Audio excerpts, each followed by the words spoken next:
When this kid opened his eyes, he had no clue where he was. A girl next to him nudged him and whispered, "The teacher saw you sleeping." The whole room cracked up. Of course, the class idiot got caught sleeping again. The teacher stormed over, fuming, and asked if her lesson was really that boring. But the kid? He couldn't believe his eyes. Who is this woman? Boring? Those curves are anything. But boring? Just look at that geometry. They're perfect spheres. The teacher did not appreciate that look at all. She yanked him by the ear, pointed at the blackboard, and forced him to solve the problem. The kid's mind was still a bit foggy, all thanks to that perfect geometry. He had to use his special technique to calm down and get the blood flowing from down there back to his brain. Blair finally saw the problem. Sum all the numbers from 1 to 100. Professor Brittany yelled at him to hurry up. If he was sleeping, he must know everything about the lesson. Cue more laughter. Blair was known for being the dimmest bulb in the box, but once he calmed down, Blair's entire demeanor changed. He got so confident it actually stunned the teacher. When he wrote the answer on the board, the professor couldn't believe it. Blair didn't gloat. He just said he needed to go to the bathroom to take care of something. The classmates were speechless. Could that answer actually be right? The teacher of the perfect curves was floored. How did he do that calculation in his head? Outside the classroom, we find out the truth. Blair has no clue what's happening. This body, it's not his. His real name is Chen Luo, a world-famous math professor, a genius who became the youngest ever master. He doesn't know how he died, much less how he wound up in the body of this mediocre student. Besides, it seems like they don't even use basic math formulas here. Is this even his world? If not, he might just be the most brilliant person alive right now. Determined to find out if he's going to be this world's Isaac Newton, our protagonist doesn't notice a girl in the hallway. The two collide. Bam! Like a bowling ball hitting a pin. Blair's head hurts, but he feels something very soft in his hand that honestly made it all worthwhile. He scrambles back when he realizes the situation and offers the girl a hand. She is furious. "Blair, you again!" Blair, confused, just asks, "Do we know each other?" The girl turns beet red, trying to cover her treasure while screaming, "You did the same thing on the first day of school, always touching me and trying to look up my skirt." He's just as arrogant and pretentious as ever. She hurled so many insults about this Blair kid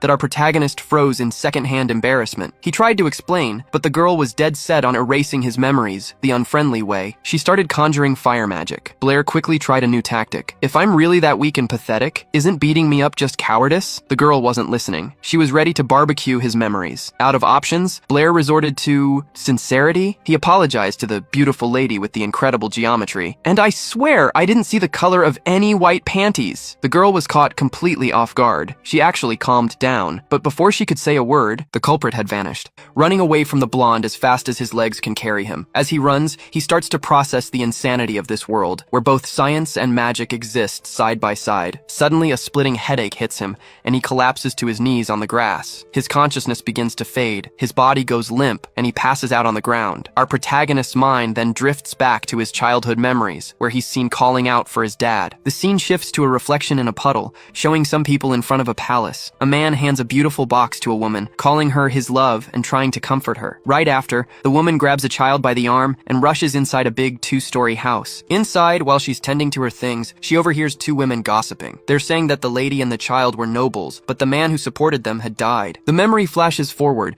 and now we see a child running happily to tell his mom he got accepted into the Shandanasa Academy. That child was Blair. His mother, worried, warns him about the dangers he's going to face at the academy. Looking at her son, she's reminded of her late husband and realizes how similar the two of them look. After that, the memories jump to his life at the academy, where our protagonist was constantly disrespected by his professors. He sets his mind on paying off his family's debt. After all, he's from a noble family that went bankrupt, so he has to work twice as hard. The problem is, the dude was born without any magic powers. He can't even make a simple little fireball. Because of that, his life at the academy was hell. Everyone made fun of his failures, which put our boy in a major slump. Then, out of nowhere, he wakes up and comes face to face with a girl with blue hair. She's calling out to him, all worried, asking if he's okay. Blair is totally confused, wondering who this girl is and how she found him there. The girl holds out her hand to help and tells him he needs to get to his magic theory class. Our boy gets up, leaning on her for support, and thanks her, kind of surprised. No one ever cares about him. When they get to the classroom, the magic theory lesson is already underway, with the professor talking about the 4 basic elements. While listening to the explanation, the protagonist starts to figure out how things work in this world. You're either born a mage or you're a commoner. Meanwhile, the professor, a guy with graying hair, continues his lecture. He says that mages use spells, gestures, and spiritual power to control the elements. But to do that, a person has to be born with the gift. Time passes, and the class is finally wrapping up. The students all leave the classroom happily, celebrating the end of class. After the lecture, the professor notices someone stayed behind to ask a question. He looks over and sees it's Blair and asks, without much surprise, what he wants to know. Blair asks the professor if it's possible to learn magic without being born with a talent for it. The professor shuts him down right away, saying it's impossible to control the elements without the natural gift. Right then and there, the classmates still in the room start laughing at him, since everyone knows the protagonist has zero power. Then, a guy named Toby comes over and tries to cheer him up. He says that even if Blair doesn't graduate, there will always be a place for him on Toby's father's lands. Hearing the name, the protagonist remembers that this chubby little guy was the only friend of the body's previous owner. After their chat, Toby gives him a big smile. The two say a friendly goodbye, waving to each other. Out of nowhere, Blair notices the blue-haired girl is looking at him. He asks if she needs something. The girl gets all flustered and runs out of the room, but not before telling him that Professor Brittany told him to go to her office after class. He finds himself thinking about that girl. She was sticking close to him all day. It seemed like she wanted to say something. The guy realizes that even though he's a math genius, that's not going to help much in a world of magic if he doesn't have any powers. With a sliver of hope, he decides to try and use what little magic he has to summon a flame. He looks at his own hand, concentrates, and tries to use the fireball technique, hoping something will happen. His hope was already fading, and despair was setting in because it looked like he had failed again. But then, out of nowhere, his hand erupts in a bright orange flame. The guy is completely shocked, staring fascinated at the fireball in the palm of his hand. He doesn't understand a thing, just sees that yellow light glowing there. He can hardly believe it's real because, as far as he knew, this new body had zero magical power, but there's no denying it. He has to accept reality, and even lets out a sigh of relief. Right after, our boy starts playing around with his new power. Then he stops and starts to wonder how,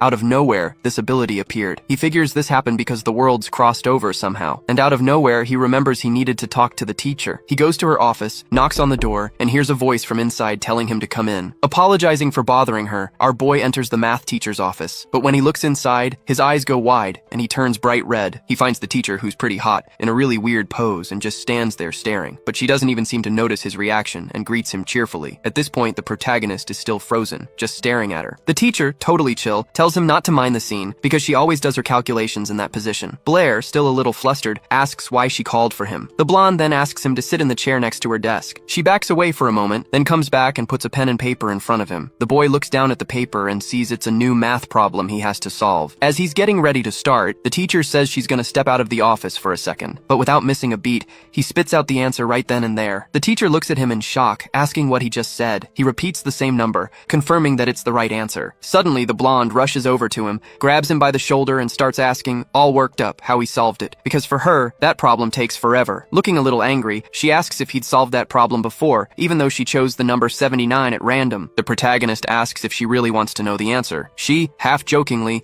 insists again that he tell her how he did it. The guy's gaze unintentionally drifts down to her chest, and he, a bit shyly, agrees to explain everything. He's even surprised, thinking to himself that deep down, his teacher is kinda naive. Without wasting any time, he jumps right into the explanation. He says he saw the teacher solving the problem by adding the numbers one by one. He says that's a pretty risky approach, and it's really easy to make a mistake, but he congratulates her because her calculations were actually correct. She looks at her papers, totally confused, and says that's the only way she knows how to solve it. Our boy gives a big grin and says she's wrong. He starts to explain a new way, where first you have to find a pattern. According to him, you just take the first number with the last, the second with the second to last, and so on. Adding these pairs always gives you 80. He asks the teacher how many pairs of numbers that add up to 80 are in the problem. The blonde jumps out of her chair and shouts the answer, 39. The boy immediately praises her and tells her to sit down, but then quickly apologizes, saying it was out of habit. He continues the explanation, saying that this way the problem stops being a giant addition problem and turns into a simple multiplication. He shows that with this method, she can also find the solution super fast. The teacher, excited to have learned something new, happily declares that this is a wonderful way to solve the problem. What's more, she herself comments that this method could probably be improved. The boy praises her for the insight and starts to explain that yes, there is an improvement for this method. After his explanation, the blonde just freezes up, trying to process the logic of everything that was happening. Seeing his teacher totally frozen, our boy calls out her name, worried. He figures the basic math from his world is just too advanced for her. She finally snaps out of it and looks away, a little dejected, asking if he came up with that method himself. The protagonist dodges the question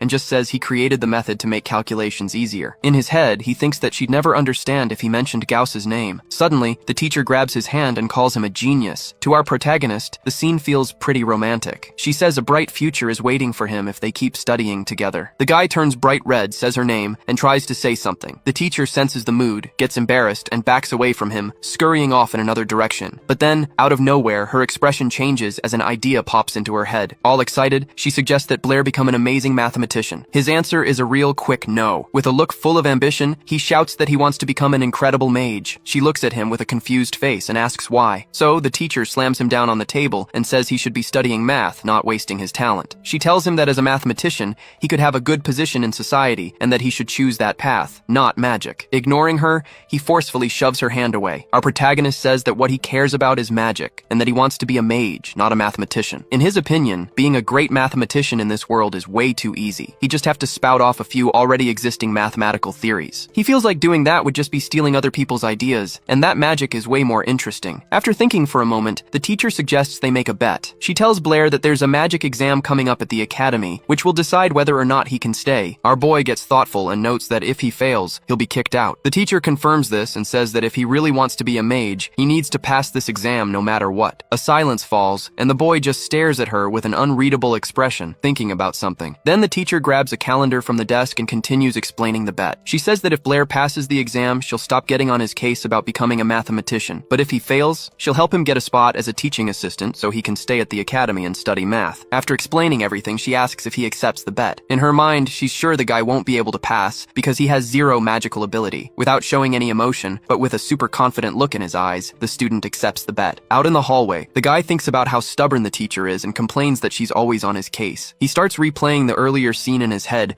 imagining it in a much more romantic way than it actually happened. Noticing these kind of dirty thoughts, he decides to distract himself by going to practice some magic. But then, out of nowhere, a girl with ribbons comes running towards him at full speed. They have a nasty collision, and the two of them bonk heads. After that, they both start falling to the ground at the same time. Our protagonist thinks the situation feels familiar, and then he feels something in his hand. When the pain fades, he opens his eyes and finds a girl sitting on top of him. The blonde realizes his hand is on her chest, and right away starts beating the crap out of our boy. Pissed off, she decides to use magic and starts preparing a fire spell. Out of nowhere, an orange fireball appears in her hand, but then she realizes there's no one in front of her anymore. The girl gets furious, cursing about how the guy disappeared again. Far away, our protagonist breathes a sigh of relief, thinking that if he hadn't bolted out of there at the speed of light, he'd be barbecue by now. A little while later, this same girl, who wears ribbons in her hair, goes to talk to the math teacher. She comes in complaining that she ran into a pervert twice in the same day at the academy. After venting, she gets even angrier and swears that the next time she finds that pervert, she's gonna blast him with a fireball without a second thought. The teacher finds the situation a bit funny and lets out a little chuckle. The girl, whose name is Isabella, quickly changes the subject. She says she's already finished the math problem the teacher had assigned. All proud, she mentions that she solved it all in one night and brags, thinking no one could have done it faster. The teacher even praises her effort, but bursts her bubble by saying that a guy named Blair solved the same assignment in just 1 minute. Isabella's jaw drops, completely confused, and she asks how he managed to do it so fast. The teacher explains there's a specific mathematical theory for it and offers to show her. So the teacher starts explaining exactly how the method Blair used works. After the lesson, Isabella has that look on her face like she's still processing everything, you know? But little by little, it starts to click, and she begins to understand the logic behind the theory. Then she realizes something and is shocked. She can't believe that Blair himself was the one who came up with it. Right then and there, Isabella decides she has to meet the genius who created this theory. She asks the teacher about him, her eyes sparkling with excitement as she waits for an answer. The teacher finds her whole reaction a bit strange, but agrees to introduce them. It's not long before Isabella just kicks a classroom door open and storms in. She starts yelling in front of everyone, asking where the guy named Blair is. She makes it crystal clear that she really wants to meet him. One of Blair's friends, completely startled,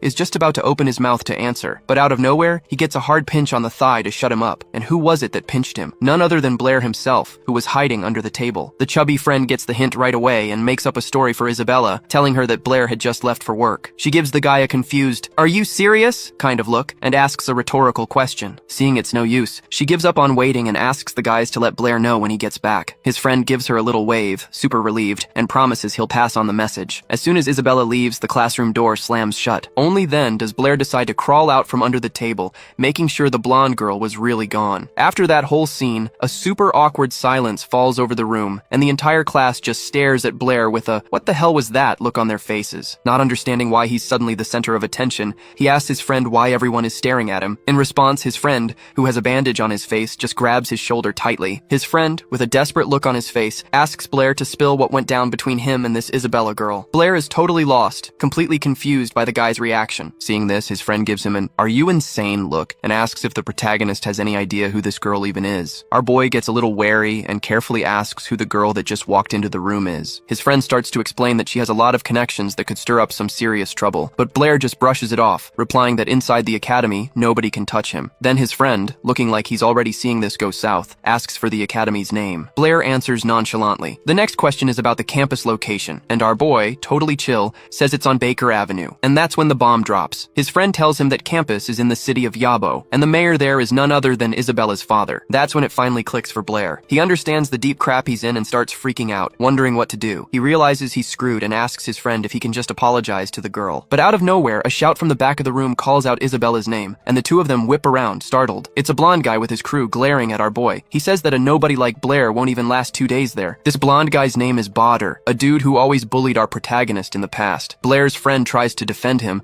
but on the inside, he's thinking the blonde dude is totally right. He thinks this because at that academy, if you don't have any skills, you get zero respect. And to make matters worse, all the second-year students have to take an exam. Anyone who doesn't pass is out, expelled. In theory, the magic exam is super simple. Anyone should be able to pass it easily. There's just one catch. Blair has zero magical ability. For him, this exam means the end of the line. Suddenly, he's snapped out of his thoughts by a loud slam on a nearby table. It's Badr furiously yelling at Blair, asking if he's deaf or something. The air instantly gets heavy, and the blonde guy starts cussing him out relentlessly. Our protagonist's friend doesn't let it slide, his expression hardening as he gets ready to talk back to Badr. The blonde is challenged to a fight right then and there for being such a cocky and rude jerk, but he's totally confused, asking what Blair's friend, a guy named Toby, has to do with any of this. The tension between the two explodes, and they're just one step away from throwing hands. Badr, with a furious look on his face, promises he won't forget this. He turns and leaves with his friends, saying that next time Blair is going to pay for everything. Our protagonist just watches, looking a bit pale,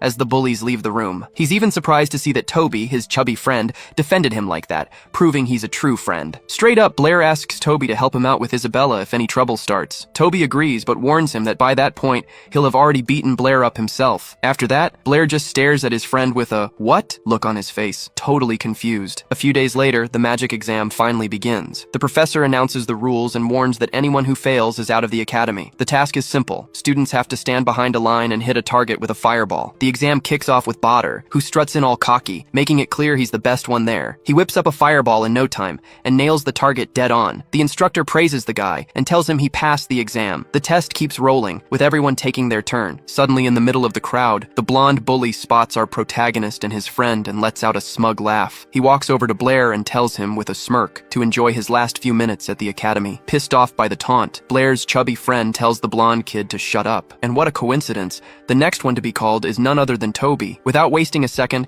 he starts prepping the fireball spell. Out of nowhere, a small orange flame appears in his hand. He shouts the name of the technique and launches the fireball. It flies out and just barely grazes the target. The instructor, without much enthusiasm, says that Toby passed. Even though he just scraped by, the guy is ecstatic that he made it. Next, the instructor looks at his list to see who's up. He was about to call Blair, but then remembers the kid doesn't even have any magic power. The instructor, feeling sorry for our boy, tries to avoid embarrassing him in front of everyone. So, he just starts wrapping up the exam, pretending he forgot about Blair. But then the blonde bully shouts out, telling the instructor not to end the test yet. He points out that there's still one student who hasn't taken the test. The guy points right at our protagonist and yells loud enough for everyone to hear that he's already failed. Blair just stands there silent and still, waiting to see what the instructor will do. The instructor, a bit awkwardly, asks the kid if he's going to take the test. The blonde bully's crew hears this and starts laughing their heads off, mocking Blair. As the crowd murmurs about the protagonist, a math teacher happens to be passing by. Blair's friend tries to cheer him up, putting a hand on his shoulder and telling him to just ignore the jerks. But then, out of nowhere, our boy's entire vibe shifts. With a look full of confidence, he decides he is going to take the test after all. The blonde kid and his crew are completely shocked by this, not understanding what Blair is talking about. The shock wears off fast and they all burst into laughter, clowning on our protagonist and already counting on his failure. All the noise catches the attention of the math teacher, who gets curious and moves in for a closer look. The magic instructor, annoyed by the commotion, tells everyone to settle down. Blair is asked one last time if he's sure he wants to do the test. Our boy, with a determined look, tells Professor Antonio that he's ready. The instructors, still trying to be gentle, tell him not to feel bad if he ends up failing. The protagonist gets in position in front of the target and focuses. He takes a deep breath, thinking about the best way to put on a show for this crowd. He's incredibly confident and knows he doesn't need any incantations or hand gestures to do what he wants. Just to put on a show, he decides to go through the motions anyway. He yells out the name of the fire spell, and everyone looks over at the target, holding their breath. Our MC pretends like he's straining training super hard to summon the magic. The crowd around him even covers their faces from the smoke coming off him, trying not to get burned. When everyone opens their eyes, they look at Blair's hands and see no sign of magic at all. The blonde kid and his buddies see this and start laughing their heads off, thinking our boy totally screwed up. But out of nowhere, a flicker of fire appears in his hand, and fiery circles spread out around him. A massive fireball forms and shoots straight toward the target. When the spell hits the target, there's a gigantic explosion of flames. Absolutely everyone there, students and teachers included, just stares in awe, their jaws on the floor. After the fireball, the target is nothing but a pile of smoldering rubble. The magic professor, in total disbelief, says that Blair has passed the exam. The blonde's face completely changes, and he blurts out that it's impossible, because not even he could get a result like that. Only Tobe is genuinely happy for his friend, asking him why he'd been hiding all that talent. Suddenly, the professor calls our MC over for a talk. The math teacher is also off to the side, completely shocked, wondering how the kid pulled that off. Blair goes to the magic professor's office and starts spinning a tale about how he trained every single day with books, and that's how he managed to master the fireball spell. The professor, Anthony, explains that magic is a gift from the gods, and that people without any abilities were called the God-Forsaken, and they had all assumed Blair was one of them. But now, it seemed the gods had rewarded Blair with this gift, which was an incredibly rare occurrence. He praises our MC and encourages him to keep studying, telling him he has massive potential. Our boy thinks to himself, already tired of it all, that every single teacher at this academy is trying to force him to learn something. Then, out of the blue, he says he appreciates the praise, but he wants to go back to his own world. The professor looks at him, completely confused, and asks what worlds he's talking about. Our MC instantly realizes what he just said and tries to play it off, saying it was just a joke and that he let it slip by accident. But Anthony doesn't quite buy it and just figures he's been studying too hard. He assumes Blair was talking about the world from the legends of the Sacred Master. As soon as he hears about this master, our boy gets super interested in what the professor is saying. According to legend, there was a sacred master who could control space and travel to other worlds, but everyone thinks it's just a myth. Our MC looks at the professor expectantly and starts asking more about these legends. He suddenly grabs the old man by the shoulders and declares that he needs to become a sacred master. Some time passes, and Blair starts to seriously study the history of this world. He stays up late in the library, burning through all his energy as he plows through a ton of books. From the information in the books, he discovers that there are different power levels for mages in this world. In total, there are 7 different tiers. The sacred masters were only ever mentioned in myths and legends. Their magical abilities were only described in ancient texts. A lot of old books say the holy masters had space magic and could just rip open space to travel between worlds. People these days think that's just a legend and that other worlds don't exist, but our protagonist is still holding out hope that this is his ticket home. The problem is, Professor Antonio doesn't believe in any of that, so he's not going to get much info out of him. Just then, the library administrator walks up to Blair and asks how he's doing with his studies. Blair gets a little nervous as the administrator tells him to stop just reading and help out a bit with the library work. Left with no choice, our boy agrees to take a break from the books. After his shift, he's totally wiped out because he had no idea working at the library was so tough. When his shift is over, it's time for class. The moment our protagonist walks into the room, a weird silence falls over the place. Everyone's whispering about his test results since he did surprisingly well. The chatter wouldn't stop, and this sudden popularity was starting to weigh on him. Out of nowhere, he spots Isabella out of the corner of his eye and just freezes. He doesn't get what this girl is doing there and just stares at her, barely breathing. The blonde is sitting in a kind of weird pose, which makes our boy super flustered. He even tries to turn away so he doesn't have to look. Suddenly, Isabella shoots up from her seat and shouts for the whole class to hear that she didn't know that guy was the same Blair. Seeing things were about to go south, the protagonist tries to calm things down and shut down the conversation, but the girl cuts him off immediately and calls him a pervert in front of everyone. Blair still tries to find a way to calm the blonde down, but then he sees fire starting to form around her. She concentrates all her power in her hands, preparing a fire spell. Not knowing what to do, the scared kid can only cringe and cover his face with his hands, but he doesn't feel a thing. Surprised, he opens his eyes to see why the attack never hit him. Right in front of him is the math teacher, who stopped the clueless student. The teacher, with a disappointed look, asks Isabella why she's using magic inside the classroom. The mayor's daughter even tries to explain herself, but the teacher cuts her off before she can even speak. Right after that, the teacher calls Blair to her office. And it doesn't stop there. She decides Isabella has to come along too. Not wanting any more trouble, our boy agrees and quietly heads to the teacher's office. The 2 students and the teacher quickly leave the room, slamming the door behind them. After that crazy scene, all the students are left in silence, trying to process what just happened. A blonde guy in the class was in shock, not understanding why Blair was getting so much attention. Meanwhile, in the teacher's office, our boy explains all the awkward situations that went down with Isabella. The teacher tries to get the 2 of them to make up, saying it was all just a big misunderstanding. With the teacher pressuring her, the blonde girl ends up agreeing to forgive the guy. Then, the teacher changes the subject, bringing up the magic exam and praising the protagonist for his effort, saying the bet between them was officially over. She says she was really intrigued by his performance and asks him to show her how he managed to evolve out of of nowhere and gain magic abilities. Our boy turns her down, saying it was just luck and that actually, he's the one who has some questions for her about magic. The blonde doesn't push it and just waits, curious to see what he's going to ask. He then drops the question. To use an element, do you really need to use hand gestures and recite spells? Isabella, who never misses a chance, butts into the conversation to make fun of the protagonist, calling his question stupid. Realizing his question sounded kinda dumb, Blair, a bit awkwardly, asks if there are any exceptions among mages. The teacher starts to explain that even the most powerful mages need spells and gestures. The only difference is that, at their level, they can do it a lot faster. She goes on,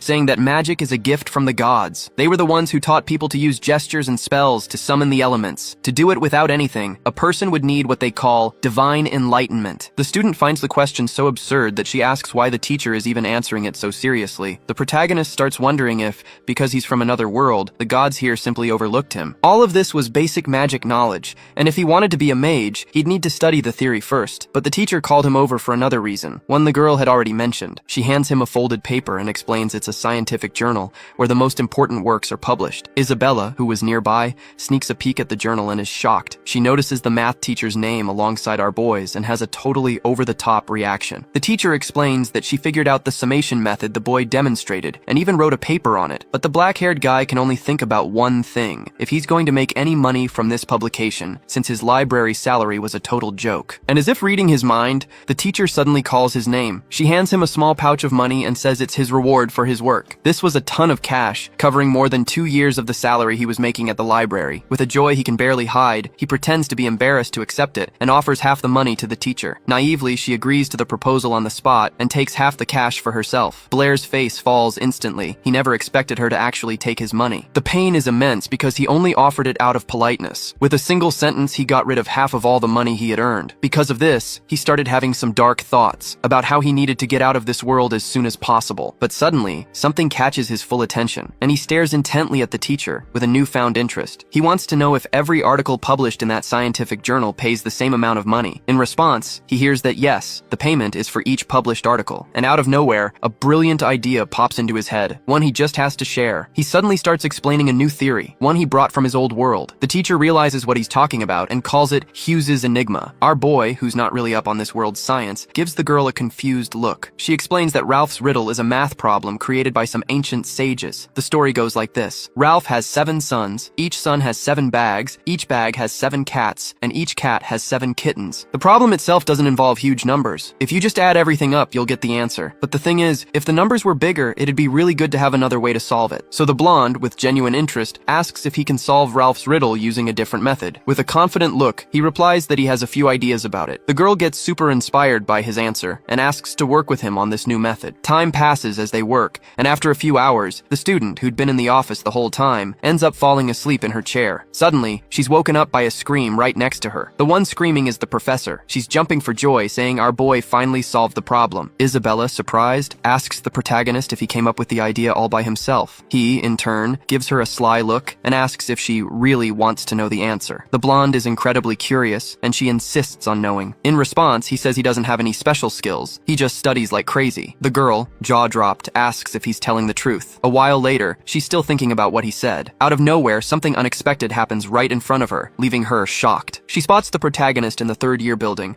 and wonders what he's doing there since he's a 2nd year. She promises herself that she'll catch him in the act this time, but before she knows it, she's lost sight of him again. By this point, the protagonist is already near a high stone wall behind the 3rd-year building. This was the place Toby had told him about, hoping his friend wouldn't do anything stupid. With a light jump, our boy hops over the wall and suddenly remembers his magic teacher. He'd told him that if he wanted to learn about magic, he should go to the Magic Association in the city of Yabo. Behind the wall lies something surprising, and the protagonist freezes for a moment. He takes it all in, appreciating the city's unique architecture. The area feels peaceful and quiet, but the main street is bustling with activity. Merchants on every street are calling out to potential customers, hoping to sell their goods. The black-haired guy casually strolls through the city, taking in all of its beauty. His attention is drawn to an imposing castle with beautiful white walls, right in the center of it all. He recognizes it right away. That's the Magic Association he was looking for. Before heading inside, he carefully pulls a mask of some sort out of his pocket. He needs to be careful. It's best not to reveal his identity needlessly. Since the association's entrance was pretty quiet, he went straight to the main desk. There, he runs into a blue-haired girl who immediately offers to help. Our protagonist instantly recognizes her as Molly, one of his classmates, and wonders what she's doing working there. The girl offers him the services of a high-level mentor, but charges an insane amount of money for it. When our boy hears the price, he's a little shocked, not getting it at all. He obviously doesn't have that kind of cash, so he just gives up on the idea and starts to leave the building. But then, Molly calls him back. She says that if money is the issue, he can just sign up for the association's library. Boulier turns around, surprised, and even asks again, just to make sure he heard her right about this library. Turns out the Magic Association's library has thousands of books on the subject, and the best part, it's free. The protagonist, realizing he won't have to spend a single cent to learn, gets all excited and asks to sign up on the spot. But to do that, they ask him for a mage certificate, which unfortunately, he doesn't have. Molly thought he was already a mage and explains that the registration is meant to prove that the person actually knows their stuff when it comes to magic. She says he can just prove his skills right then and there by showing what he can do. The guy is a bit hesitant and asks if it's possible to take the test right there on the spot. It is, but Molly warns him that the specialist on duty today is a real hard ass. Apparently, only 10% of people pass his test. Even so, our protagonist isn't discouraged and agrees to take the exam, especially since jumping the wall again wouldn't be very practical. A little while later, they arrive at the examiner's room, a guy named Andrew. Our boy notices that the man is wearing a red mage's robe with 2 silver stripes. This means he's a mid-level mage of the fire element. The mage doesn't waste any time and gets straight to the point, asking who the boy is and why he's wearing that mask. The guy introduces himself as Chen Luo from the previous world and explains that the mask is to hide a burn he got while training. The old man sitting next to him makes a snarky comment, saying his fireballs must be pretty special for him to have managed to burn his own face. Andrew, with a bit of interest, finds the boy's name odd and thinks that, given his age, he could only be a low-level mage at best. Molly suggests they go to the exam room to test the guy's skills, but she gets a blunt no, which leaves her looking surprised. The examiner says they don't need a room, and that the test can be done right there, inviting our boy to show him what he's got. Boulier looked at the mage, surprised, wondering if he was serious about him having to use magic right there. He's confused by the lack of space in the room. The old man looks at him mockingly and says that Andrew won't get hurt by the pathetic little fireball the boy will probably create. Our boy, for his part, doesn't even bother to argue and just accepts the conditions. He stops right in front of the examiner and begins to concentrate all his magical power into his hand. The mage isn't too fond of the way the spell is being cast, but to everyone's surprise, a massive amount of power starts to gather in the protagonist's hand. Suddenly, everyone realizes the fireball is going to be massive, and Andrew screams for him to stop. But it's already too late to cancel the spell, and the guy decides to use his skills to the fullest. The entire room is lit up by the brilliant flash of a massive fireball. A bright light takes over everything, and the fireball heads right for the examiner. The guy wasn't expecting that kind of power and tries to take cover behind the door. Then, out of nowhere, a massive explosion goes off inside that little room. After the explosion, there's just silence, dust, and smoke everywhere. The girl who was watching breathes in all that soot and starts coughing non-stop. She tries to pull herself together to see what went down at the end of the test. Through the black smoke, she sees an old man coughing, who seems to have cast some kind of spell. Where the examiner was standing, there's now a giant blue shield protecting him. Andrew, meanwhile, is on the floor covered in dust, trying to figure out what just happened. So it was the white-haired old man who managed to put up the shield in time and save the bald mage. He keeps holding the barrier with a dead serious look on his face, trying to peer through the smoke. The examiner is in such a state of shock that he doesn't even react, and the older mage has to shake him by the shoulders to get him to snap out of it. The girl just stares at the whole scene, completely in shock. Our boy, realizing the confusion, immediately apologizes to the mages. He explains that he thought everyone was prepared for his spell, and that's why he went all out. After all that chaos, the protagonist passed the test. A little while later, he's in another room getting his mage certificate and a library card. He takes the documents and starts looking them over. The girl from before walks up and says she was blown away by what he did in front of the examiners. The protagonist, whose name is Chen Luo, thanks her for the compliment, says his goodbyes, and leaves. The thing is, he called her by her name, and she's left standing there, confused, trying to remember where they know each other from and how he knew her name. Arriving at the library, Chen Luo is impressed by the sheer number of books. He doesn't waste any time grabbing a book and sitting down at an empty table to read. Our boy is surprised because the books actually contain a lot of really important information. He's mainly interested in the ones that talk about magical and spiritual power. Basically, a mage's strength is defined by their level of spiritual power. The more spiritual power you have, the stronger your magic. And that's not all. High-level mages can even control the elements of weaker mages. But the explanation about the 4 magical elements in the books is kinda all over the place, because the knowledge in this world is pretty basic. The mages here think that these 4 elements are the foundation of everything. Not just magic, but the entire world. To them, all other elements are just a combination of these 4 primary ones. From the perspective of modern science, this idea is super outdated. Any student knows that matter is made up of various elements from the periodic table, not just 4. But since magic and magical elements are real in this world, the protagonist can't find a scientific explanation for it. Then, out of nowhere, an idea hits him. What if it's possible to interact with the magical elements in a different way? Lost in these thoughts, he suddenly leaps out of his chair,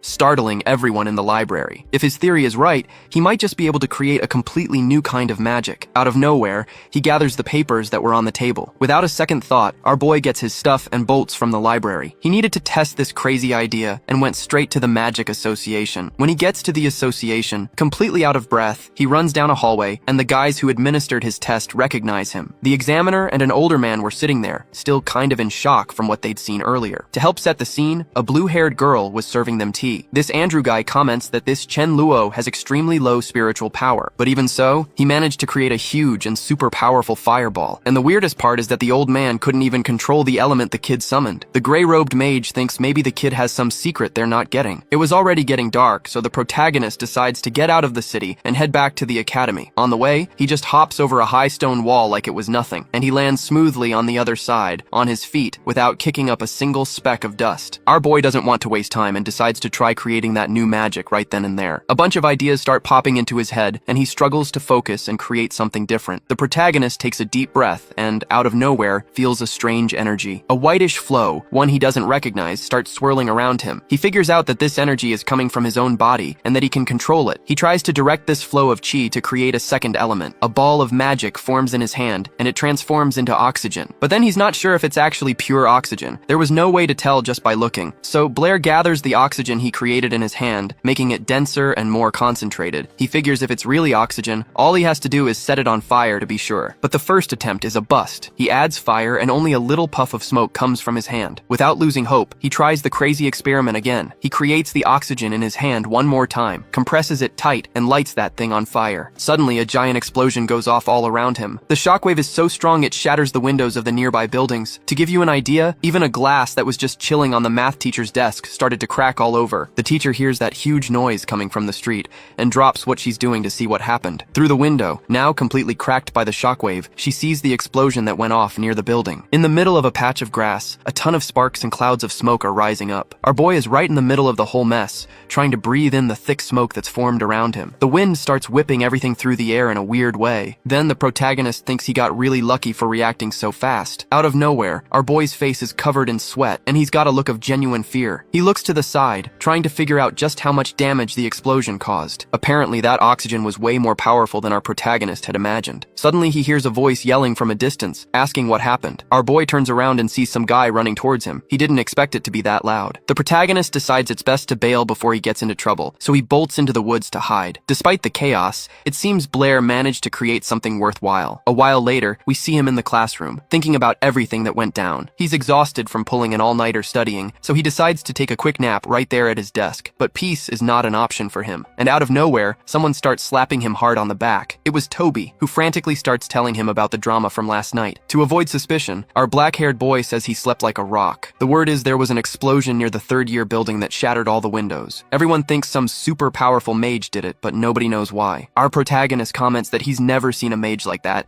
and his friend gives him a shocked look, asking what he means he's never seen a high-level mage. After all, their math teacher is a super high-level mage. Hearing this, Blair's face is one of pure shock, and he even jumps out of his chair. A little later, our protagonist decides to go talk to the teacher, and the scene cuts to him knocking on her office door. She opens the door almost immediately and greets her student. Our boy came at the perfect time, because she actually wanted to speak with him. She tells him that the Mathematicians Association has already published an article on Routh's enigma, and since he was the one who proposed the solution, his name is listed first among the authors. The teacher congratulates him for solving the most difficult problem in mathematics, but brushing that aside, he says he's here to discuss something else. To the blonde teacher's surprise, he says he wants to study math with her and asks for her help. After hearing this, she just stares at him, completely confused. The guy wanted to be a mage, but suddenly he'd decided he also really liked math and didn't want to regret it later. He even says he feels like he must have been an incredible mathematician in his past life. The teacher, overcome with emotion, takes his hand, calling him by his name. She can't control herself and presses his hand against her own chest, saying how happy she is to hear that. She hugs him and says that from now on, they'll study math together every day after school. Dying of embarrassment, the guy tries to pull away from the hug, gently pushing her with his hands, and uses the moment to ask for help with magic too. Still totally flustered by the scene, he hears her agree to everything and decides to get out of there as fast as he can. Our boy is already rushing for the door, dying to get out of there. He opens it, but the blonde teacher calls out to him, reminding him about their arrangement for the next day. He just agrees, wanting to bolt. But then, out of nowhere, she tells him to stop and wait another minute. So, she sits on her desk, clasps her hands, and tries to figure out how to say what's on her mind. Blair is totally confused, staring at her nervously. Then it dawns on the teacher. The black-haired guy only agreed to the math lessons to get help help with his magic. She's troubled by this because she realized his request wasn't sincere. Seeing he's been caught, the protagonist panics,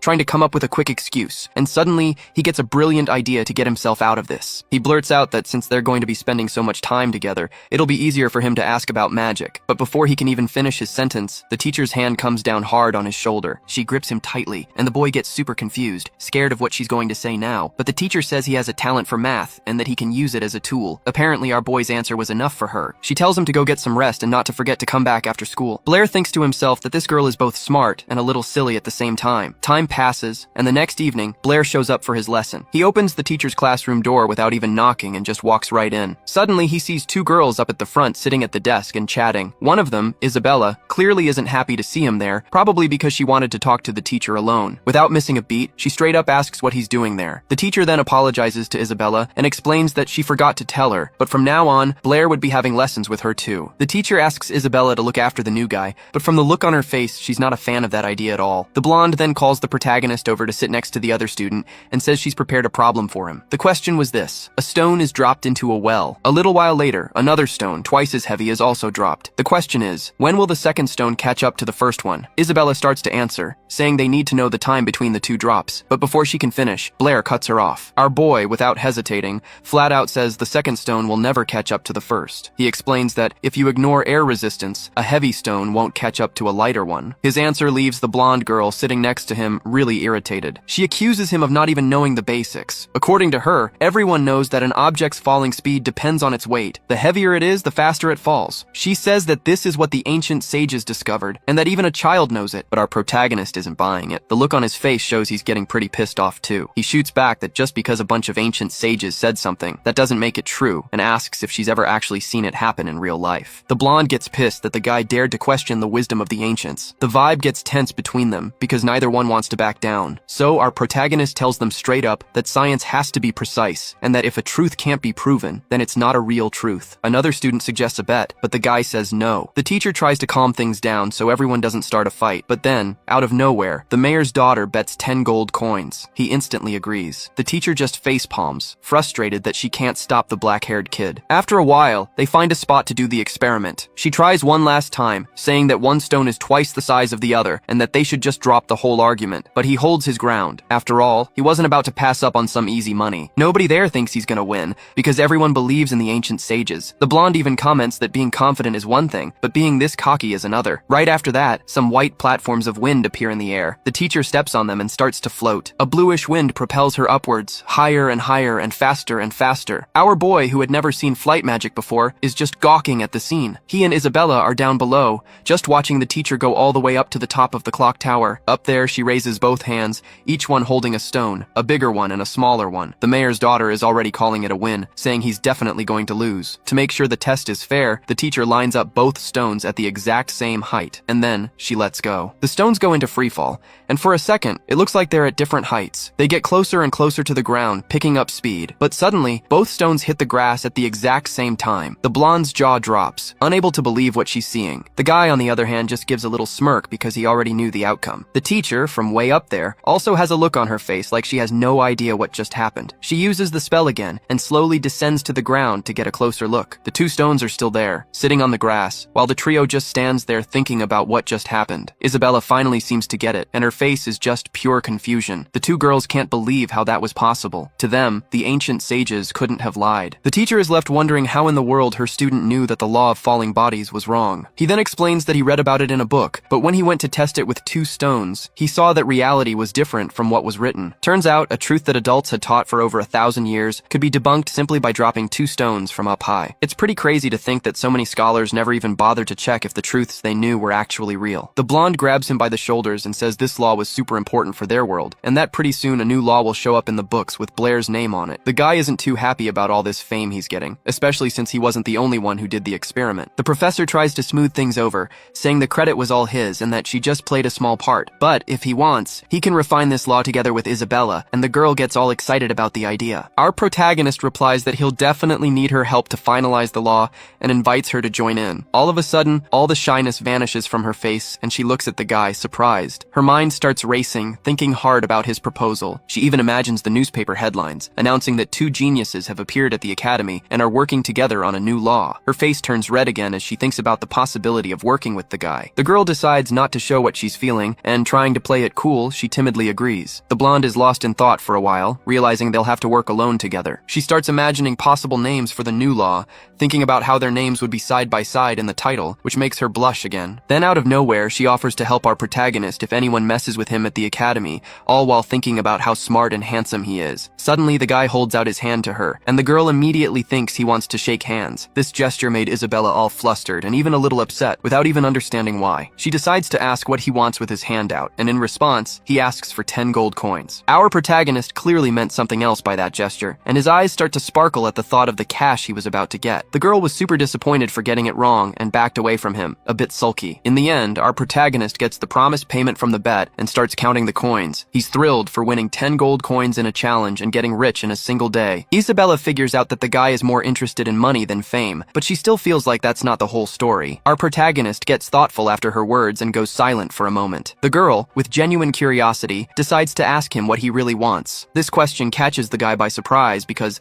until now, he hadn't really stopped to think about it. He considers everything he's done in this world, and suddenly, something clicks. Memories of his past life flash through his mind, of how he used to grind as a teacher. He remembered his students, his job, and his friends, who he left behind in a world that's long gone. After diving into these memories, he finally finds an answer to give the girl. But what he wants, apparently, isn't something he can just go around telling people. So he just denies that he's only in it for the money to live a better life. With a fake smile on his face, he says goodbye to Isabella and the professor. Without getting the answer she was hoping for, the blonde thoughtfully watches the guy as he walks away. She realizes that he's carrying some thoughts he can't share with anyone. A day passes, and Blair is already sitting in the classroom, thinking that sleeping at his desk is way more comfortable than in his tiny room. But looking at the situation, he comes to the conclusion that at least now he has money. He knows he can't just stand around, so he's gotta keep moving. Just then, a blonde guy named Badr slams his hand on his desk and calls out to Blair. Grudgingly, Badr tells him that some guy named Feige is looking for him. Blair is completely confused and asks who that is, because he's never heard the name in his life. Badr doesn't like that answer, gets pissed, and grabs our boy by the hoodie. But out of nowhere, a voice tells the guy to let Blair go immediately, and nearby, another blonde guy appears, all dressed up and adjusting his tie. Turns out this was the Feige guy, the big shot who was looking for our protagonist, and he didn't come alone either. He had two very serious-looking guys with him, staring at Blair like they were trying to burn a hole through him with their eyes. This Feige guy looks at Blair with contempt. Our boy, on the other hand, is just curious, since he's never seen the guy before. The blonde in the blue shirt then turns to our protagonist and asks if his name is Blair. He sizes Blair up from head to toe and lets out a sarcastic little laugh, standing right in front of him. That's when it clicks for our protagonist. With a serious face, he tells the guy to let him go and introduces himself, asking what's going on. The smug blonde warns Blair to stay away from Isabella. In his mind, a guy like Blair shouldn't even get near a girl like her. After delivering his message, Feige tells his crew to scram and they all take off. On his way out, the blonde bumps into Toby, who was just passing by. The chubby guy can't take the impact and awkwardly falls to his knees. He's so scared he doesn't even dare to say a word, just quietly waiting for the group of bullies to leave. A bit awkwardly, Toby walks up to our protagonist and asks if he's okay. Blair says he is, that the guys just wanted to talk. But Toby is super surprised that Feige came at Blair out of the blue and can't figure out why. Then Toby explains the situation. That blonde guy is Feige, the class president, and everyone at the academy is terrified of him. He's from the famous Howard family and is the son of a viscount. And to make matters worse, his dad is a big shot in a secret society, and a bunch of the teachers here are members too. Toby tries to smooth things over, saying he understands Blair being charmed by Isabella's beauty, but he warns his friend not to ignore Feige's warning. At this, our boy gets all flustered and embarrassed,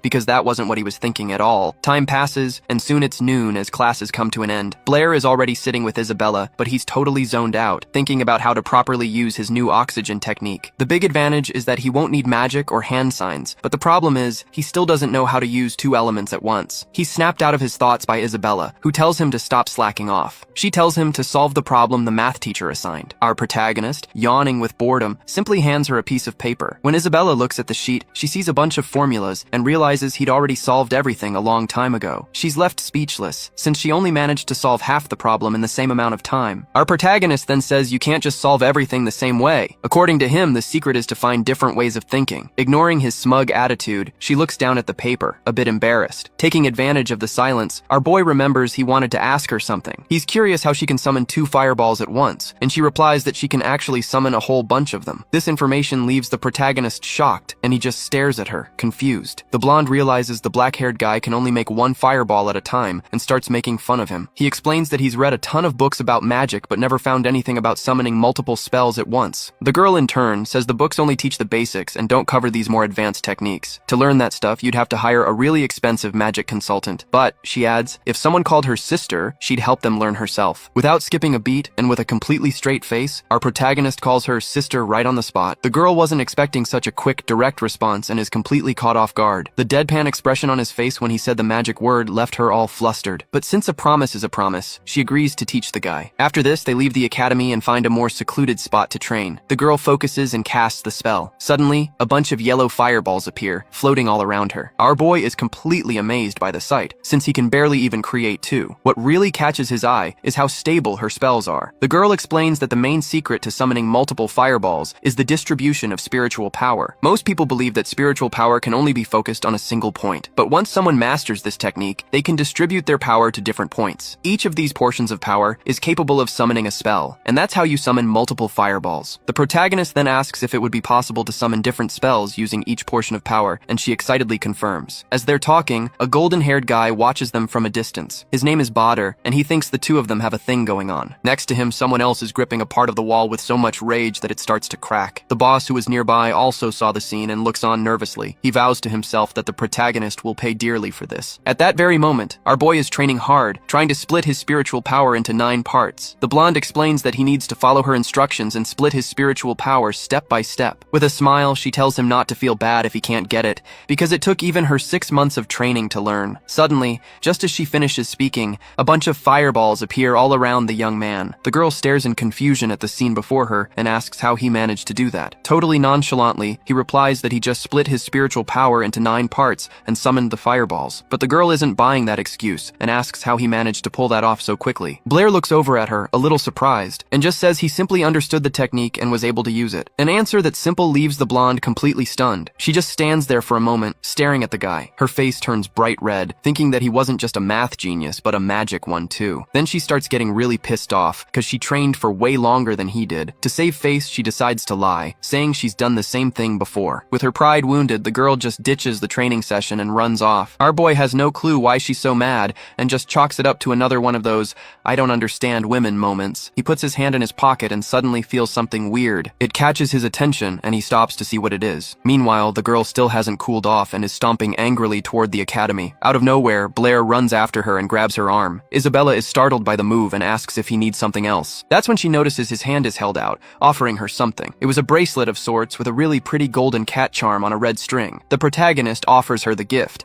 calling her by name, and tells her to take it. He says the only reason he learned the magic was thanks to her help, and he appreciates it. She stares at the bracelet, breathless, wondering what to do. Her face flushes red again, and she bites her lip, completely flustered, as she stares at the protagonist. Surprised, she says he actually has some sense, and that maybe he isn't so stupid after all. The blonde then snatches the gift out of his hand with a quick move. Trying not to show how she really feels, she runs off in a fluster, yelling that the gift is ugly. Except since she was running with her eyes closed, her legs get all tangled up and she takes a super goofy fall onto the grass. Without even asking for help, she scrambles back up, laughing nervously, totally mortified. Then she turns to see his reaction. Blair is surprised and a little thrown off by her stare, not sure what to do. But before he can say a word, the girl scrambles up and takes off again, shouting a few insults over her shoulder. She vows that she won't give up so easily, but all Blair can do is let out an exhausted sigh. After that whole scene, he decides to take a break and lies down on the grass to chill in the sun for a bit. He figures if she really didn't like it, she wouldn't have taken the gift. After all, he spent 50 silver coins on that thing. The guy was thinking that he originally planned to give the bracelet to his math teacher, but then he suddenly spots something right in front of him. 3 guys walk up to our protagonist, who's just lying there on the grass. One of them, Badr, reminds our boy that the class president had already warned him to stay away from that girl. Him getting close to the mayor's daughter was making the president pretty damn nervous. Without saying a word, our MC just gets up from the grass, looking dead serious. Then, out of nowhere, he turns his back and just bolts from the guys who were giving him a hard time. The blonde dude and his crew weren't about to let that slide and took off right after him. The thing is, our boy saw no reason to fight these guys. But then, one of the 3 decided to run his mouth, saying Blair's dad died a coward, fleeing in the middle of a battle. Hearing that about his family really struck a nerve, and our MC stopped dead in his tracks. The blonde dude, seeing his opening, kept taunting him. He thought Blair had let his guard down and tried to sucker punch him from behind, but as he threw the punch, his fist just stopped in midair, right in front of our boy's face. The bully was not expecting that at all. Since he'd thrown the punch with all his might, the recoil sent him flying backward, and in the end, he was the only one who got hurt. You could see on Blair's face that he was seriously pissed off by the gang siblings' actions. Meanwhile, the blonde dude could barely even get back on his feet. His hand was completely burned, and he was in excruciating pain. This just made our MC even more furious, and he declared that his father was a brave warrior who died for his homeland. He added that his dad was an amazing father who deserved respect, even in death. Blair then threatened them, saying that no one gets to insult his father. Fueled by his rage, 9 fireballs suddenly appeared, floating around him, grabbing the bully's attention. They were completely shocked by Blair's skill, because as far as they knew, he had zero magic. The thought of being burned alive terrified the guys, and they bailed immediately, leaving their leader behind. Now alone with a furious Blair, the blonde dude looked up at him, terrified. What he saw was enough to make him panic and start begging for his life. The bully tried to save his own skin, saying that fighting was forbidden at the academy, but all he got back was a look of pure contempt. At that, the panic in his eyes faded, replaced by sheer desperation. He just stood there, frozen, staring at Blair with no idea what to do. Our boy, having no intention of stopping, raised his hand to unleash the fireballs. The magic converged and began to move toward the guy, but all of a sudden our MC sensed a presence behind him. Meanwhile, Badr squeezed his eyes shut, threw his arms up to shield himself, and screamed for help. When he didn't feel any pain, he thought it was weird and decided to open his eyes. In front of him, the 9 fireballs were gone, and instead, there was a guy collapsed at his feet. Completely confused, he tried to process the scene, looking at Blair just lying there peacefully in front of him. The blonde dude was still in shock, but he nervously poked Blair to check if he was still alive. Seeing an opportunity, Badr decided to make a run for it before our MC woke up, but he was stopped dead in his tracks by a commanding voice. Standing in front of him was a math teacher, who was already tending to Blair. The blonde dude tried to make excuses, claiming it wasn't his fault, and all this time, our MC was still just lying on the grass, faking being unconscious. The blonde guy keeps trying to explain himself, but the crowd isn't buying it. The professor lays on even more pressure, saying she knows exactly how he feels about Blair. The whole argument, which was going nowhere, is cut short by a guy with a beard and mustache who just shows up out of nowhere. He tells Badr off, since our black-haired boy was right there, passed out on the ground. This just proves that the blondie was lying the whole time. The man then orders Badr to go straight to his office and wait to face the consequences of his actions. He goes to talk to the vice president, saying this is all the academy's administration's fault, and apologizing for the scene. The 2 men walk away, discussing the situation, while the girl tries to wake Blair up. She's worried about his condition, but suddenly she feels a weird chill. The protagonist pulls away from her a bit, and his face just freezes in a mix of embarrassment and a certain excitement. The girl sees this and thinks he's genuinely not feeling well, but he replies that he was fine, right up until she was practically smothering him. She then gives him one of those big motherly hugs and says she was really worried about him. Just then, an older gentleman approaches and says this whole mess will be sorted out, but that they came for another reason. The girl takes the lead and decides to introduce the 2 men to Blair. The older one's name is Archil, and the younger one is Calvin. Our boy bows respectfully, greeting the 2 academy employees. Apparently, our black-haired guy is already getting famous, and they already know him as the young man who helped Professor Brittany solve the Ruvos enigma. But the professor cuts the old man off, correcting him that it was Blair himself who solved everything on his own, and she just wrote up the report. Thanks to solving this enigma, Blair and the professor have been nominated for the Edwin Award, which is a huge source of pride for the city. And if they want, these men will do everything in their power to help the 2 of them win. But the girl is more concerned about whether our boy can get the award too. The old man sighs, as if he was expecting that question, and looks at her. He explains that Blair is still way too young, and nobody in the world of mathematics pulls off a feat like that at his age. If the professor says he was the one who solved the Ruvos enigma, simply no one will believe her. The girl is about to start arguing, but the protagonist calls her name and takes her hand. She looks at him, her face sad and a little disappointed. Breaking the tension, Archil suggests they discuss this more calmly and decide on everything later. She agrees, and the 2 men slowly walk away. Time passes, and night begins to fall at the academy, bathing the building in a beautiful orange light. The professor and Blair walk down the hall in silence, each lost in their own thoughts. Suddenly, she tells our boy that even though the standard solution to the enigma was no big deal,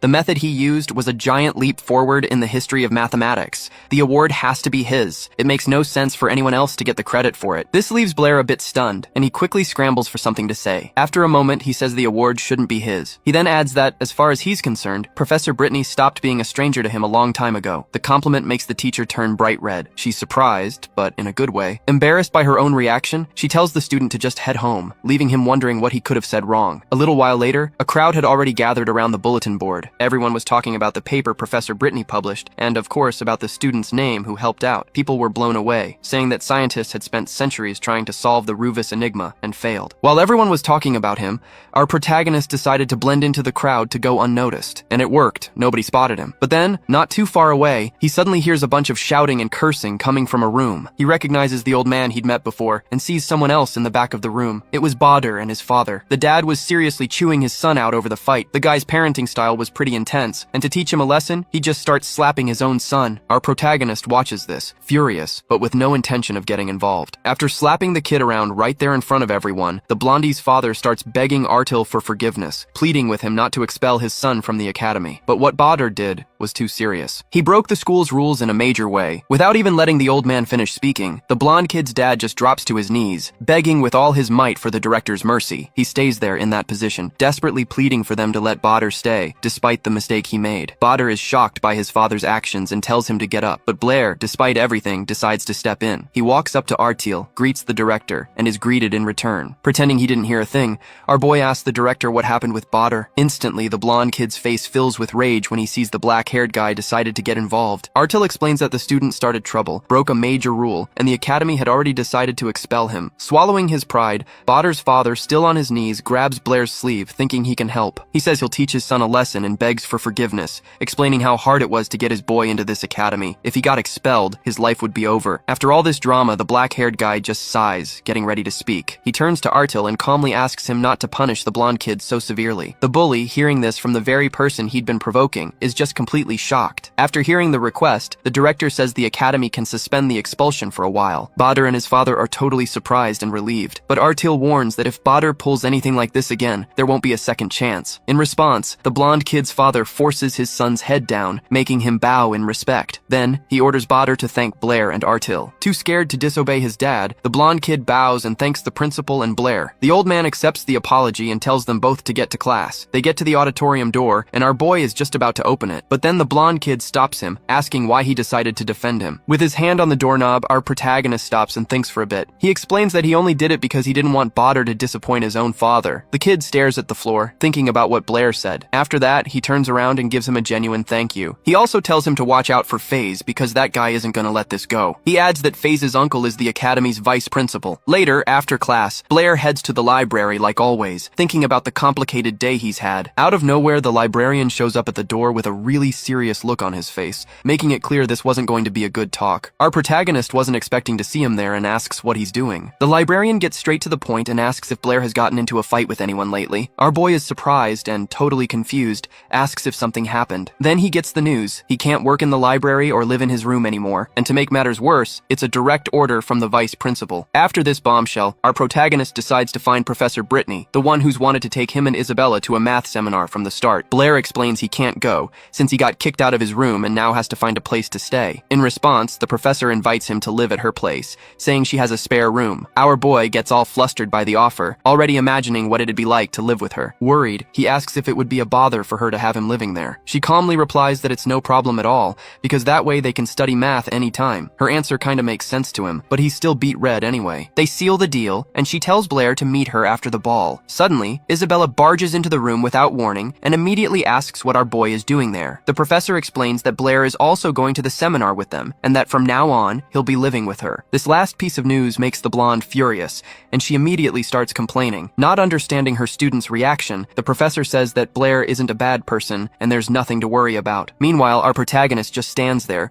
wondering why he's getting yelled at again. To cut the tension, the professor practically kicks the girl out of the room, telling her and Blair to go get ready for the seminar. Then the professor asks if he has clothes for the event, explaining that it needs to be something formal. Not knowing what to wear, he asks if a magic tunic would work. The professor says that if he has one, that's perfect. Some time passes, night falls, and the ball begins. Everyone starts trickling in, and there's our boy, on the red carpet, flanked by two girls in gorgeous dresses. When they get to the place, Isabella announces that they've arrived. It's the Howard family mansion, the same place the Magic Society holds its events. And this Magic Society is a super important organization in the kingdom, which is why they always use the Howard mansion for everything. Turns out, this mansion is their class representative's house. Up ahead Ahead, 3 guys are standing around, having a pretty heated discussion. Just then, their teacher, Brittany, walks up to one of them, Vice President Calvin. Calvin notices the teacher and Blair's group and gives everyone a really cheerful greeting. Our boy right away greets the guy back. Isabella, who's standing beside him, is confused about where they know each other from. The Vice President then asks Blair to introduce his friends,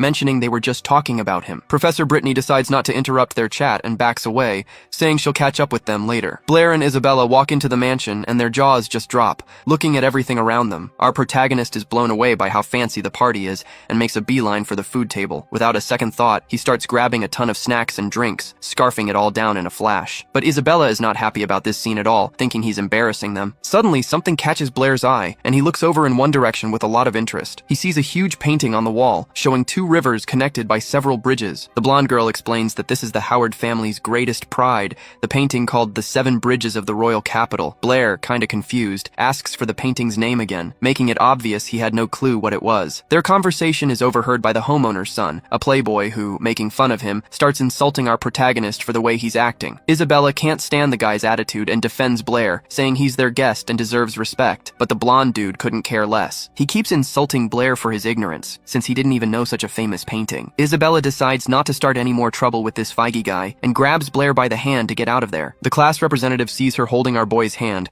and gets visibly pissed off by the scene. He goes after them and gets in Blair's face, saying the only thing he knows how to do is hide behind girls. In response, Blair cracks a little joke and asks what the real meaning of the painting is. For some reason, the question leaves Isabella confused, and she just stares at him, not getting it. Blair then explains that if he understands the story behind the painting, he'll be able to create a new magical method. The blonde kid hears this and scoffs, saying Professor Brittany only put his name on the paper out of pity and nothing more. Isabella defends him again, saying Blair figured out how to solve the riddle all by himself. In response, the blonde dude decides to make a scene. He announces out loud for everyone to hear that Blair is going to solve the riddle written in the painting. Isabella is shocked by his attitude, realizing the guy just turned a personal beef into a public event. Immediately, whispers start spreading through the hall, with everyone talking trash about Blair. All the commotion gets the attention of Professor Brittany and Calvin, who were further away. The blonde dude then taunts our protagonist, saying that now he's forced to solve the riddle in front of everyone. Out of nowhere, a hand grabs our boy's arm. It's Professor Brittany. She looks worried and asks him why he went and picked a fight with FaZe. She explains that the Howard family is super powerful in the city,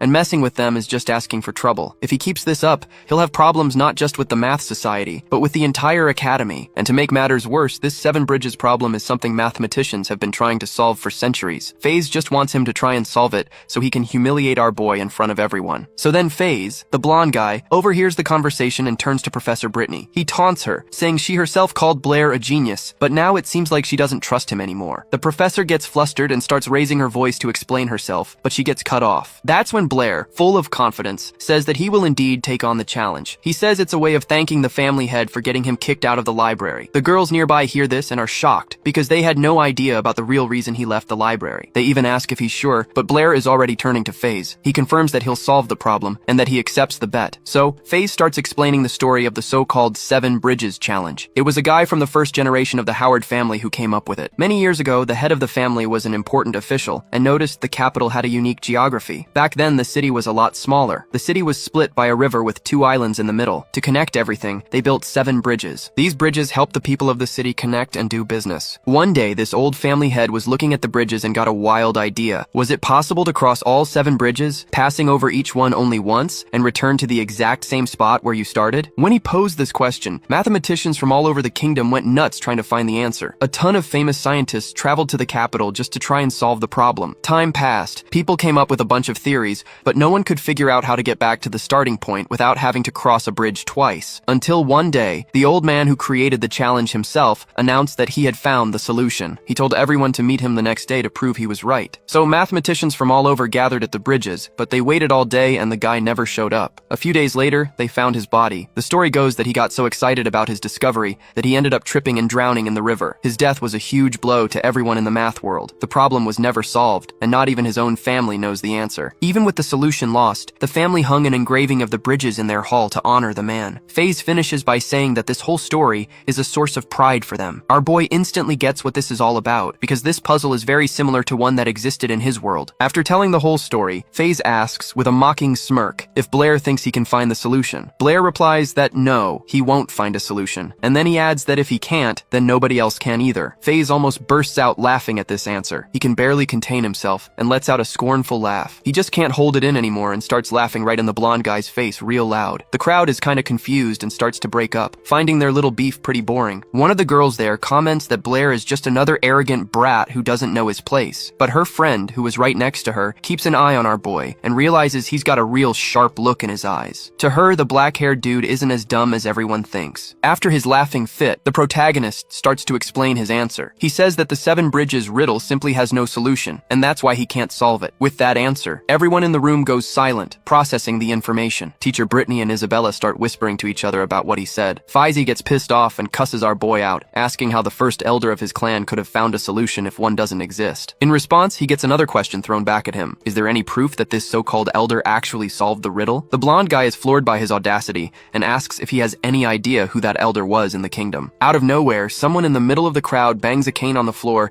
and tells everyone to shut up. The guy is Viscount Howard, who tells Faizi to stop bragging about his family. The blonde kid wilts on the spot and apologizes to his dad. Then the Viscount walks up to Blair and says he's heard of him. Our boy, without showing any emotion, bows politely and greets the head of the house. The Viscount then says he saw the argument with his son, and even apologizes for the boy. But he quickly follows up, saying he heard Blair claim the riddle had no solution, and that this was a disrespect to the honor of his family's ancestor. The protagonist starts explaining that the seven bridges of the capital really can't be solved. The girl who was nearby notices that he's never looked so confident. The Viscount gets nervous and asks, now irritated, if he really wants to prove what he's saying. Our main character doesn't back down and says he can prove to everyone there that the riddle is impossible. According to him, many scholars of that era tried to solve the problem practically, by testing the paths, which is a valid attempt. But if you actually look at the problem, the answer is something else entirely. While he was talking, he was drawing on a piece of paper, and then he decides to show it to everyone. He explains that a practical and complicated problem like this can be turned into a simple drawing, where each piece of land is a point, and each bridge is a line connecting those points. So, the map of the seven bridges can be simplified into that drawing. If you can leave from each point without repeating a path, it means you can return to your starting place. The crowd is dumbfounded, and a few people comment that they'd never thought of solving the problem that way. At this, one of those two girls who were talking about Blair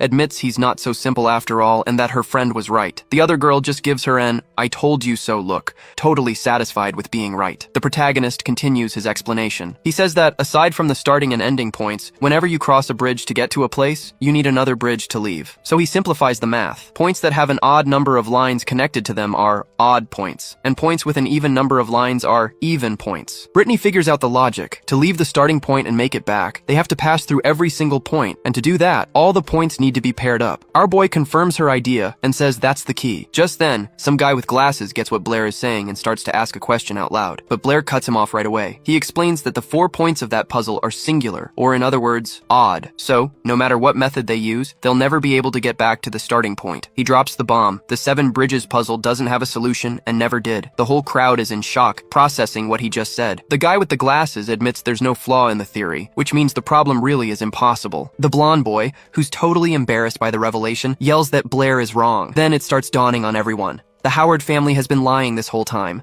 He tells everyone to shut up and insists he's wrong. But after such clear proof, no one doubts anymore that the puzzle has no solution. The other girl, who trusted Blair's intelligence from the very beginning, says their ancestor was just a con man. Unable to handle the pressure from the crowd, the blonde guy, Feige, panics and starts calling for his father. But instead of support, he gets a massive punch to the face. His father, Viscount Howard, slugs his son with all his might, sending the kid flying several meters back. The head of the family starts blaming Feige for not keeping his mouth shut. He says that if it weren't for him, the Howard family wouldn't have been humiliated in front of so many people, and he swears to himself that the guy who dared to dishonor his family will pay for it. The Viscount tries to slip away, moving out of everyone's sight, but out of nowhere, he hears a voice telling him to stop. It's Blair. He says that, by the rules of the Mathematics Society, since he helped Feige with the question, the Viscount now has to help him in return. The Viscount stops, thinks for a moment, and ends up agreeing. He asks what question Blair wants answered, and our boy's question is pretty simple. He wants to know, if the sides of a square are 1, what is the value of the diagonal? The head of the house looks at him, completely stunned, not knowing what to think. Brittany chimes in and asks if Blair knows that it was the Howard family who created the Howard theorem. According to their theory,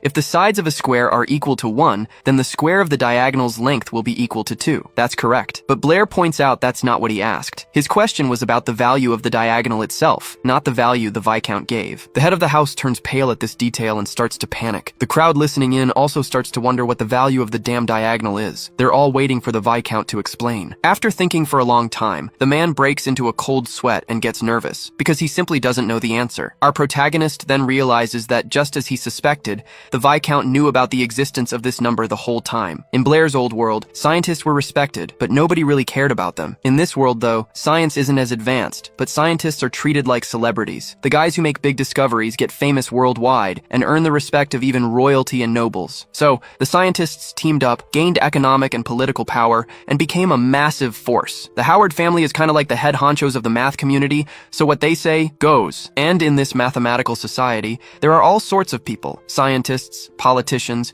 and even folks from the church. They believe that everything in the world can be explained with numbers. Basically, their whole idea is pretty similar to the Pythagorean school, the one founded by a super famous scientist from ancient Greece. The Pythagorean school had a ton of followers, but they had one flaw that made it all come crashing down. The problem was, they thought everything could be represented by whole numbers or fractions. They believed that with those numbers, you could explain anything in the universe. But then, one of Pythagoras' students, a guy named Hippasus, discovered a massive hole in that way of thinking. He proved it was impossible to calculate the diagonal of a square using only fractions. This discovery shattered the very foundation of everything they believed in. The group got so desperate that, instead of solving the problem, they decided to just get rid of the guy who found it. They took poor Hippasus, tied a rock to him, and threw the guy into the sea. But it was no use, because the truth always comes out. More and more people started talking about Hippasus' problem, and in the end, the Pythagorean school was finished. These numbers that couldn't be written as fractions were called irrational numbers. And from there, the knowledge of numbers just exploded, creating a whole new field in mathematics. From the Viscount's face, Blair realizes he's known about irrational numbers for a long time,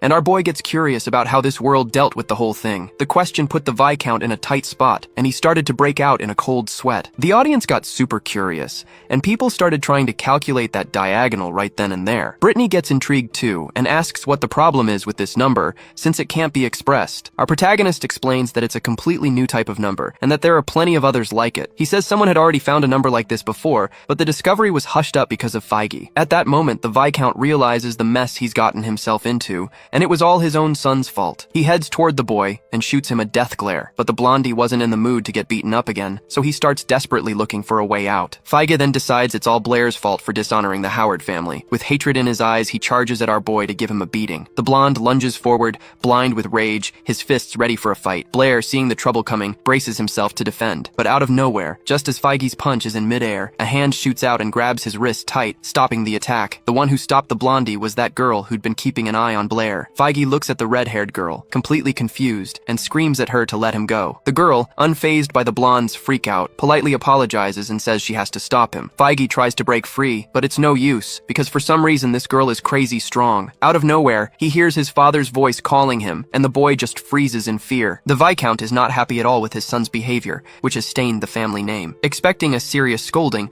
the blonde guy tries to explain himself, but his mind goes completely blank. Then the head of the house raises his voice, getting ready to say something to everyone there. He apologizes to the crowd for the trouble his son caused, saying it's all his fault. And as for the number Blair mentioned, he tells everyone not to worry, because their math community will figure out a way to find an explanation. He politely thanks Blair and says he has to leave. But all that politeness was just an act, and he gives a mocking look, wishing our boy a good night on his property. Blair, savoring his small victory, also wishes the Viscount all the best. As he went to handle his business, the Viscount thought he never imagined he'd go through such an embarrassment. Our protagonist then genuinely thanks the woman who defended him from the blonde guy. She's surprised that he's forgotten her, his own lover, and asks how he could be so forgetful. Suddenly, Isabella smacks the back of Blair's head with all her might, catching him completely by surprise. Annoyed, she asks why he was hitting on other women. This little playful spat makes the redhead girl burst out laughing. She apologizes for interrupting the couple's flirting. The two, surprised, look at the woman, who says it was just a joke, but that she's a little jealous of their relationship. Isabella gets super flustered by the comment and says the woman got it all wrong. The blonde then asks what Alice, the redhead girl, is doing there. Alice explains that she always goes to these events, but she didn't expect to see the mayor's daughter there. Then Brittany chimes in and explains that Alice's family is well known in the city's math community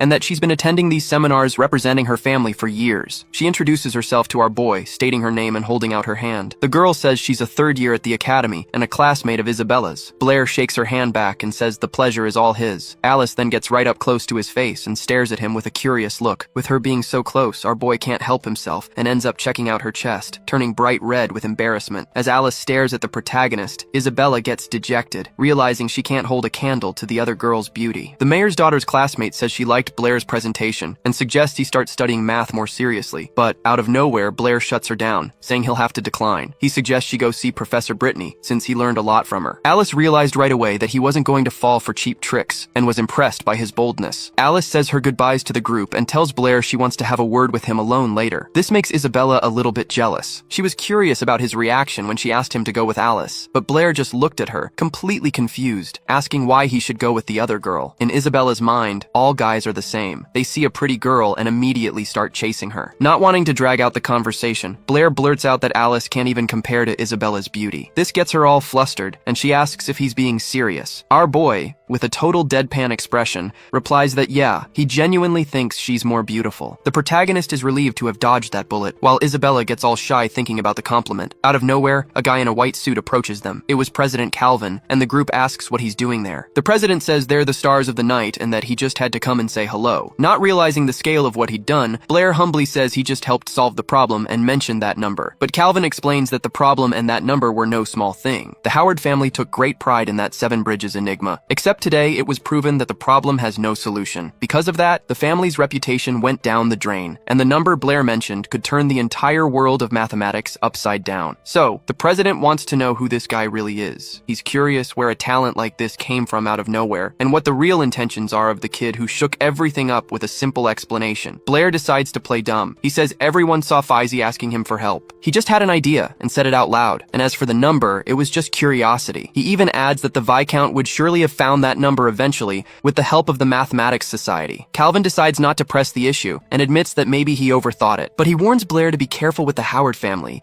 because picking a fight with them is not a good idea. Meanwhile, somewhere else, the Howard family's father is in his office with his son, who's sprawled on the floor. The kid got a nasty beating for embarrassing the family, and his face is covered in marks. Next to the big boss is a shadowy figure who advises that it's time to act. The Viscount is just waiting for Blair to leave the mansion to take care of him and make it all look like an accident. The shadowy figure hears the order and bows in obedience. Suddenly, the Viscount hears a voice behind him, saying he's going to kill someone again. When he turns around, he sees a white-haired guy wearing the same kind of white suit. The father turns his head with a nasty look on his face. He didn't like the tone of the man, named Abel, one bit, and the figure in black is shocked because she had killed that very man with her own hands. The man says it's normal for them to be surprised, since the Viscount himself ordered him killed last time. In disbelief, the father jumps out of his chair and yells, asking how he isn't dead and if that Blair guy works for him. Wanting to end this right then and there, the old man pulls a gun out of nowhere. He points the gun at Abel and tells him to start talking now. At that moment, his blonde brother finally realizes what's going on and takes in the whole scene. Abel, dressed in a white suit, says his father is asking way too many questions and he doesn't even know where to begin the story, but after giving it some thought, he agrees to tell him a part of it. He says that Blair has nothing to do with him, but that he, Abel, had one hell of a reason to come back. Cool as a cucumber, even with a gun pointed right at him, he announces that he's going to change the Howard family completely. The head of the family looks at the kid, totally confused, and asks how he plans on doing that. Instead of an answer, he just gets another question thrown back at him. Abel wants to know what, in his father's opinion, is the foundation of their family. The Viscount, without missing a beat, replies that their foundation is their reputation. But Abel immediately shuts that down. He claims their family was actually built on lies. The man starts getting pissed off and demands to know what he means by that. Abel then drops the truth bomb. His father always knew the Seven Bridges problem had no solution, but to protect the family's glory and their name in the Mathematics Society, he chose to hide the truth. For years, whenever someone got close to finding out, his father would find a way to get rid of them. That even included him. Not even his own son was an exception for the old man. The Viscount tells the boy to shut his mouth, tired of hearing truths he didn't want to face. He's ready to kill his son all over again, under the excuse that he's doing it for the good of the family. But Abel isn't afraid of him and says it's already too late, because the truth can't be hidden forever. And as of today, that guy named Blair has already exposed everything to every mathematician in the entire city. His dad might be able to take care of a few of them, but he's not going to be able to kill all the witnesses. Out of nowhere, our white-haired boy grabs the barrel of the gun and pulls it against his own shoulder. He says that if he doesn't kill every single witness, by tomorrow the entire state will know the truth. Abel then asks if his father really thinks he'll be able to keep the family together when everything comes crashing down. With nothing left to say, the Viscount drops the gun, and Abel picks it up. His father, completely defeated, asks what he's supposed to do, and his son suggests that he become the new head and change the family. It's the only way the Howard name will continue to exist. According to him, his father knows damn well that no one but him can save the family. The Viscount, with the pressure mounting,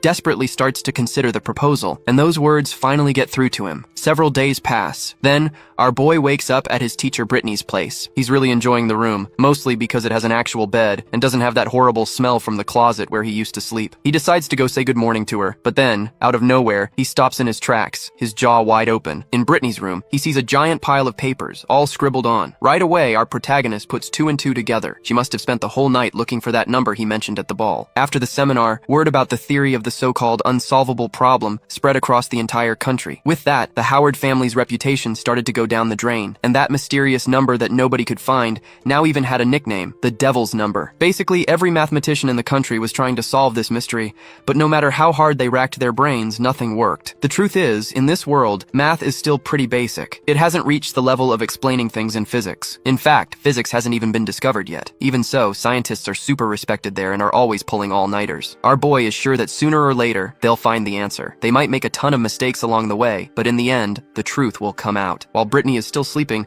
our protagonist grabs the newspaper to read. He finds out the Howard family has a new head. People are saying this new guy will probably shut down the Mathematics Society. For the Howard family, it would be the best thing to do. But Blair wonders why they'd take such a drastic measure. He tries to find out who this new leader is, and that's when Brittany shows up behind him. All sleepy, she wishes him a good morning. The black-haired guy gets a little flustered by the sight. She looks so innocent that he even gets shy. He just stands there, admiring her beauty, while the blonde just stares at him in silence. But then her expression changes. She gets annoyed, remembering she'd asked him to wake her up as soon as he got up. Brittany pokes his cheek with her finger and calls him a naughty boy. Then she starts teasing him about that number Blair won't reveal. The problem is she's way too close to him. So close that our boy gets super embarrassed and, out of nowhere, his nose starts to bleed. While he's just standing there, beet red, Brittany finally realizes what she's wearing. Then it hits her, and she understands why he reacted that way. Super embarrassed, she lets out a scream that echoes through the whole house, calling Blair a pervert. After all that chaos, we see our boy in the kitchen, trying to whip something up, and on his face, the perfect mark of a handprint. The girl apologizes to him, saying she hit him by accident. Blair realizes that when Brittany wakes up, she acts like a completely different person. The blonde gets worried, thinking he won't like her anymore like this, but our boy casually replies that he likes her no matter what. She's surprised to hear that and looks at him. The answer seems to please her, and you can tell she got all flustered, while Blair looks pretty pleased with himself. Then the girl gets curious and asks why he's mixing eggs and red berries. He explains that he's making a tomato omelet, and the blonde finds that pretty weird. Blair says that in his hometown, they call these red berries tomatoes, and that back there, almost everyone knows how to make a tomato omelet. He remembers his past life and how he used to eat this all the time. After cooking, he gets ready in a hurry and leaves for school, but not before asking the girl to try his food. Out of nowhere, Brittany stops him to hand him something. She presses a white cloth against his chest and wipes down his hoodie. Our boy is dying of embarrassment from Brittany's unexpected move. At least his clothes look a bit cleaner now. She tells him to get going, and Blair, still feeling a little awkward about what just went down, says his goodbyes. The girl is left home alone and decides to try the food, which she still thinks looks pretty weird. She scoops up a small bite with her spoon and slowly puts it in her mouth. The taste of the omelet completely surprises her. Brittany's never tasted anything like it. It's so good. Her whole body gets goosebumps. She savors the sweet taste of the tomatoes. The food is unbelievably delicious, and she's left in complete awe. Meanwhile, our boy has already made it to the academy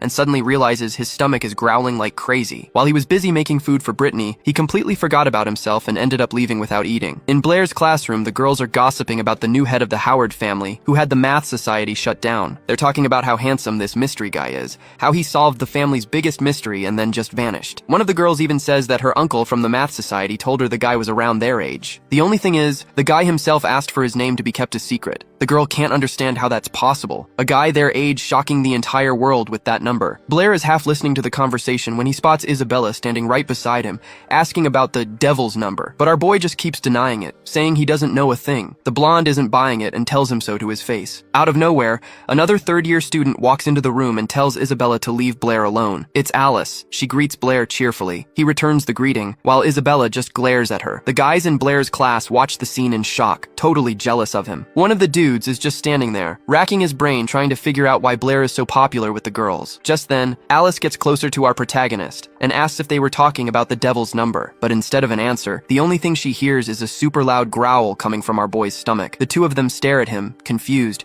and Blair is absolutely mortified by the situation. He apologizes to them, but Alice finds the whole thing so bizarre that she just bursts out laughing. Isabella immediately calls the guy a pig, complaining that it's not even lunchtime yet. Suddenly, a small bread roll wrapped wrapped in a napkin, is placed right in front of his face. It was offered by Alice, who said she accidentally grabbed an extra one and was asking for help to eat it. Blair stares at the roll, practically drooling. He genuinely thanks the girl and tells her she's a really good person. But Isabella pinches his cheek and yells at him not to accept food from strangers. He tries to explain that he wanted to refuse, but the roll just smelled way too good. The blonde looks at him, super annoyed, and asks why he didn't ask her for some bread. Blair then reminds her that she was the one who just called him a pig, which is why he didn't ask for anything. Alice explains it's only natural for her to want to help, because Blair is a genius. Isabella turns green with envy at the comment, and a bit embarrassed, she also offers her food to our MC, telling him to forget about Alice's role. Alice, in turn, taunts the blonde, saying she can't decide for him, since they're not dating or anything. Isabella's patience runs out and she gives the other girl a death glare. The blonde then gives Blair a choice, either her sandwich or Alice's roll. He could only pick one. The beef between the two just escalates, and our boy just wanted to eat in peace. He asks Isabella to pass him the sandwich, thanking her. The blonde even does a little victory dance, thinking he chose her dish. But then, out of nowhere, he grabs the roll with one hand and the sandwich with the other, and shoves them both into his mouth at the same time. To everyone's surprise, he stuffs his cheeks full, trying to swallow. He forces his throat and manages to get them both down. With tears in his eyes, he says it was delicious and thanks both of them. The whole crowd just stares at him with their jaws on the floor, in complete disbelief. Isabella still brags, saying her sandwich was so good that Blair just devoured it in a flash. Then Alice notices that a small crumb from her roll is stuck on his face and decides to get it with her finger. She says, with a more provocative look, that there's still something on his cheek and that she'll eat it herself. The girl licks the crumb right off her own finger and calls Blair a slob. Continuing her taunt, Alice eats the piece, and Isabella reacts horribly to it. Suddenly, the bell rings throughout the entire building, signaling that class is about to start. Alice says goodbye to Blair, telling him to study hard. The blonde, with a furious look, then tells him to wait for her in the classroom after class is over. The third-year girls leave the room, slamming the door behind them. Blair can finally breathe a sigh of relief. For him, this whole change was already getting pretty stressful. Out of nowhere, someone pinches his cheek again and calls his name. It was Toby,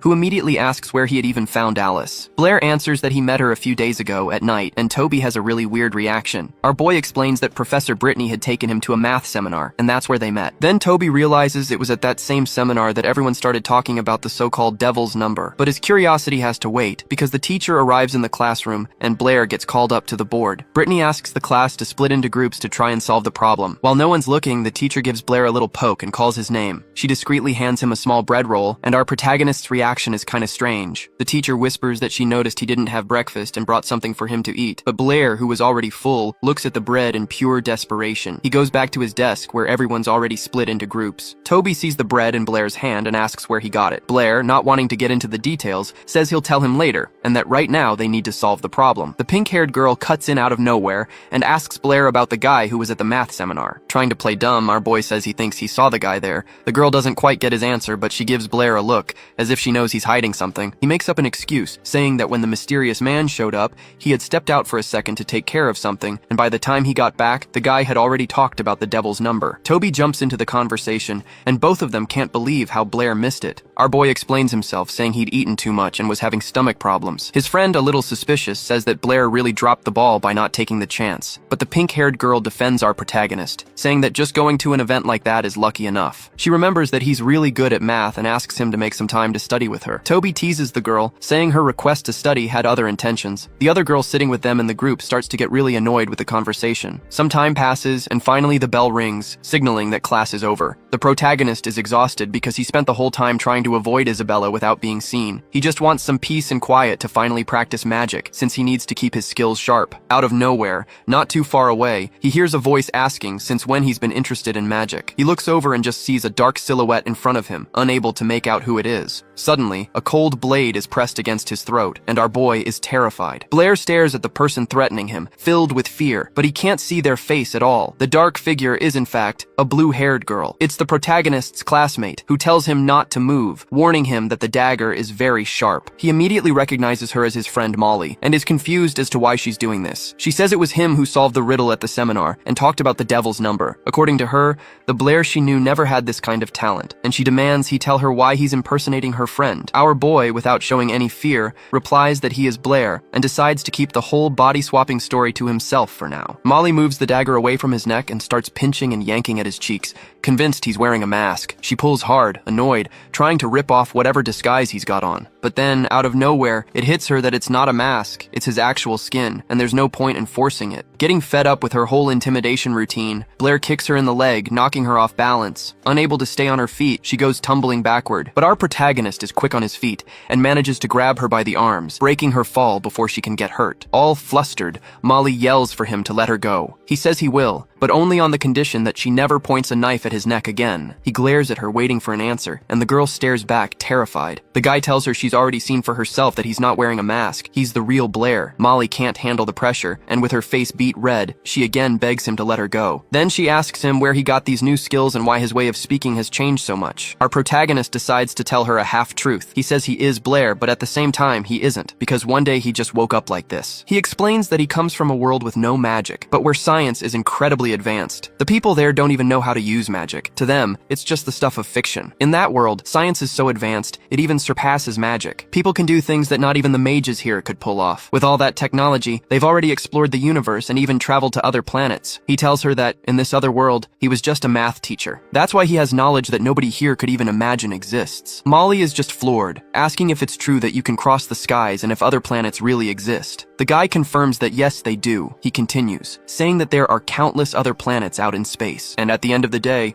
he woke up in this world as a math genius and a great mage, but unfortunately, he lost part of his memories. The girl just stands there, processing everything he said, trying to decide what to do. Suddenly, she lets out a sigh of relief and seems to have made up her mind. Molly smiles and says she believes him, because the Blair she knew always loved to tell all sorts of fantastic stories. Confused, he asks what she's talking about. She replies that he always liked science more than magic, and kept saying he wanted to live in a world without powers, probably because he always had trouble with it. The girl says he must have been crying that day because of his memory loss and promises she'll help him get it back. Playing along, our boy takes Molly's hand and thanks her for her concern. She gets all shy while Blair gently holds her hand, but completely killing the mood, she pulls away and tells him not to get any wrong ideas, that she only agreed to help with his memory and nothing more. Some time passes at the academy, they resolve their issues and they each go their separate ways. Blair is left standing there in the hallway, thinking about his life and the things he's done. He starts to get a little worried, because this was the first time he'd told anyone about this whole traveling between worlds thing. Out of nowhere, he senses someone behind him, and a gigantic hand grabs his body. When he looks, it's Toby, who just lifts our boy into the air with zero effort, holding him with both hands. A little argument starts between them, while Feige just watches from a distance. When they finally notice the blondie over there, Blair is already trying to calm his friend down. Toby then goes up to Feige, demanding to know what he's doing there. But to everyone's surprise, Feige bows in front of them. He starts apologizing to Blair,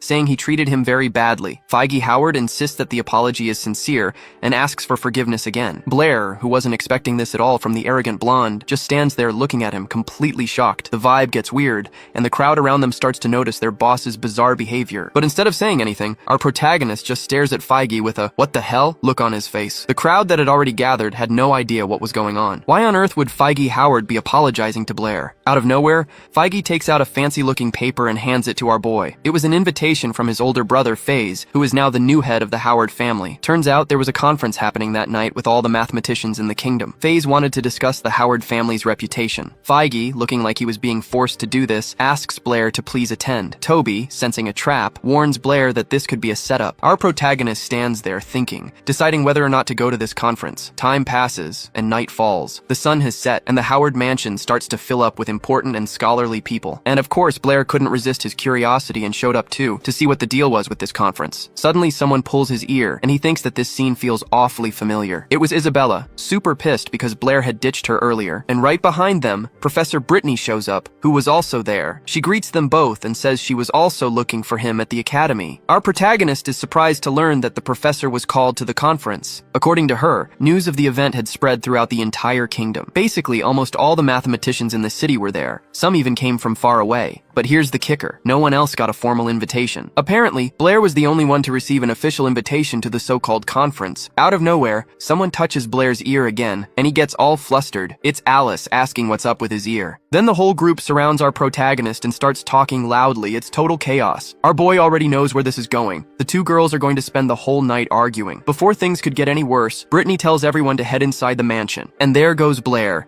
surrounded by the girls, slowly walking up the stairs to the hallway that leads to the main hall. Inside, something immediately catches his eye, and he can't stop staring. Turns out that famous painting of the capital's 7 bridges is no longer on the wall. Brittany, standing next to him, is curious to see how the new head of the family, some guy named Abel, is going to handle this whole mess. Blair notices she's talking about this Abel guy like she knows him, so he asks if that's the case. She confirms they were in the same class. Brittany explains that Abel wanted to be a professor at the academy, but he just fell off the map about 3 years ago. She was floored when she found out that, out of nowhere, he became the new head of the Howard family. So Blair, getting curious, asks what this Abel guy is like. The question catches Brittany off guard, and she's a little lost for words about her old classmate. After thinking for a moment, she sums it up by saying he was a guy who lived and breathed math. Meanwhile, as the crowd gathers in the main hall, Abel is in his office, looking over some papers. Face, his brother, comes in and tells him that everyone's gathered and just waiting for the new boss. But Abel replies with a totally random question about love, saying that the wait just makes the meeting more exciting. Then he asks if Blair showed up to the conference. The blonde guy replies that there's a huge crowd out there,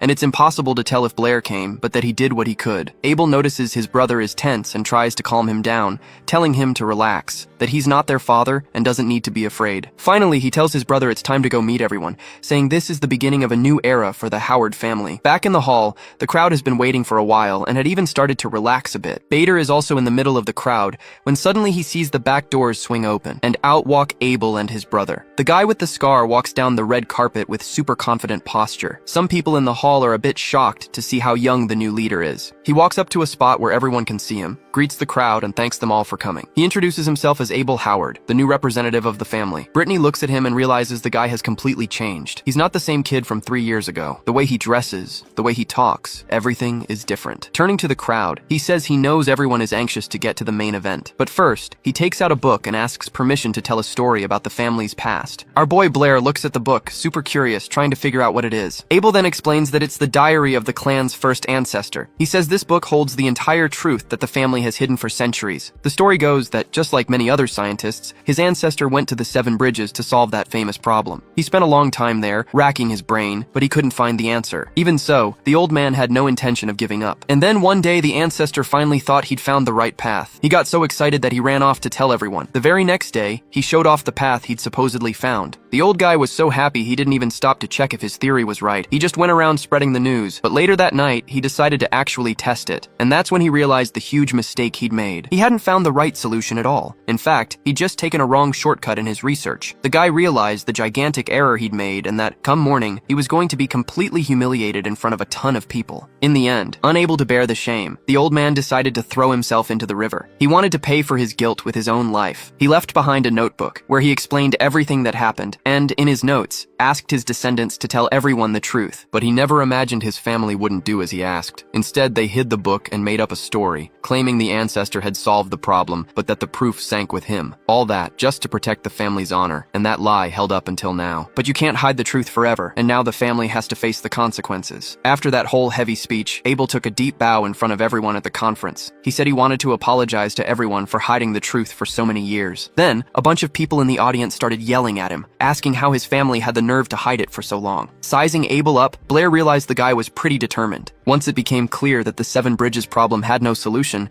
it was obvious the Howard family had been lying the whole time. Now that he's told the truth, future generations will have an even greater responsibility, and to their first ancestor, the Howard name will become a mark of shame. Out of nowhere, a girl in the crowd asks if that's why Abel disbanded the math society. Without looking up, the new head of the family replies that atonement was one of the reasons, but not the main one. The main reason for disbanding the society was the so-called devil's number. The same girl asked again if they had managed to find that number. Abel straightened up and said no, they hadn't been able to find the devil's number, but it wasn't because they lacked the ability. He claimed that this number simply didn't exist, which left Blair pretty surprised. An older man in the audience asked why he thought the number didn't exist. Abel explained that the number didn't exist within the framework of their current knowledge. That's why he disbanded the math society. A guy with glasses asked if they would never be able to discover the devil's number, but the answer was no. The white-haired man states that the devil's number can indeed be solved, and that one day they'll be able to do it. But, for now, this is a completely new field of research. research. And the person who can guide everyone into this new field is none other than Mr. Blair from Shendon H Academy, the guy who invented the devil's number. The crowd started whispering, because almost no one there knew our MC. Abel, understanding the situation,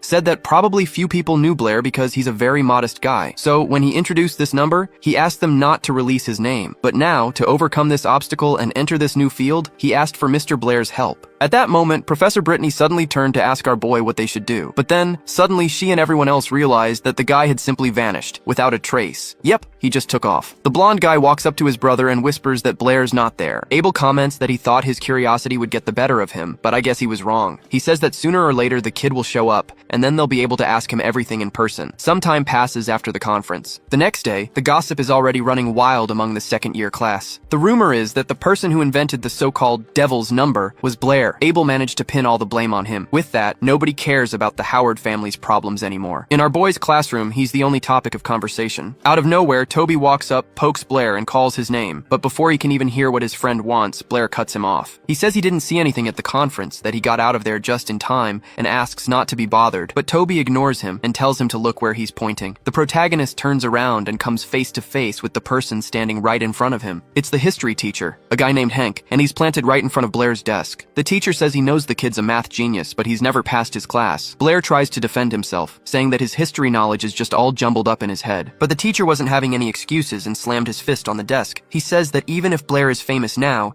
he's still a student and needs to take his studies seriously. Toby, his eyes wide with fear, decides to interrupt and says that someone is looking for Blair. Hank gets pissed off for being interrupted and is about to start chewing the kid out, but Toby just points off to the side. Without even looking, the teacher keeps up his tough act, saying he doesn't give a damn who it is, not even if it were the vice principal. And then, out of nowhere, the vice principal himself puts a hand on his shoulder and says he's here for Blair. The teacher's whole demeanor changes in an instant, scared to death. Hank tells Blair to get up quickly and just go with the guy. Our boy gets up right away and bolts out of the room, walking down the academy's hallway. There, along with the vice principal, is President Calvin. He holds out his hand to Blair, who asks, looking a bit down, what they wanted. The vice principal explains that the entire world is asking him to solve the devil's number enigma, and that even the city's mathematical society is feeling the pressure. Blair gets the picture, and his expression shifts. He's just about to open his mouth to speak, but gets cut off by Calvin. The president says they really need his help, and that it would be good for him too. But the protagonist, with a little smirk on his face, replies that he simply doesn't want to do it. The scene cuts to Brittany's classroom. She's teaching when the door bursts open. It's Toby, who comes in without even knocking. He's totally out of breath. He ran all the way there to tell the teacher to hurry. He says they took Blair and asks for her help. So, the whole crowd gathered around the conference room where they'd taken our boy. He was surrounded by the academy's top teachers and administrators. There were 4 vice principals there just to interrogate him, and another 10 or so managers at the door. Blair asks President Calvin how he expects to get his cooperation. The president replies that since the kid invented the so-called devil's number, he can't just let down the entire mathematical community. Then Blair, changing the subject, asks Calvin point blank if he always calls the truth something diabolical. That response really pissed off some of the people in the room. Calvin cuts to the chase and asks if it's true that the devil's number can't be expressed as an integer. The protagonist confirms it and says that it's not just his number, but that a square can't be expressed by the number 2 or by 3 either. He explains that this value can't be represented by an integer and that there are many numbers just like it. And the most important part is, this can be proven mathematically. Calvin, with a shocked look on his face, asks the kid if they've been wrong for hundreds of years. But Blair explains that this is a normal thing in mathematics because it's a science where they make and correct mistakes all the time. So Calvin asks if he can help the mathematical community by teaching them the method to prove and formulate a number like that. The protagonist apologizes and says he can't help them with that. From his words, he can now understand what has everyone so scared. They're scared that the truth they believed in for centuries might be wrong. According to our boy, fear is the most common human emotion, and there's no reason to be ashamed of it. In his homeland, entire wars were fought just to get to the bottom of the truth. He says that only by overcoming their fear can they move forward and find the truth. They need to fight this devil step by step, and if he just tells them everything himself, it'll hurt the entire world of mathematics. He believes they can summon the courage to face their fear head-on and overcome this challenge. After all, people have always valued courage. The old president is completely stunned by this phrase, feeling the weight of everything that's happening. Out of nowhere, everyone around the boy bows sharply and respectfully, thanking him for the lesson. The president agrees with Blair, saying he's right and that they were too hasty. They thank the protagonist for his guidance and promise that the mathematical community will never forget his contribution. Afraid of becoming even more famous, protagonist, Blair tries to get the president to change his mind. Suddenly, the room's door is torn from its hinges, and a man in white comes flying out along with it. The door goes whistling to the opposite side of the room, and a few chairs go flying after it. Everyone, including Blair, just stared in shock at the person who managed to knock down the door with so much force. Everyone sees Teacher Brittany in the hallway, looking at the administrators with pure rage in her eyes. She unleashes all her power into the air, getting ready to tear apart anyone who wants to hurt her student. Her face was frozen in an expression of incredible fury, and she slowly asked the people around why they took her, Blair. Our boy, on the other hand, just started waving and smiling at his teacher, calling out to her. He says that everything's fine, and that the guys just wanted to talk to him. Realizing what she'd done, Brittany was instantly mortified and dispelled all the magic she had prepared. She apologizes to the president and the others and starts making up some excuses. But the guy didn't even care. He said it was their fault for going too far and not telling her about their chat with the student. A while later, it was already noon, and the whole situation with Blair finally got sorted out. He and the teacher walked down the hall in silence, each lost in their own thoughts. Breaking the ice, she tries to explain herself, saying she was scared those people would do something to him. But the protagonist tells her to relax, because with so many students at the academy, no one would do anything to him. Out of nowhere, she says she has a question for him. He, all cool about it, tells her to ask away. Then she asks why and how he made such a big fuss about the devil's number. He explains that, as is customary in the math community, he just asked them a counter question, but the girl didn't buy that answer. With a totally embarrassed look on her face, she gets real and asks if he likes Isabella. The protagonist was not expecting that question at all and was completely frozen. In Brittany's head, Blair was in the middle of a love triangle with Isabella and Feige. In her theory, he hated Feige because she liked him too. So the teacher promises she won't tell anyone that Blair supposedly humiliated young Howard over Isabella. He tried to explain himself, but it was no use. The teacher wouldn't even hear him out and just happily ran off down the hall. Trying to fix the mess, our boy yells for her to stop one last time, but his words are completely ignored, and he's left in despair, already dreading the headache he'll have to deal with later. Some time passes, it's night now, and our protagonist heads home. Cut to him in the kitchen, making dinner for himself and Isabella. He's thinking about how wild Teacher Brittany's imagination is, and how he needs to find some time to explain everything to her. Suddenly, Isabella herself appears in front of him, curiously looking at what he's cooking. Teacher Brittany arrives too, and explains she was the one who called the student over, so they could research the devil's number together. Changing the subject, Boulier asks if it's true that Brittany's main magic is wind-based. He explains that he wanted to make a refrigerator to store food, but for that, he needed high-level water magic. The teacher, hearing a new word, asks what a refrigerator is. He hands her a piece of paper and says it's like an icebox for storing food. She and Isabella huddle together to see what the guy drew. Brittany looks at the drawing, surprised, while her student gives a sarcastic little smirk. Isabella, on the other hand, finds the drawing hilarious and starts laughing non-stop. Our boy, as you'd expect, gets annoyed by her reaction, snatches the paper back and starts complaining. But the teacher takes his drawing seriously, and using a water spell, she creates something exactly like what he drew. Our protagonist is floored and asks how she managed to do that. Then she explains that she hasn't just mastered air magic at the highest level, but water magic too. Isabella is shocked by this, because mages who can master two elements are extremely rare. You can count them on one hand. After seeing this display of power,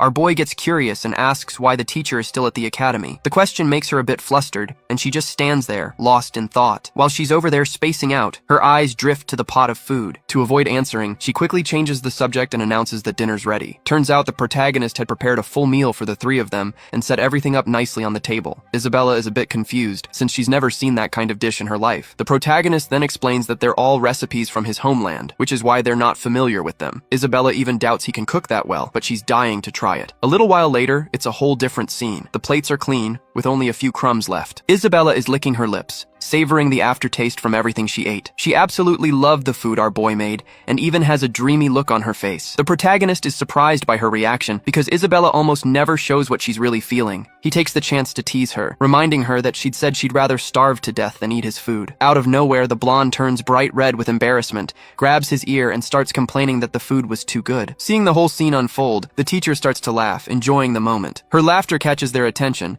and they both ask what's so funny. That's when the teacher blurts out that she thinks they make a great couple and are a perfect match. This comment makes both students turn beet red with embarrassment, looking at the teacher, not knowing where to hide. To break the awkwardness, Isabella lets go of the protagonist's ear and says she's not attracted to perverts. The jab doesn't go unnoticed, and he claps back that he's not into arrogant girls like her either. To break the ice, the teacher changes the subject. She reminds Isabella that she's moving up to the beginner level of magic and asks which element she wants to train. The girl replies that she wants to practice the wind element, just like her teacher. But the master explains that although wind is powerful, useful, it doesn't help much in combat at the lower levels. She says the most important thing for Isabella right now is to learn how to defend herself. And for that, she suggests the earth element. But Isabella wants nothing to do with it because she thinks Earth Mage's attacks are super ugly. Hearing this, our protagonist sarcastically thinks, wow, what a great reason. But then, out of nowhere, she grabs his ear again, hard. He jumps and immediately starts yelling at her, asking how she knew what he was thinking. She simply replies that she didn't need to know, because it was written all over his face. Then the teacher asks Blair which element he wants to study. Our boy strikes a thinking pose, finger on his chin, and after a moment, he says that ever since he was a kid, he decided he liked all the elements. Isabella immediately shoots him down, telling him to keep dreaming, because in her opinion, there's no way in hell he has the talent to master all 4 elements. But as she looks at Blair, Professor Brittany notices something different, and suddenly, even gets goosebumps. She says that he not only can, but he will achieve the impossible and master all the elements. Isabella thinks that's the biggest load of crap, but the teacher explains why. She says that when Blair uses magic, a dense and chaotic aura forms around him, so he might actually have the knack for controlling all 4 elements. To change the subject, she says they'll talk about it later, and that now they're going to start the real magic lesson. The whole group starts cheering. After all, their teacher is a super high-level mage, but she warns them that to be great mages, they can't rely on magic alone. She explains that even with the gift of magic, casting spells and making gestures takes too much time. To compensate, mages need to train in martial arts to defend themselves when there's no time to conjure anything. While the teacher is giving this whole lecture, our boy is more interested in how practical it would be to use water magic to wash the dishes. The teacher emphasizes that often, hand-to-hand combat is more useful than magic. That's why before teaching them spells, she wants to show them some martial arts. That's when it hits Blair. His teacher is a fighter too. Right away, Isabella volunteers to fight the guy, saying she's already trained in martial arts at home. Brittany just warns him to be careful not to get hurt. Isabella promises she won't go full force and immediately taunts Blair, saying that if she's not good at math or magic, at least she'll be better than him when it comes to a fight. So the two of them get changed and head to an empty room to fight. To try and scare him a little, Isabella tells him he's gonna leave this room crying from the beating he's about to get. With that said, she charges forward, rushing in to land the first attack. Her movements are crazy fast. In a matter of seconds, she's right in front of our boy and throws a powerful punch straight at his face. Their fight drags on. It's gotten dark outside and the sky is full of stars, but the fierce battle between Blair and Isabella is still raging inside the house. But it turns out Blair was on his guard. He times it perfectly, and instead of taking the hit, he snatches her hand right out of the air. The blonde is completely stunned, not knowing what to do. Our boy seizes the opportunity, pulls her in, throws her to the ground, and immediately pins her, twisting her left arm behind her back. Pinned down, the girl starts getting all dramatic, pretending she's lost and asking him to let her go in a tearful voice. Blair falls for it. He eases up a bit and, relieved, tells her he'll let go. He barely even gets a word out before he's interrupted by a foot flying straight at his face. The blonde had used the fake tears as a trick to break free and counterattack, but he was expecting something like that. Blair makes a quick move, causing the girl to lose her balance and fall again. This time, she can't recover in time and goes down hard. She panics, because a fall from that height and at that speed was gonna hurt, big time. But then, out of nowhere, her fall stops. When she opens her eyes, there's Blair holding her tight just inches from the floor. He looks down at her and apologizes, which leaves the girl totally flustered. The teacher, Brittany, is just standing there with her jaw on the floor. How on earth did this guy manage to beat the mayor's daughter, a girl who's been training since she was a kid? Blair explains that he's never taken any formal martial arts classes, but back where he's from, he was really into it and practiced something called sanda. The teacher comments that she's never heard of it and that his homeland is pretty mysterious. Meanwhile, Isabella, still in his arms, starts pinching our boy's cheek, basically saying, "Put me down already." Not wanting to admit defeat, she blames it on the floor, saying it was too slippery. After watching the whole thing, Brittany the teacher gets hyped up too and calls Blair over to train with her. He's a little hesitant, explaining that with sanda, it's hard to control your strength and he's afraid he might hurt her, but the teacher tells him to relax and not to worry about that. So, Blair accepts the challenge and faces the teacher with a serious look. He builds up speed and throws a kick straight at Brittany's head. She focuses completely to track the movement and dodges at the last second, using all of her reflexes, except the attack never actually lands. Why? Because mid-swing, our boy got completely distracted by the teacher's boobs. He remembered a piece of advice from his old master, who said that against a true master, you won't even see what hits you. For a long time, Blair thought that was just a bunch of nonsense, but now he was learning firsthand that his master was right. With his guard wide open, Brittany knocked him out without even breaking a sweat. She catches the guy mid-air and gently lays him on the floor. Isabella rushes over, shouting in concern and asking if he's going to be okay. The teacher explains that he just passed out for a second and would be waking up any moment. The blonde replies that for all she cares, that pervert could stay knocked out forever. Seeing that Blair is out cold and won't hear anything, Brittany takes the chance to drop a bombshell. She says she knows Isabella has a crush on him. The girl girl is shocked by what she just heard and starts yelling, bright red with embarrassment. She tries to deny it, saying the teacher is crazy and that she would never like a creep like him. But Brittany insists, saying it's not just a hunch. She's positive about the girl's feelings. Isabella was about to say something back, but right at that moment, she's interrupted. Still a bit groggy, Blair yells the teacher's name and, without even looking, grabs the first thing his hand finds. Isabella gets even more mortified when she sees the guy, still unconscious, squeezing the teacher's boobs. Then his eyes start to open. He's coming to, trying to figure out what's going on. The next day, our boy is already at the academy, sitting in class and rubbing his bruises. Toby looks at him with a mischievous grin and asks what went down at Brittany's house, already implying something. Blair just angrily remembers everything that happened after he passed out. After that scene of him accidentally grabbing the teacher, Isabella totally lost it and went after the pervert. Blair, all beaten up, tried to get away, yelling that she was going to break his arm. The teacher had to step in, telling Isabella to let the guy go and explaining he didn't do it on purpose since he was unconscious. Thinking about the student, our protagonist is pissed. The girl has zero technique, but she's got absurd strength, enough to break his arm. He never imagined she was so skilled in martial arts. She definitely had a good master and must have trained like crazy. In this world, common folks don't get a chance to learn martial arts from a young age, let alone magic. So, Blair figures she must be from some noble family. Out of nowhere, Toby calls out to him, all excited, saying he's already mastered the spirit summoning technique Blair taught him. Our boy is floored by his friend's talent, who learned such a complex technique so fast. Toby, all pumped up, immediately offers to show him what he can do. He concentrates, gathers the power in his hands, and summons the fire element. The magic starts to form right there, and he yells out the name of the fireball technique, trying to cast the spell. Blair just watches, curious and surprised. He wonders why nothing happened. Where's the so-called fireball? But Toby tells him to look closer. When they both focus on his hands, they see two tiny little fireballs floating between his palms. Blair starts messing with his friend, saying that at this rate, he'll never surpass him in magic. But inwardly, he thinks it doesn't even look like a fireball, it's more like two sparks. Suddenly, something catches his attention. When he turns, he comes face to face with a hand holding a huge cake in front of him. It was Alice. She'd heard that Blair had broken his arm and brought him a snack, figuring he'd come without anything to eat again. She even comments that Toby had probably already scarfed down his own food. The protagonist replies that he feels a little weird accepting her food,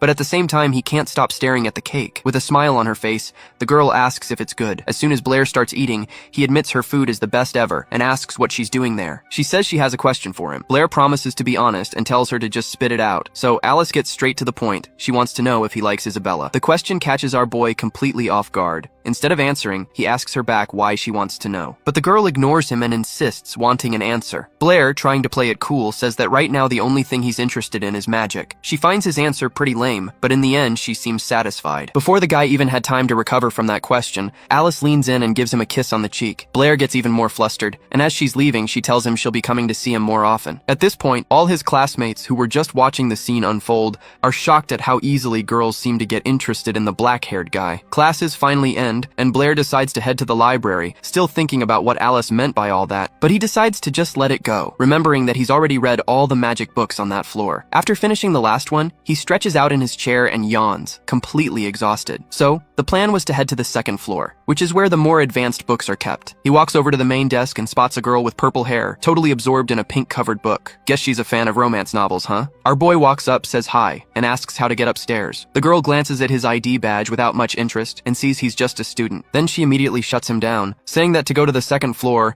you need to be at least a beginner-level mage. He explains that he doesn't have enough spiritual power yet and asks if there's any other way. The girl says no and even takes a jab at him, asking how he'd be able to read the advanced books anyway. Our protagonist gets offended by her snobby attitude and is just about to clap back. But out of nowhere, Molly shows up at the desk. She recognizes our boy and asks if he needs help. The purple-haired girl couldn't care less what was going on. She just turns her back and tells Molly to handle it. So Molly explains that to go up, he needs a mage ID, even if it's the most basic one. She says he could try to get a new certification, but the chances are slim since his spiritual power is so weak. Even so, the guy decides to risk it. He tells her he just discovered a way to improve water element magic. Molly warns him that this is serious. If he fails, he'll be blacklisted and will never be able to use the library again. But Blair seems dead serious. Molly thinks for a moment and decides not to push it, agreeing to his request. She politely asks him to follow her and points to a nearby room. Molly enters the examiner's room and explains Blair's situation. One of the guys is stunned, saying he can't believe a student wants to improve water magic. The other examiner thinks it's a load of crap, just an excuse to fool them, because the water ball technique has been around for centuries and there's nothing left to improve on it. The blue-robed mage sends a warning for the student to think it over, because if he's bluffing, it's game over for him. But Molly stands her ground, saying she trusts the kid and asks them to let him take the test. Seeing how insistent she is, the guys don't argue any further. The man in blue agrees and tells our protagonist to enter. Blair strolls into the pretty beat-up room and adjusts his mask before speaking. The two mages don't even pay him any mind. They're just sitting there, sipping on a red drink and shooting the breeze about life. Our protagonist greets the two of them, introducing himself as Chen Lo and saying he's a magic student. He explains that he's come to show them a way to improve their water ball magic, a method that can seriously boost its power. At this, the red-robed examiner starts staring at the kid, looking all flustered, and it's like his brain just short-circuited. Out of nowhere, the guy in red jumps up from his chair and yells that he recognizes the black-haired kid. He says it was Blair who broke into their office using magic. Turning to the other mage, he says they'd better head to the testing room because last time the kid nearly wrecked the place. The other mage, the one with the mustache, doesn't get this reaction at all and protests, saying he's just a student and poses no threat. The mustached guy then tells the kid to hit him with this so-called improved water ball technique. Blair then starts gathering all his energy around his body. He channels mana through himself, creating both fire and water elements at the same time. And then, a huge flame appears in his left hand,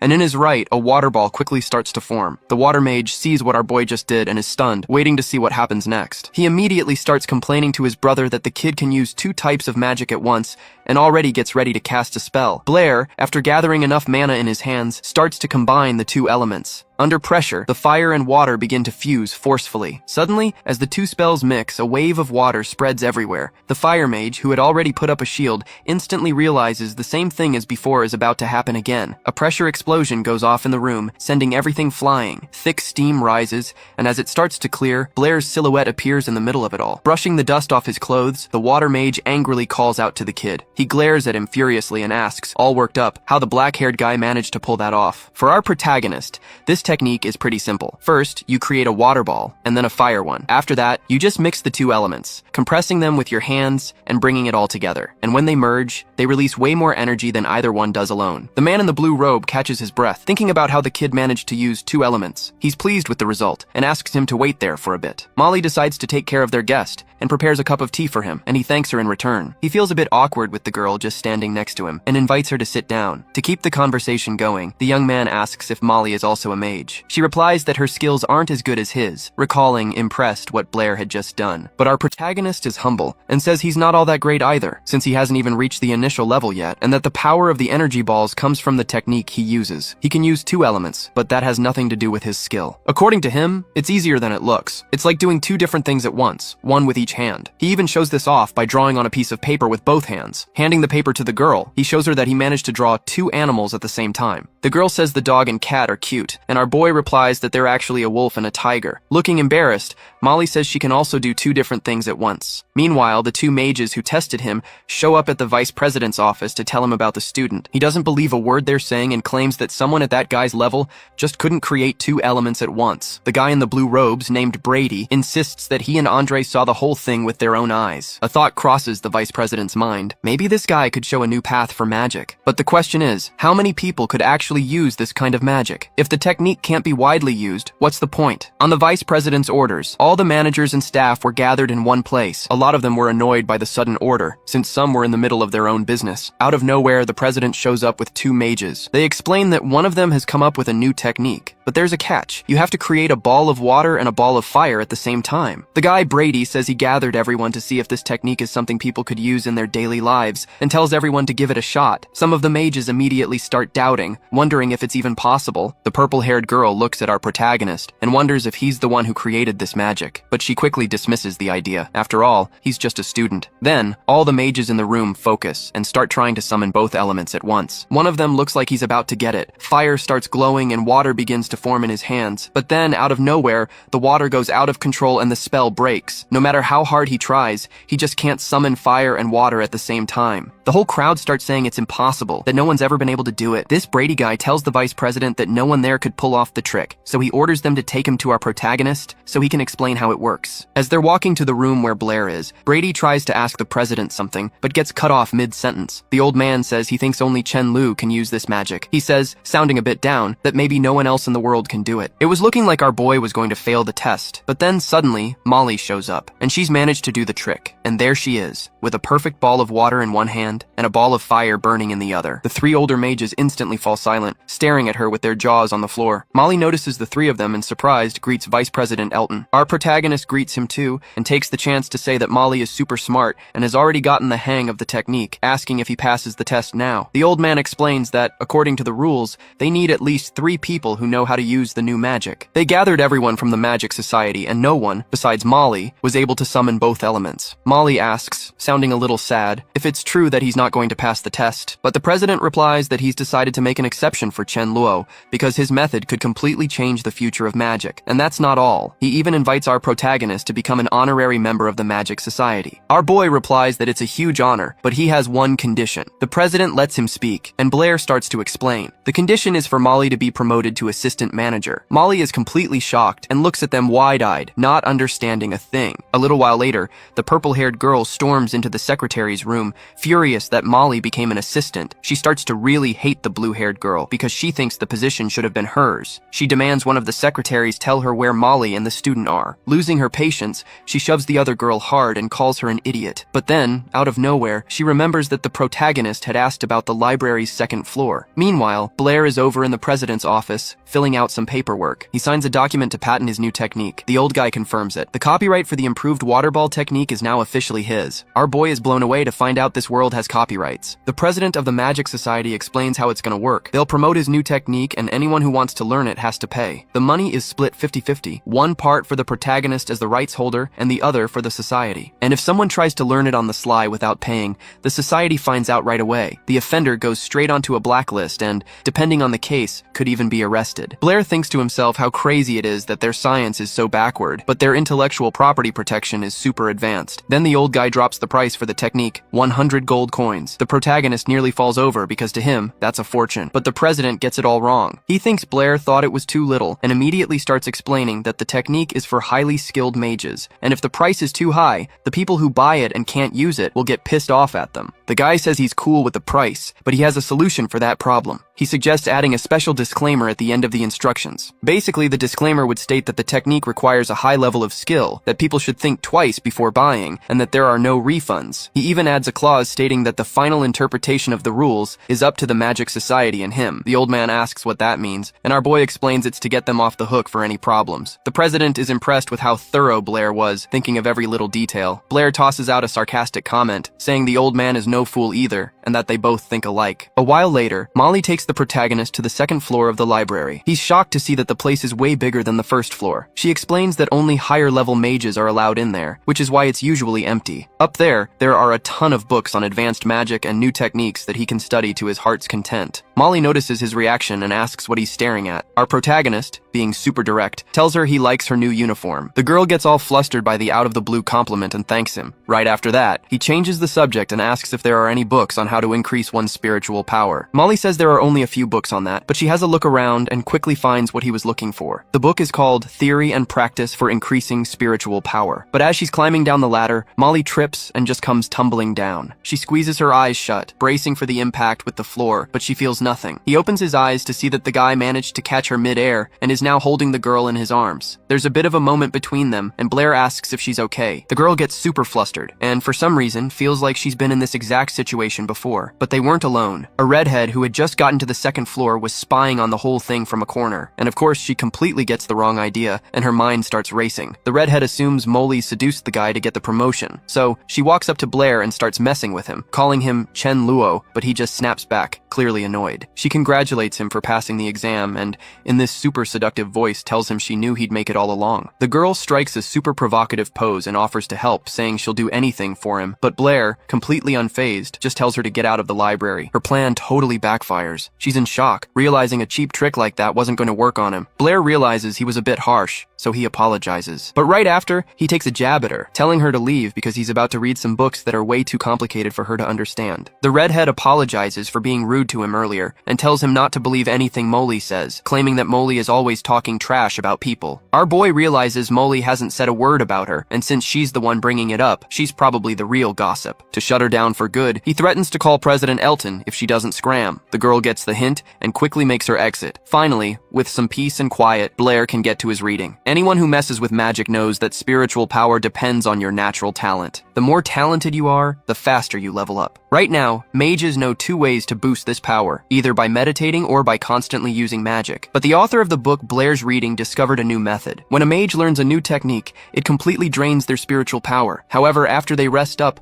not only does the power come back, but its maximum capacity gets a major boost. So the logic is simple. Blair needs to completely exhaust his magical energy and then let it recover over and over again. By doing this, he can get way stronger, shattering the limits of his own talent. The protagonist is super hyped about this and decides to test out the technique today. This is his shot at becoming a true mage. Without wasting a second, he rushes to his favorite spot, over by the academy fence. But then, out of nowhere, a weird thought pops into his head and he stops in his tracks, looking thoughtful. He gets a nagging feeling that he forgot something super important and rushes back home. When he gets there, he finds the 2 girls with incredibly annoyed looks on their faces. The reason? He forgot to make their dinner. Blair is shocked by how dependent they are on him. He thinks to himself that they're like helpless little pets who can't fend for themselves. Isabella jumps up from the table and starts complaining, demanding to know why Blair is so late and hasn't made them anything to eat. Without arguing, he just grabs an apron and puts it on. He explains that he was handling some things at the Magic Society and figured the professor would cook something. Our boy then asks what the blonde is doing there,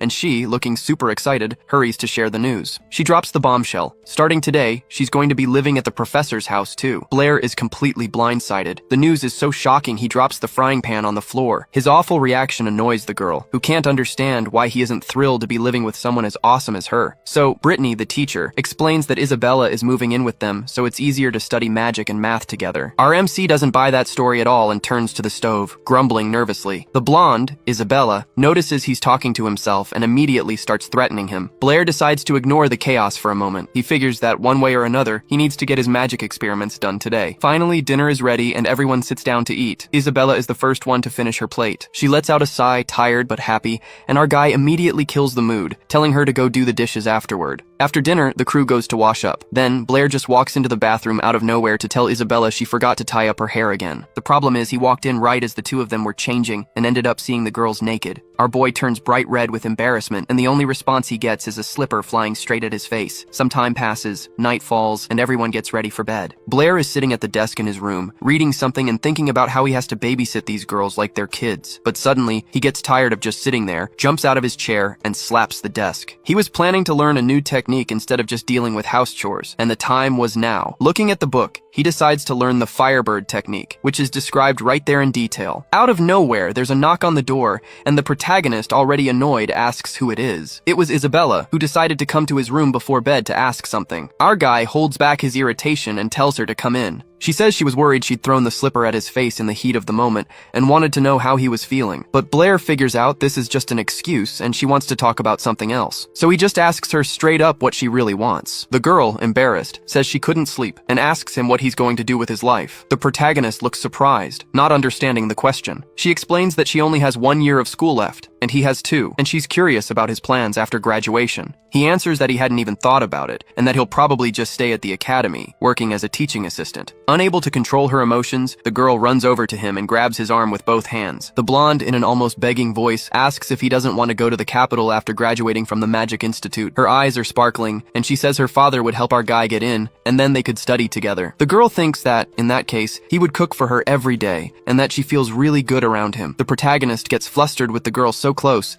and says that more studying would be a waste of time. Right now, he just wants to stay at the academy and study magic. Isabella gets worried and asks if he'll really be able to learn magic properly just at the academy. The boy explains that they have Professor Brittany there, and that her talent and knowledge are more than enough to teach him. The girl gets all embarrassed hearing the teacher's name because she immediately sees her as a rival. That's when her tone changes, saying that actually, the protagonist just wants to stay there to be close to Brittany, not her. She doesn't even wait for an answer and starts putting pressure on our guy, and at that exact moment, the teacher walks in to see what's going on. Brittany enters the room and asks why they aren't in bed yet. Suddenly, it looks like she really wakes up, her eyes go wide, and she sees the girl and our guy sitting there in that very weird position. Night passed and morning arrived. Brittany made breakfast for everyone, and they all sat down to eat peacefully. Our guy thinks back to the night before, when he tried to exhaust his powers by learning new magic. In the morning, he felt his power had grown, which means the method actually works. Suddenly, his thoughts are interrupted by the teacher. She starts saying it's way too early for them to be doing that thing she saw in the guy's Blair's room, but our protagonist rushes to explain himself, saying they were just discussing plans for after graduation and she got it all wrong. Brittany didn't argue and apologized for the mistake, but right then, Isabella slams her cup down hard on the table. Isabella gets super pissed about this whole conversation, and everyone can see she's scowling. Changing the subject, she says irritably that she has a class and has to go. The teacher, not wanting to make things worse, just nods in agreement. Then, as Isabella gets up from the table, she walks past our boy and, on purpose, elbows him in the face. Brittany is completely confused and asks if Blair got into a fight with the blonde yesterday, but he says no. After that, the teacher changes the subject and asks if he has some free time that morning. She asks him to take an article about the devil's number over to the Mathematics Society. Blair agrees, and on the way, he's thinking about what a math genius Brittany is, because he only gave her a little help, and she already did all the research on her own. Finally, he arrives at a rundown brick building and starts to wonder if this is even the right place, since it looks totally abandoned. Inside, things aren't any better. The place is a total mess, with people everywhere and piles of paper scattered on the floor. There's a guy with a mustache at the counter who tells him that if he brought a manuscript, he should leave it on the shelf, and if he's there to collect a reward, he needs to talk to the manager. Blair says he's there to drop off a manuscript, and the man, looking at him, has a really weird reaction. The guy recognizes our boy and stands there, hesitating for a moment, trying to remember Blair's name. He finally gets it and shouts his name for everyone to hear. Our protagonist is shocked that he's become famous, and a nearby secretary says she saw him at the seminar. Out of nowhere, a bunch of people start asking him for autographs and bombarding him with questions. Not expecting this reaction, our boy tries to make a quick getaway and says he just came to drop off an article from his teacher. As he's on his way out, the secretary tells him he can come back to get his reward anytime. Hearing the word reward, Blair whips around instantly, all excited, and asks what reward she's talking about. The guy with the mustache even apologizes because he thought Blair was only there for the cash. Trying to keep his cool, Blair asks again what reward they had for him. The man with the mustache is shocked that Blair has no clue. He explains that the Mathematics Society gives a cash reward to anyone who can solve super difficult math problems, and the more complicated the problem, the more money the person gets. Our boy gets all excited about the idea of making some money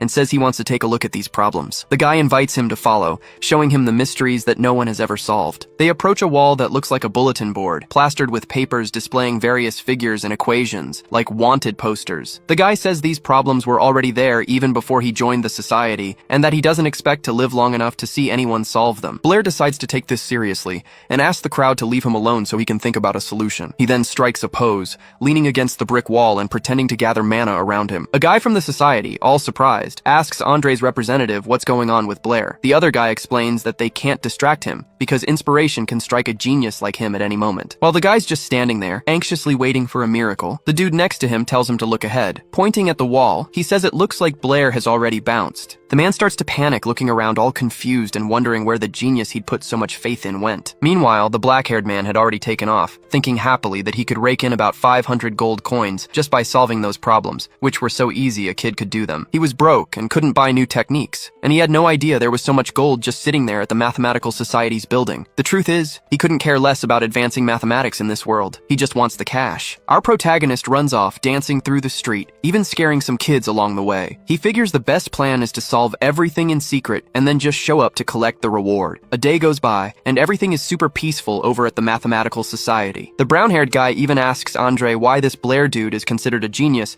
if he just ran off the day before. Andre figures that maybe not even a genius like Blair could solve those problems, since they'd been sitting there for years. Out of nowhere, the door bursts open, and a giant stack of papers is thrown onto their table. It was our boy, who decided to turn everything in at once. He says he's short on time and demands the reward right away. The man, with a look of complete confusion, asks which of the problems was solved in those papers, and the protagonist replies that the solutions to all of them are right there. At that moment, the man with the mustache goes into shock, staring at the black-haired guy in disbelief. The protagonist, disguised as Chenluo, confirms that he solved all 23 problems from the Yabo City Mathematical Society. Vice President Andre and his colleagues spent the entire day checking the guy's work. Suddenly, someone shouts that the man with the mustache had finished verifying everything and that all the solutions were correct. The folks at the Mathematical Society are absolutely stunned, their jaws on the floor, realizing that a miracle had happened and that this guy had actually solved all of their pending problems. Meanwhile, the black-haired man was already sick of all the praise and just plopped himself down on a pile of books, taking a nap out of sheer boredom. The people around him were starting to lose their minds, with some even suggesting they call him the god of mathematics. Finally, Andre approaches him and, with tears in his eyes, starts to wake Blair up. He wakes up and asks if they've finished checking his solutions. Upon confirmation, everyone around him bows in respect, and Andre asks for the guy's name. In response, he introduces himself as Chen Luo. They finally decide to pay the reward,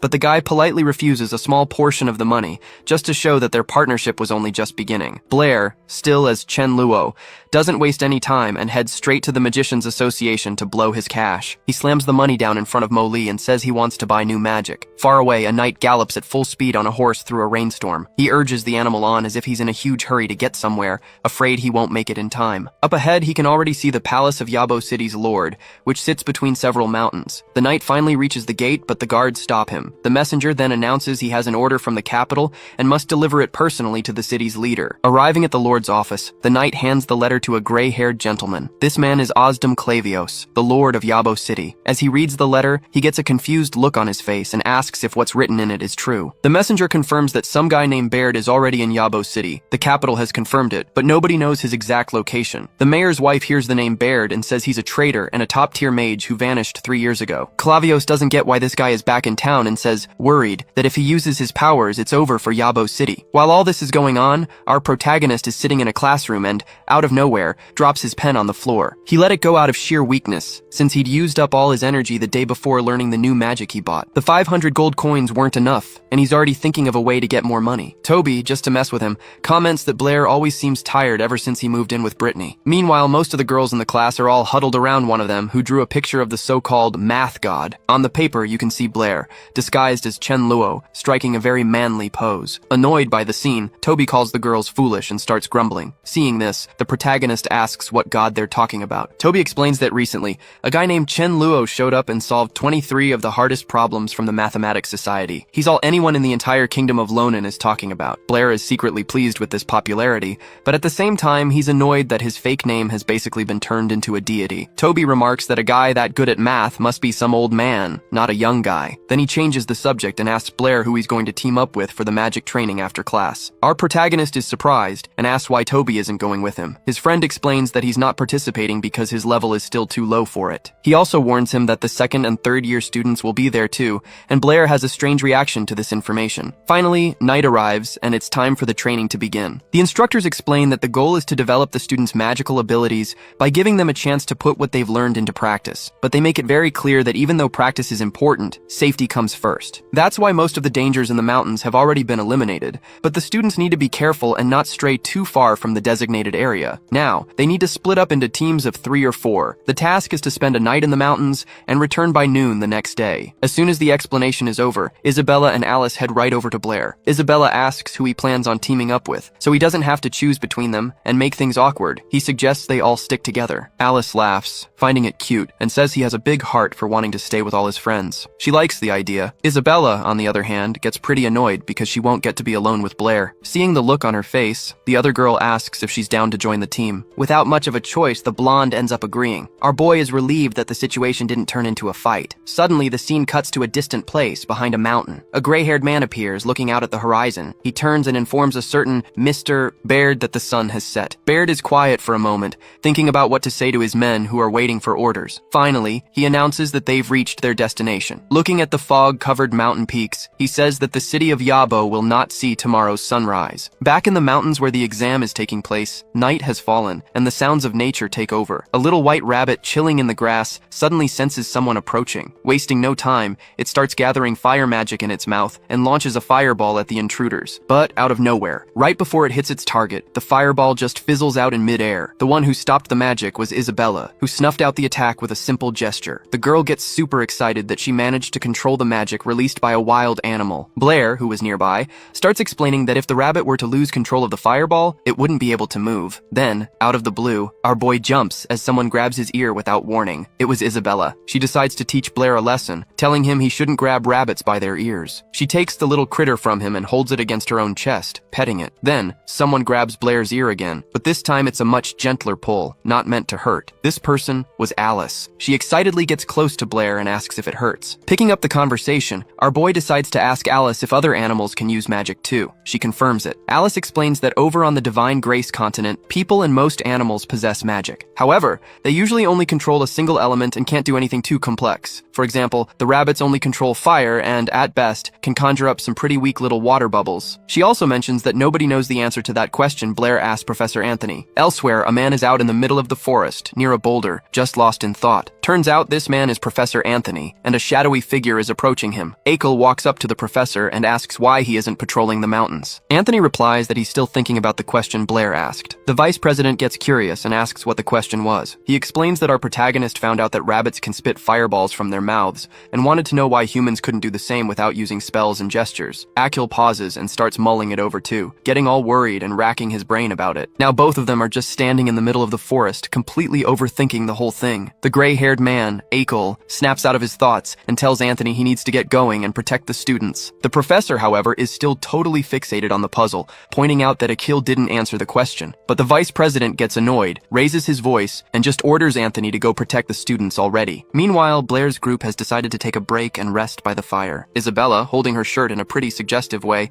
says that our boy has already felt something before, and asks, who has more, or Alice? Blair sits there, dying of embarrassment, and says it's really hard for him to say, but Alice suggests he touch hers again, just to be sure. Isabella raises her voice, declaring that her rabbit is bigger, and demands our boy admit it. She hands him the critter she caught and asks him to touch it again. But the rabbit doesn't want to go on his arm and starts thrashing around to escape. The girl can't hold on to the critter and just watches in surprise as it runs off into the forest. She saw that it ran towards a hollow stump, and now only the critter's tail is sticking out. Getting closer to the hole, she realizes the animal has run deeper inside. While Isabella is trying to peer into the darkness to see the critter, Alice slowly approaches her. But suddenly a strange sound starts coming from the hole, and the ground starts to shake. Blair's whole group realizes this is bad and that something is about to happen. The ground beneath them cracks open and the gap starts to widen. Right under the girls, a funnel starts to form, pulling them in. They fall into a weird room and a bunch of dust and dirt rains down on them. Then, Isabella, like a zombie rising from the grave, sticks her hand out of the dirt and starts to crawl out. She manages to pull her upper body free,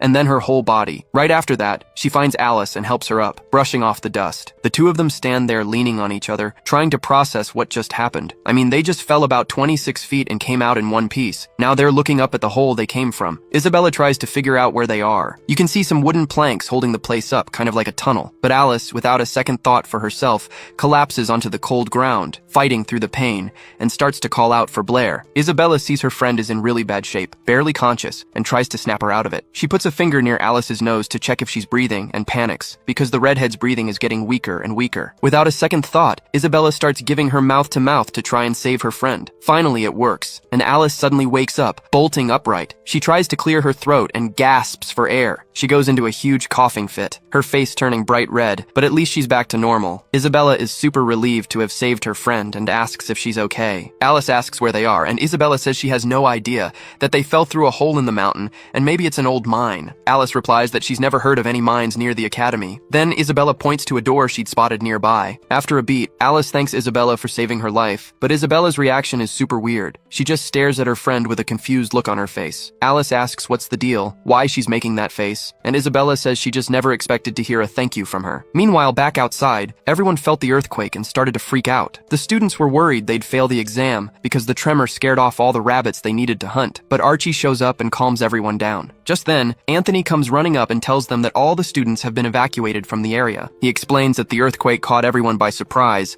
and the teachers did what they could, but no other students have been found, and that Professor Cook is checking the roster to see if anyone's missing. Out of nowhere, they all hear the sound of horse hooves pounding the ground, a dangerous sound heading right for them. A group of armored men appear, shouting for everyone to get out of the way. They're getting closer and closer to the students, who just stare, completely confused. Professor Anthony wonders what the hell these soldiers are doing here, and Archie stares at them, his face filled with dread. He starts connecting the dots and says that maybe the earthquake wasn't an accident. And while all that is going down outside, back to the girls in those mysterious catacombs. Isabella opens that door she'd seen. The room on the other side is huge, and the two of them head inside to check it out. Inside, they come face to face with a super weird pillar glowing with a purple light, and there are symbols floating around it, glowing in the same color. Isabella, without a second thought, raises her hand to try and read the symbols. But she can't make any sense of them and says the writing is too complex. Since she can't read it, she decides to just touch the pillar and see what happens. And then, out of nowhere, a beam of energy shoots out from the pillar right at her. The energy covers Isabella's entire body and sends her flying about 10 meters back. Seeing this, Alice rushes over to help, but Isabella gets up like it was nothing, saying she's fine and that there's probably a really powerful spell on that column. Alice, the redhead, mentions that she's seen something similar in some old magic books. According to legend, an ancient people built a giant copper column with magical engravings. By using copper wires, they could create a really strong magic field. Isabella gets curious and asks what the field is for, but Alice doesn't know. She guesses that maybe it's for healing or making things grow faster. And then, out of nowhere, a volley of metal arrows starts flying right at them. The arrows come from above, picking up speed as they rain down on the girls, but the attack isn't very accurate. The arrows, which got coated in ice on the way down, land just a few meters away from them. They look up to see where the attack came from. Up on the stairs, leaning against the wall, is a blonde guy holding a giant arrow. He says the girls are pretty skilled. The guy is just standing there by the railing, a mysterious look in his eyes, still holding the arrow. Alice decides to speak up and asks who the man in armor is. He replies that he should be the one asking that, and then, bold as hell, he tells them they're about to die. Hearing this, the girls look at each other, trying to figure out a way to escape. Without wasting a second, they both start preparing a fire spell to attack the guy. But he just smirks, watching the two of them try to pull something. He just stands there, completely still, watching a giant fireball fly right at him. Suddenly, the fireball slams into an ice shield that appeared in an instant. The attack did nothing. The guy, without even trying, easily blocked their magic. The girls' jaws drop, seeing how easily he stopped their attack. So the guy decides to close the distance and leaps right over their heads. He lands, sending Isabella flying with a powerful kick, and turns his attention to Alice. While one is down trying to recover, the other braces herself for a fight, but she doesn't even have time to react. The guy slams his spear into the wall right next to Alice's head, just as a show of force. She freezes, not knowing what to do, and the white-haired man gives her a smug grin. The giant metal spear is just inches from her head, and she stares at the weapon, panicked. Then, he grabs Alice by the neck with his left hand and starts to squeeze. He squeezes hard, making her cough and gasp for air. The white-haired man lifts her off the ground with a single hand, continuing to choke her while she struggles to say something, but he isn't listening. With a grim expression, he apologizes for something. He says that he needs to kill them, just as Alice is on the verge of passing out. At that moment, the man draws the sword from his belt. The guy lunges at the girl, aiming the sword right for her head. The blade hits its mark, and a spray of blood splatters on the ground. Except, he didn't hit his intended target. The sword is now embedded in our protagonist's shoulder. The attacker panics because he never expected him to show up there. Alice looks on, terrified at Blair, and sees the blood pouring from his shoulder. At that moment, Isabella finally comes to and calls out Blair's name, overjoyed that he's come to save her. She screams for him to be careful, right as the attacker is startled by a fire that erupts out of nowhere. The flames spread and lash out at the blonde man like a wild beast. The fire begins to burn his body, and the guy is shocked that Blair managed to use magic without even chanting a spell. Then a massive fire explosion goes off with the man right at its center. When the dust and smoke start to clear, we see Blair's group, safe and sound. Alice and Isabella have survived the attack, and now our protagonist is there to protect them. The blonde is super worried about his bleeding shoulder,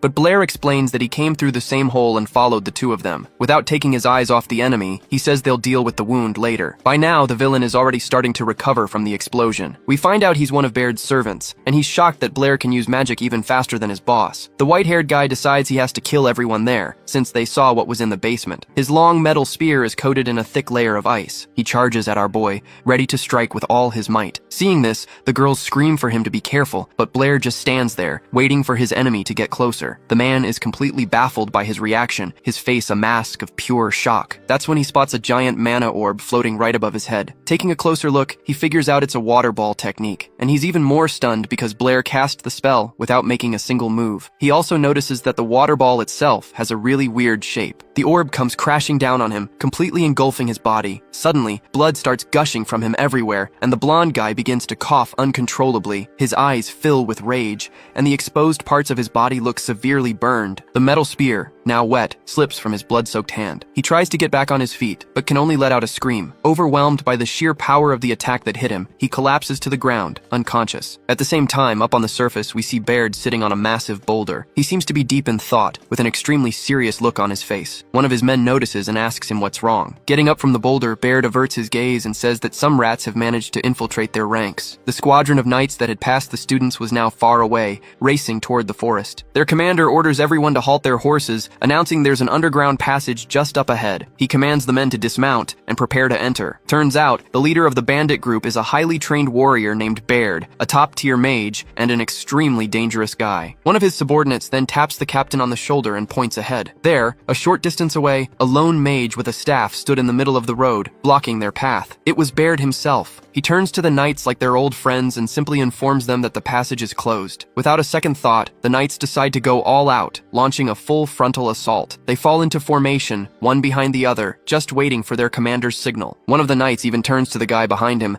and tells him to stop following so closely. Full of bravado, they finally charge the mage, and the clearing erupts with their battle cries. The scene cuts to a black-haired knight on the ground, his head covered in blood. He's dropped his sword and is lying in the mud, struggling to breathe amidst his dead companions as a heavy rain falls relentlessly. As he regains consciousness, surrounded by the bodies of men and horses, he clutches his head in agony. This night, Ethan realizes he's the sole survivor of the brutal massacre. Out of nowhere, he hears a voice calling his name, coming from one of the nearby bodies. It's his uncle, who's still desperately clinging to life. The young man rushes over to his uncle and stares at him, his eyes filled with tears. The uncle's legs are gone, and Ethan starts to feel this overwhelming rage for what happened to him. But the older knight tells his nephew not to worry and hands him something, saying that he needs to finish the mission. Ethan panics, saying he can't do it. He explains that the mage defeated an entire army all by himself, that Baird killed their commander single-handedly and could crush him with a single finger. The kid tries to save his uncle, holding on to him, but the man is only focused on the mission and begs his nephew one more time to complete it. As he's begging Ethan to save the city of Yabo, the uncle's hands go limp and he collapses to the ground. The young knight realizes his uncle has finally died and is completely overcome with emotion. Filled with despair and rage, Ethan starts screaming like a lunatic. Meanwhile, deep underground, in the same dungeon where Blair's group was, something else was going on. After taking down Baird's goon, the girls finally got a chance to tend to our boy's wound. Isabella was super curious about how the protagonist could use magic without an incantation, but he denied everything. Unable to get a straight answer, the girl just pressed down hard on his wound. Blair, having just taken that hit, let out a scream of pain and started writhing on the floor. After that, Alice advises Isabella to be gentler, but the blonde replies that he didn't need to be bragging about his skills. Anyway, their focus now was a mysterious pillar in the middle of the room. The redhead says she read in a book that the pillar created some kind of magical formation. They didn't know exactly what it was for, but they were sure the earthquake from before had something to do with it. Alice also comments on the guy who attacked them, and apparently this whole system is more complicated than it seems. Blair says they need to figure out a way to get out of there quick and report everything they've seen. He says he doesn't want to handle this alone, but out of nowhere, a sword is pressed against his throat. The girls look over to see a man standing right behind Blair, and they start to panic. A knight had snuck up on them without anyone noticing, and now the blade of his sword is pressed right against our protagonist's neck. The armored guy then asks the group who they are and what they're doing there. Realizing the knight was distracted for a split second, Blair moves fast. He shoots out a hand, grabs the guy's forearm, and in one swift motion ducks out from under the blade. The knight's face is one of complete surprise at the skill of our black-haired boy. Taking advantage of the guy's hesitation, Blair instantly goes on the offensive. He grabs the knight's arm, twists it behind his back, and puts him in an arm lock. With the guy restrained, he warns the girls that the knight isn't alone. He's got a partner. Isabella just stares at the brown-haired knight,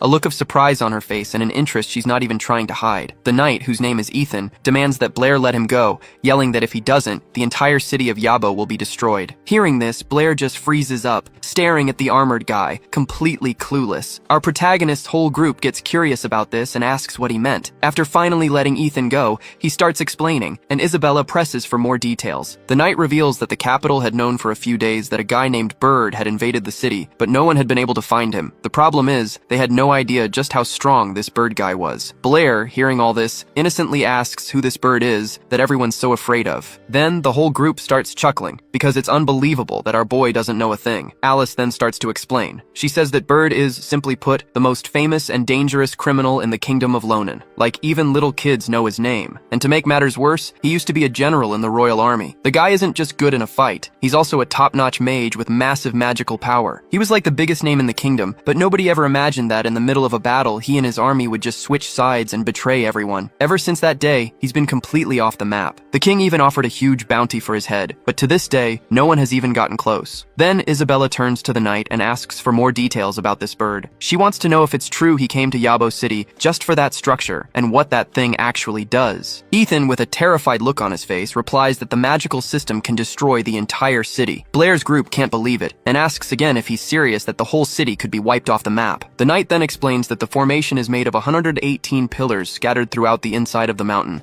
and nobody nobody knows who put them there or why. What they do know is that this structure has been there for over 1,000 years. 10 years ago, the city's leader found out about it and called in a group of mages to investigate the thing. The mages discovered that this formation is way more powerful than modern-day magic. If it's activated at full power, it'll generate so much energy that it's capable of destroying all of Yabo. Since there was no safe way to dismantle the thing, they sealed off the area and made it a top-secret location. The knight has no idea how this bird guy managed to turn it on, but the fact is, the formation is now active. Blair starts wondering how they're going to shut this thing down. That's when Ethan shows them a magic stone in his hand and says that it will help. Our MC's crew just stares at the stone, totally confused. So Ethan explains, the formation has a bunch of pillars, but there's one main one, the one that connects everything. And this stone he's holding was found right next to that master pillar. The mages ran some tests and saw that just bringing the stone close to the pillar drastically reduces the formation's power. And if you touch the stone directly to the pillar, it loses all its power. Blair gets it right away. Their mission is to find that main pillar. Ethan agrees, but warns them that Bird is much stronger than they think. Our protagonist suggests that the knight call in as many soldiers as he can to help with the mission, but he replies that it's already too late to call for reinforcements, and that they need to handle this fast. That's because in 1 hour, the formation will reach its maximum power. He puffs up his chest and says that he's the only one who can find the pillar, and that everyone else needs to hide in a shelter since they're civilians. But right in the middle of this heroic speech, Blair, holding back a laugh, points at the guy's pants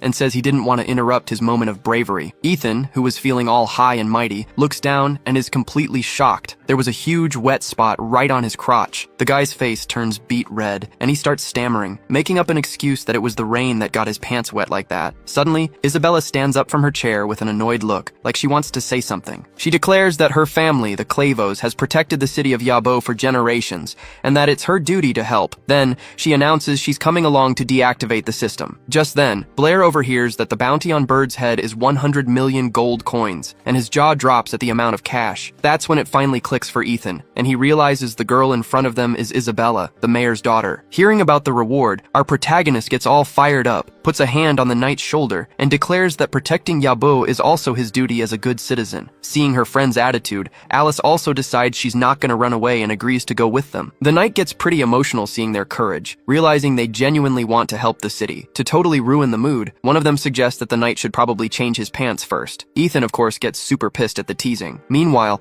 a bunch of mages are gathered around a mysterious magical barrier. They're using all sorts of spells to try and punch a hole in it, but nothing's working. The giant dome just tanks all their attacks. One of the mages turns to a guy named Elton and says their magic isn't having any effect on the barrier. Another one named Andre says they should just wait for the president to get back. But the vice president rains on everyone's parade, telling them the president is heading to the capital and won't be back until tomorrow morning. Out of nowhere, the mayor of Yabu shows up in front of them and asks how things are going. Elton explains to him that even with all the mages gathered, they haven't been able to even scratch the barrier. The group's leader explains that the vanguard already managed to get past the barrier and found a plaque with something written on it. Now all they can do is hope for the best. Meanwhile, walking through some underground tunnels with the crew, Ethan suddenly blurts out that this mission of theirs is way too dangerous. But suddenly Blair turns around and smacks him on the back of the head. The knight is not happy about being treated that way and asks why he hit him right there near the web. Just then, he feels something move on his neck and reaches for it. He looks at his hand and sees a yellow spider with a white head. The guy can't even stand to look at the thing and just takes off running and screaming like a madman. In his panic, his foot hits a plate on the ground, which sinks under his weight. At the last second, Blair manages to yank Ethan back by his clothes, saving his head from an arrow that whizzes by. Realizing he was almost killed, the knight thanks our protagonist. Our boy then warns the group that the place is full of traps and asks if they're sure they want to keep going. Ethan, however, is super confident. He says he knows a secret path from Core. According to him,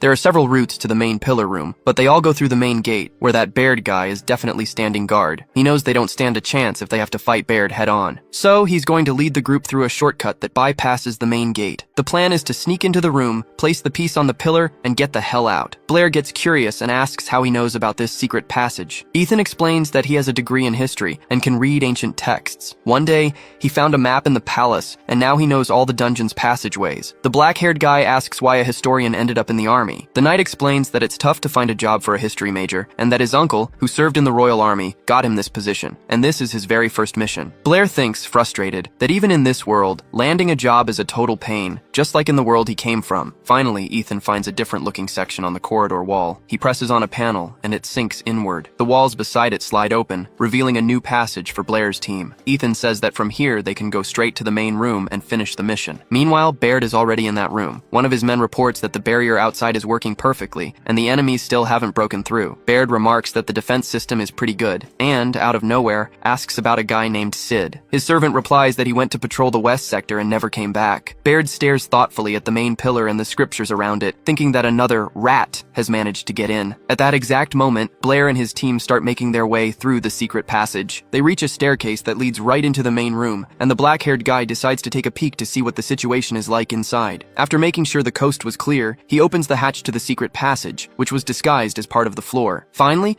the gang gets out of that tight corridor and their jaws drop at the size of the room. Isabella comments that the place is huge, but there's only an energy orb there, and not the pillar they were looking for. Apparently, the pillar turned into this orb after being activated. Then, Ethan finds a plaque on the floor with instructions on how to raise the pillar again. He starts reading what's written out loud, and something strange begins to happen. Out of the blue, a small pillar appears, completely shrouded in a purple glow. Ethan explains it'll take a few minutes for it to rise completely, while Alice celebrates that they brought the knight along. She's surprised that even though he's such a scaredy cat, he's taking the task seriously. Wanting to show off for the girl, Ethan immediately starts bragging, saying he's a soldier from Yabo City and that the safety of the citizens always comes first. Blair smacks him on the head to get him to stop pretending to be someone he's not. With a serious face, the knight says he's doing this for his uncle. He explains that his father died when he was a kid, and his uncle raised him, becoming a second father, but Baird killed his uncle and the rest of the soldiers. Now all he wants is to protect his uncle's only daughter, who lives in Yabo City. Trying to break the heavy mood, Blair jokes that he thought Ethan was doing all this because he has a thing for his cousin. The guy turns bright red at the suggestion and says he's not good enough for her. Suddenly, the two girls grab the guy in the most painful places, teasing him for getting a little too excited. But then they notice a photo in Ethan's hand with a girl in it. He explains that it's his uncle's daughter named Lena, and that as soon as the mission's over, he's gonna rush off to meet her. Blair, ignoring the photo, suddenly grabs Ethan by the arms and pulls him close, telling him not to say something like that. He warns that if he does, he'll be cursing his own fate. Ethan is confused by the expression, and Blair explains that it's a saying from his homeland. You shouldn't celebrate a victory before the task is done. The girls also comment that they've never heard that word, Nakarkat. Finally, the pillar finishes rising and everyone stops talking. Ethan announces he's going to activate the seal and asks Blair's group to wait. Blair, surprised, asks about the seal again. The knight explains it's a simple spell placed on the fragment to prevent Baird from finding it. He channels some of his power into the stone, and it rises into the air, covered in a purple glow. Ethan holds the fragment in the air and tells everyone to run as soon as the stone connects with the pillar. Suddenly, his face changes to one of total panic. In the spot where he applied the seal,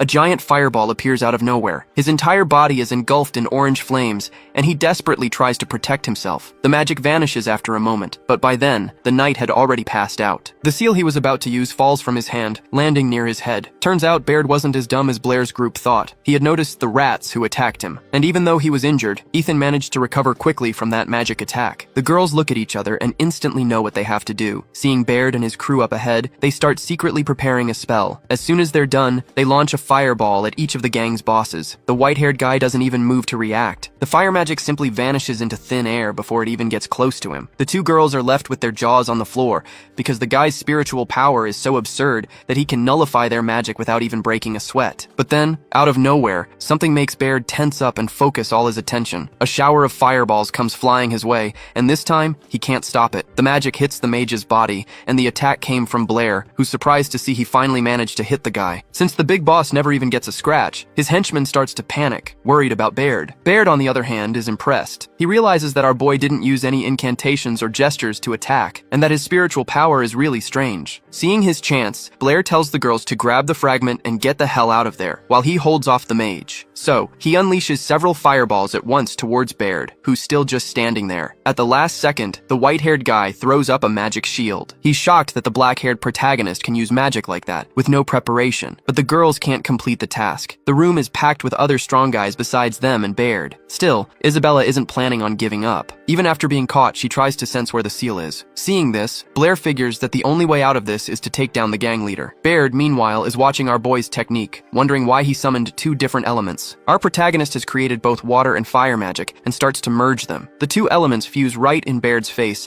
and a massive explosion engulfs the room. The white-haired guy's crew sees the explosion and gets all worried about their boss. Blair, full of confidence, thinks his attack landed a direct hit on Baird, but before the smoke can even clear, the white-haired guy comes flying out of it, fists ready to go after our protagonist. This catches Blair completely off guard. He never expected the mage to completely block his attack. While wailing on our boy with everything he's got, Baird even schools him, saying that before you you attack someone, you need to know their weak points, and that Blair wasn't remotely prepared for a counterattack. After landing several heavy blows to key points, Baird knocks his opponent out. He says the kid's got a lot of talent, but knows nothing about real fighting, and that if this were a war, he would have been dead a long time ago. At that moment, Ethan finally wakes up and yells that Baird is the one who's got it all wrong. The mage, for his part, didn't expect the knight to get back up after taking such a powerful magic attack. Ethan's face is all messed up, but he's filled with courage, ready to die if necessary, and in the middle of all the chaos, he managed to grab the seal that was near Isabella. His body is completely wrecked and he can barely even stand, but out of nowhere he raises his hand holding a stone. Before anyone can stop him, he rears his arm back, ready to chuck the seal straight at the pillar. Trying to stop the guy ASAP, Baird yells at a blonde dude named Oslo to throw his spear. So Blair, seeing what's about to happen, tries to save her new friend, screaming for him to get down. But when Ethan hears his own name and all the commotion around him, he just freezes, lost in an old memory. All of a sudden, he's remembering when he was a kid,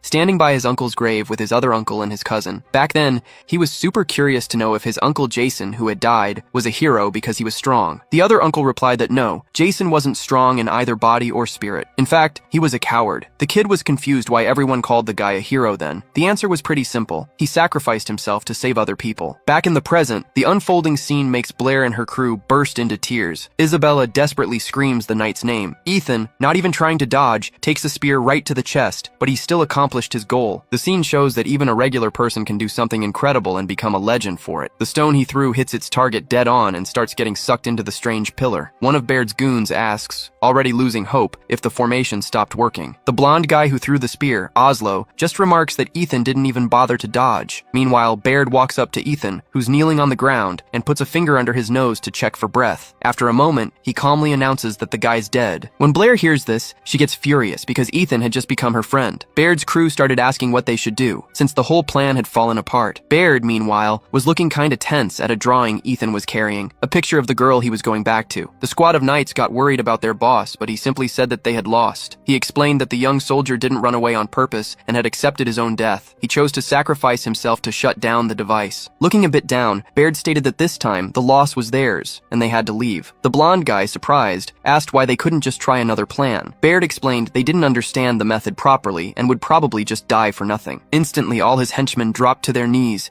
begging him to try again, saying they were ready to die for him. They needed revenge for everything that had happened. If there was even the slightest chance, they wanted to take it. But just as they were about to start a new plan, another squad of knights shows up and ties up our protagonist and his team with ropes. The girls were tied to chairs, while Blair was tied up tight around his chest and arms and simply tossed at their feet. Isabella and Alice started to worry about him, because the guy was still all banged up. But with a concerned look, he told them he was fine and already recovering. At that moment, the knights informed their boss that all the preparations for the plan were ready. After thinking for a bit and gathering his courage, Baird slammed a fist on his chest and, full of energy, asked his soldiers to help him one last time. And his crew didn't even think twice, immediately agreeing to their leader's order. They all walked over to the purple pillar, placed their hands on it, and began to recite the spell. The magical energy from each of the knights started to merge, forming a giant mist. Blair, who had never seen anything like this, asked his friends what was going on. Alice immediately replied that it looked like a sacrifice spell. Apparently they were doing it to reactivate the barrier, but the price was that they would never be able to get their magical power back. And as they poured all their magic into the pillar, it started to react. Up on the surface, the people also felt the change. Elton informed the city's mayor that the barrier had weakened, but now it was back to normal. The boss didn't pay it much mind, but he figured that something really bad was starting to happen down below. Back in the underground, one of Baird's men shouts with joy, celebrating that they did it. But then, out of nowhere, he realizes that his body, along with his friends, is slowly starting to disappear. With a smile on his face, the guy says goodbye to his master. In exchange for this sacrifice, Baird promises that the city of Yabu will be destroyed. Just hearing that, the disappearing soldier is at peace, and thanks his leader. Alice and the rest of Blair's group realize that the barrier has been activated again. Isabella can't hold back her emotions and desperately asks why Baird is doing this. She doesn't understand why he wants to destroy an entire city and kill hundreds of thousands of people. Baird, still reeling from the death of his comrades,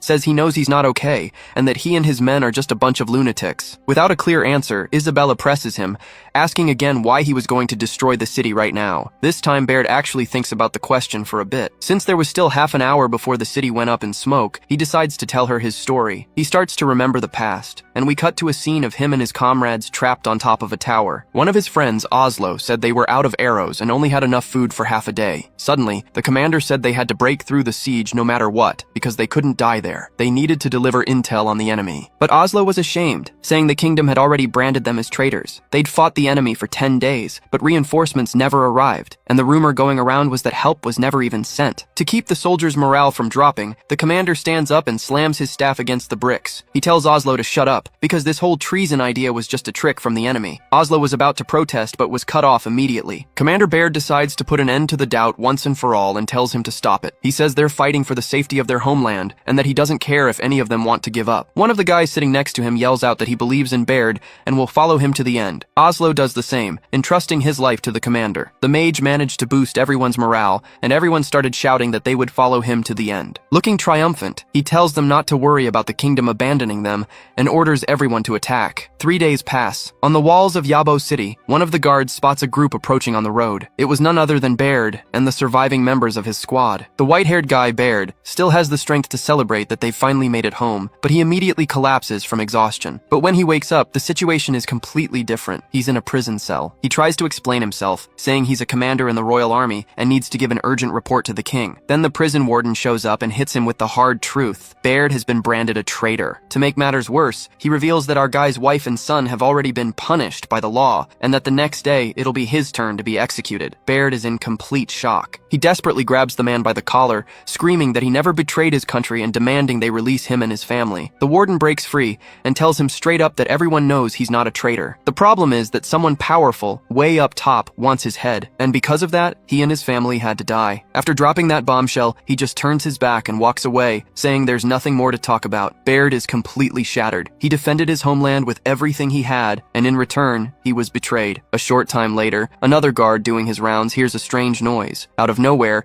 his throat is slit, and he drops dead to the floor. Right after, Baird's cell door opens. It's his men, who'd managed to break out of another prison just to rescue their commander. But the guy had completely lost the will to live. He doesn't even react to them showing up, just sits there in the corner. A shout echoes down the hall. Someone spotted the squad. All hell breaks loose. While some of the men hold off the guards rushing in, others grab their commander and start dragging him out of there. To make it out alive, they all have to fight their way out of that prison. The next day, there's a public execution. The official announcement is a blatant lie. They claim Baird betrayed the kingdom, passed information to the enemy, and that the day before, he and his army tried to stage a coup but were stopped by the local brave soldiers. The story goes on, saying that Baird even resisted, killed guards, and managed to escape. Then they bring out the 3 men from his squad who were captured and announce they'll be hanged as rebels. In the middle of the crowd, one of Baird's loyal men, disguised in a hood, is disgusted watching all these brainless people celebrating the lie. He's there with his commander, who is still completely apathetic, showing no reaction whatsoever. The other soldier says they need to get out of the city ASAP. That's when Baird finally opens his mouth, but only to tell his team to go on without him and just leave him alone. That night, Baird and the men who refused to abandon him arrive at his family's tomb. The guys have no idea what to do, since their own country has turned its back on them. Baird then tells them to stop calling him commander, because that part of his life is over. He declares that the state that betrayed them is now their enemy, and that it will pay for all the suffering they've endured. And then, out of nowhere, the scene shifts. The girls suddenly wake up, as if they're coming out of a trance. Turns out, the whole thing was a spell Baird had cast on them. Alice is shocked by how real it all felt,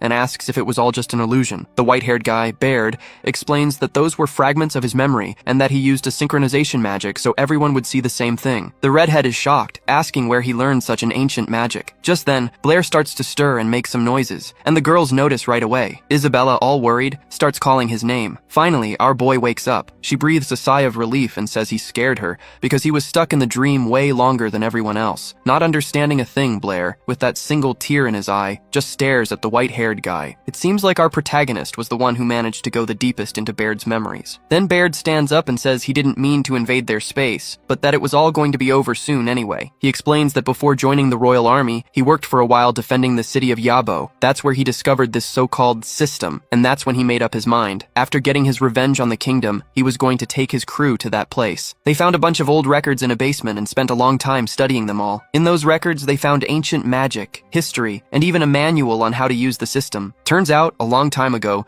there was a war between their ancestors and the people of Yabo City, and their ancestors lost. That's when they created this magic system. The thing is, the system has never been turned on since it was created. But once activated, it would generate an insane amount of magical energy, so strong it could destroy everything and everyone in the city of Yabo. With his hands shaking, Baird says that in the blink of an eye, everyone would just get wiped off the map, without even having time to understand what happened. Alice tries to stop him, saying she understands where he's coming from, but that he can't get his revenge at the cost of innocent lives. The white-haired guy just smirks and says she doesn't understand a thing. because sometimes he doesn't even understand himself. Then Blair chimes in, saying that all this "please don't do this" talk won't work. After all, Baird doesn't just want revenge on the kingdom, but also on the common people who laughed while his comrades were being executed. Baird confirms that our boy really managed to see deep into his memories. The system is finally at max charge, and Baird decides to put his plan into action. He raises his hand and shoves it into a bizarre pillar of energy. Up on the surface, a freaky energy starts rising from the ground, with a power that makes every living being's chest tighten. Up above, Elton and the mages realize right away that the formation has been activated. Even Professor Brittany, who's just chilling in her office, feels this strange energy. A purple light starts flashing outside her window, and at first she thinks it's an earthquake. But on second thought, from the magical vibrations, she realizes it's not an earthquake. Something really sinister is going down underground. Meanwhile, the students are just standing there, watching a sphere of power that won't stop growing. Thinking this was the end, Isabella tries to apologize for dragging everyone into this mess. She was about to confess her feelings to our boy, but he cuts her off. He suggests they talk about all of this after they get out of there alive. Isabella was speechless, completely stunned by what our boy said. Meanwhile, the mage leans against the structure and shouts a farewell to his old comrades,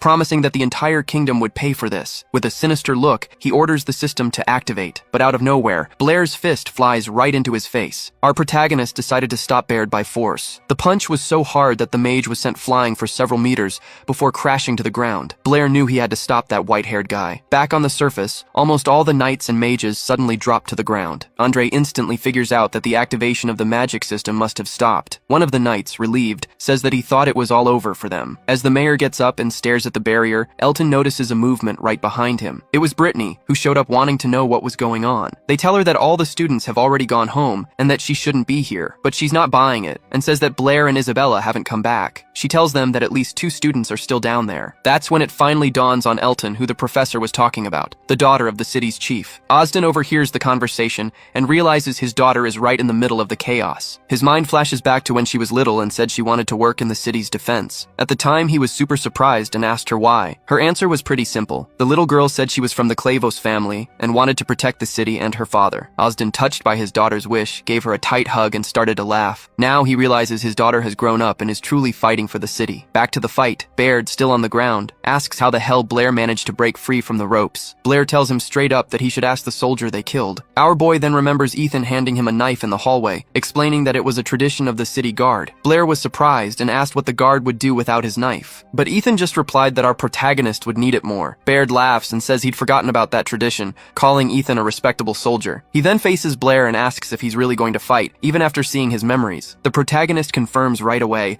saying he needs to save his friends and stop that psycho from blowing up the city. Baird says they just think differently and that it's enough talk. He immediately starts preparing a spell and creates a giant fireball. The red-haired girl warns Blair that the mage is incredibly powerful, but our boy isn't fazed and says he's already figured out how to beat Baird. The mage then finishes his spell and unleashes a shower of fire at Blair. The fireballs come at him with full force, ready to incinerate their enemy. But just before the attack hits him, Blair manages to raise a barrier to protect himself. The flames slam into the shield, trying to break through, but it's no use. The fireballs simply extinguish as they pass through the barrier. The girls are stunned because Baird's attack actually went through the shield, but it never managed to touch the protagonist. Turns out, Blair didn't just create the shield, he also removed all the oxygen from inside it to extinguish the flames. Seeing this, Baird panics, thinking this guy can control his element and is way stronger than him. Out of nowhere, he whips his head to the right and sees another fireball heading straight for him. The fire speeds towards the white-haired man, ready to engulf him. At that moment, the voice in Blair's head confirms what he already suspected. The enemy can cast magic without any gestures. Our protagonist takes advantage of this slight distraction to get close to Baird, even taunting him by saying he didn't seem very prepared for a hand-to-hand fight. He lands a solid punch right in the man's face, and the impact is so strong it even knocks a tooth out. Baird is sent flying several feet back and lands flat on his back, dropping his staff. Seeing his chance, Blair rushes to grab his opponent's weapon. Thinking Baird wouldn't have time to react, our boy manages to snatch the staff in midair. Now he's holding the guy's weapon, a massive staff with a blue tip, but suddenly, he senses that there's still some magic left in it. Baird smirks and says the MC is still too predictable, because he'd hidden a sword inside his staff. Realizing the trap, Blair scrambles to think of what to do as the enemy charges at him, sword in hand, but he's out of time, and Baird manages to slice his hand right on his old wound. Writhing in pain, Blair falls, clutching his now twice twice wounded arm. To really rub it in, Baird stomps his foot right on the injury, making our boy thrash in agony. The mage admits he was surprised by the protagonist's skills, but says he lacks the killer instinct, since he had the chance to kill him earlier and didn't take it. The mage decides he's going to end the fight and kill his enemy, saying that on the battlefield, killing a worthy opponent is an honor. But to the guy's surprise, Blair whips his head around and yells that it's not enough. Just then, Baird realizes several fireballs are heading straight for him. They score a direct hit, exploding right in his face and lighting up the whole place. The ones who saved our MC were Isabella and Alice, who managed to cast a spell on the white-haired guy. Baird is a little injured by the attack, and Blair uses this distraction to pull all the oxygen from around his enemy. He points his blood-soaked hand at Baird and uses his magic. At first, the guy doesn't feel anything and is just confused, not getting what the spell was supposed to do. Suddenly, he can no longer hold his sword, and it just drops from his hand. Then it hits him. He can't speak or breathe. Gasping for air, Baird starts coughing and clutching his throat as Blair gets up from the ground. Our boy then apologizes to the man, saying he was right, that it's truly an honor to finish off a strong opponent. At this point, the white-haired man starts convulsing, trying to gasp for even a little air. He slowly starts to lose consciousness, thinking he's let his comrades down again. Finally, his consciousness fades completely, and he collapses hard on the ground. Seeing what went down, the girls run over to Blair in relief,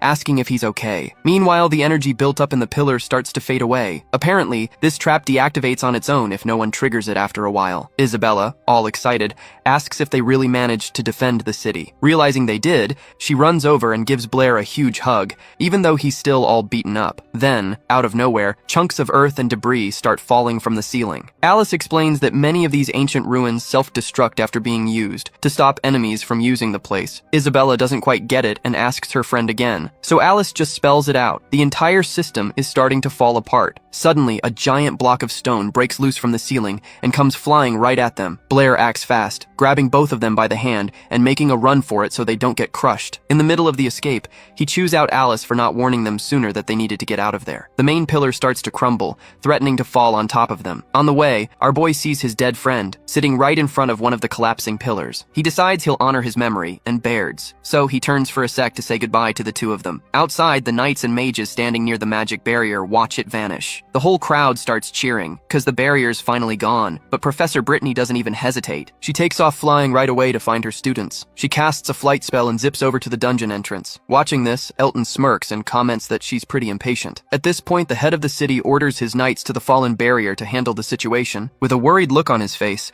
he just hopes his daughter Isabella is all right. Back inside the dungeon, the students are still scrambling to escape the crumbling place, as rocks fall all around them. Finally, the trio reaches the dungeon entrance, the same place they came in through. Isabella sees the ceiling right in front of them is about to collapse and yells for everyone to get back. Sure enough, huge rocks come crashing down, completely blocking the exit. The girls are coughing from all the dust and call out for Blair, who vanished in the chaos. A moment later, they spot him a bit further down, looking totally beat up. Isabella, worried, asks if he got caught in the collapse. He tells them he's alright, but his shoulder is killing him. Alice realizes the exit's blocked and that they have no way to escape. The group is now trapped in the dark, in a narrow hallway filled with rubble. That's when Blair notices one path that seems to have fewer rocks and suggests they just blast their way through. Isabella says that to do that, they would need a ton of fireballs, and she doesn't have enough energy. That's when our boy asks if they know how to use the fire shield technique, cause he's got a plan. This time, instead of pumping oxygen in, he starts pulling all the oxygen out of the air with his hands. He explains that when the oxygen concentration in the air is at the perfect level, the explosion gets way more powerful. So he creates a sphere of pure oxygen, sets it ablaze, and hurls it at a pile of rocks. The explosion is massive, sending shards of rock flying everywhere. By this time, the girls have already put up a fire shield to protect them all from the flying rubble. The path is finally clear, and a thrilled Blair cheers that they made it. Meanwhile, outside, the sun is beginning to rise, bathing the mountains in a golden light. A hand reaches up from the newly cleared exit of the dungeon,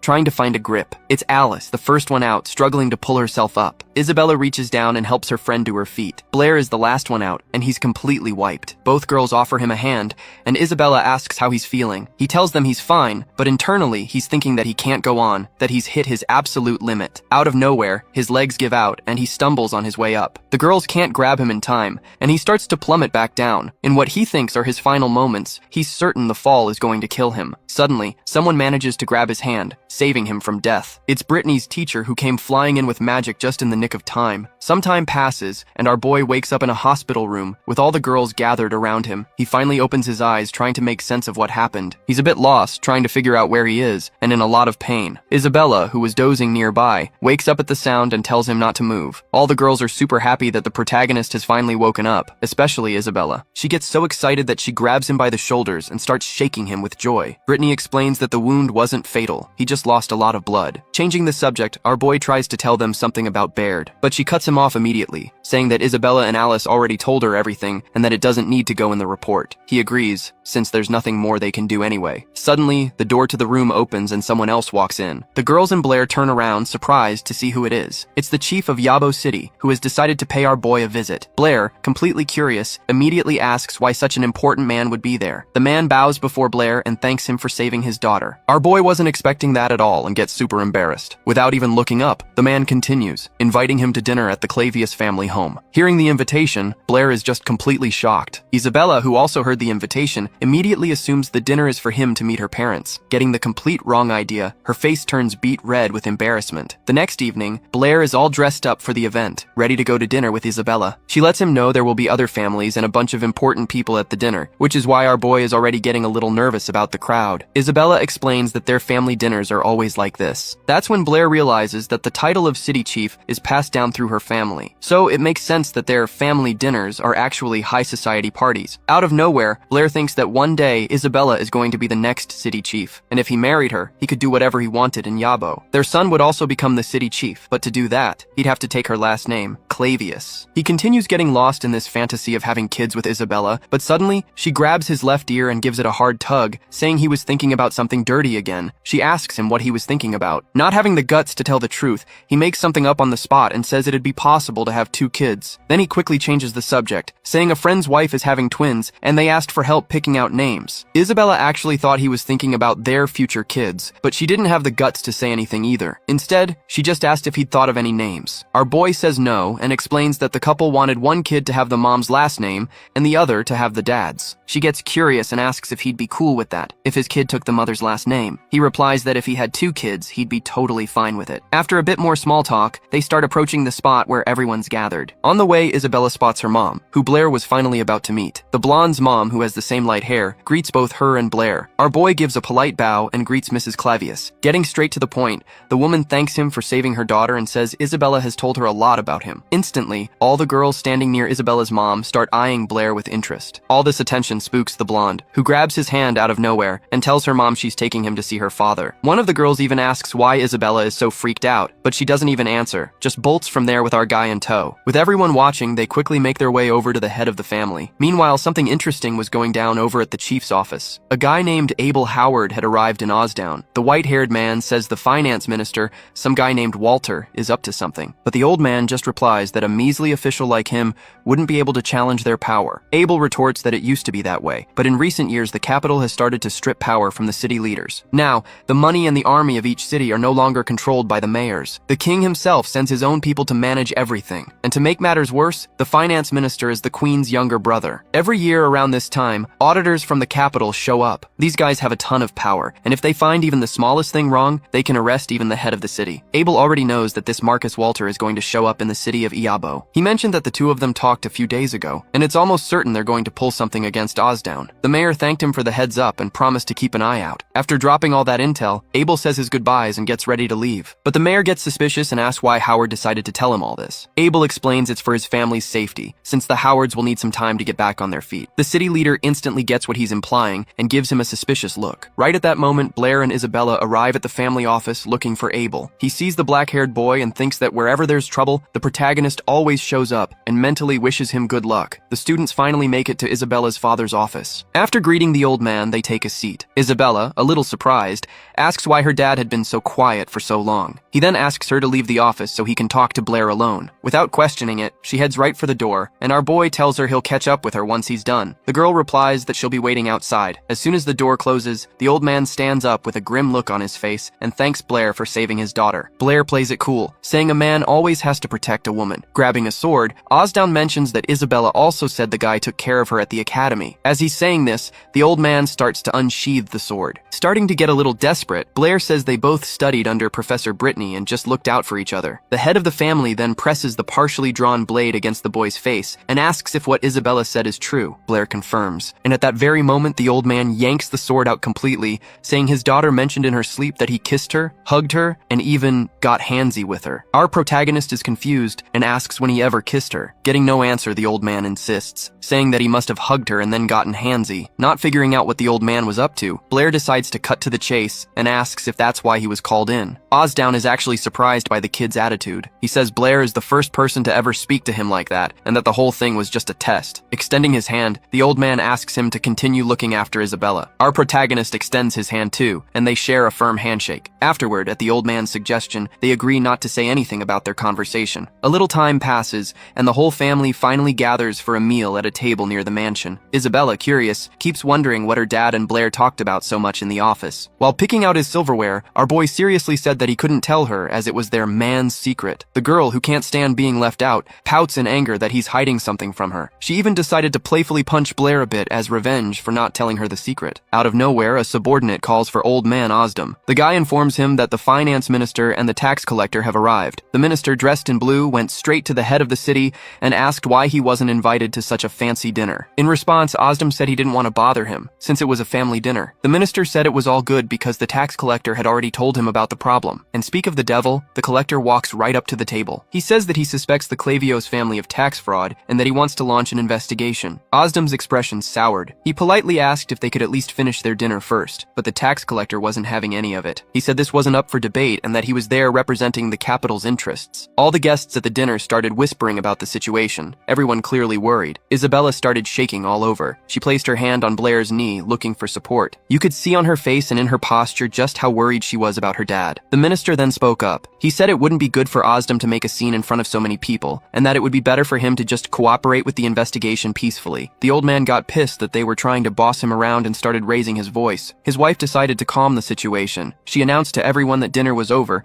and that Osdom needed to handle some business. Blair also tried to calm Isabella down and suggested they leave. That's when he noticed that Calvin and Brad had arrived for the dinner and were standing in the back behind everyone else. The blonde grabbed Blair's hand and led him away from the crowd, trying to calm herself down. She looked completely distraught. Our boy decides to ask how she's holding up, pointing out that the city's leader is in serious trouble. If they dig up anything, he'll be stripped of his title and thrown in prison. And according to him, since this Walter guy is the queen's younger brother, he pretty much does whatever he wants in town. As the two of them walk past some other girls from the dinner, they overhear them gossiping about the mayor. One of the girls says she never imagined the Clavia family would fall so easily. Hearing this, Isabella squeezed Blair's hand hard, which made him look at her instantly. His face grew dark, filled with concern for her. Before him stood the beautiful girl, now crying. This really got to Blair. He started asking, almost in a panic, why she was crying, but Isabella didn't say anything. She just threw herself into our boy's arms. She started sobbing, terrified of what would happen to her father, and just became hysterical. The protagonist decided to calm her down. He gently told her not to worry. In his head, Blair vowed that he wouldn't let anything happen to her dad. A little while later, our boy managed to calm Isabella down and decided to go talk to Calvin and Brad. He greeted the guys, and they asked what he was doing there. Blair answered that the clan chief was his friend's dad. Anyway, the guys changed the subject and thank our boy for saving the city. Curious, our protagonist asks what they're doing there and if they came along with the tax collector. Calvin explains that the tax collector guy is the vice president of their mathematics society,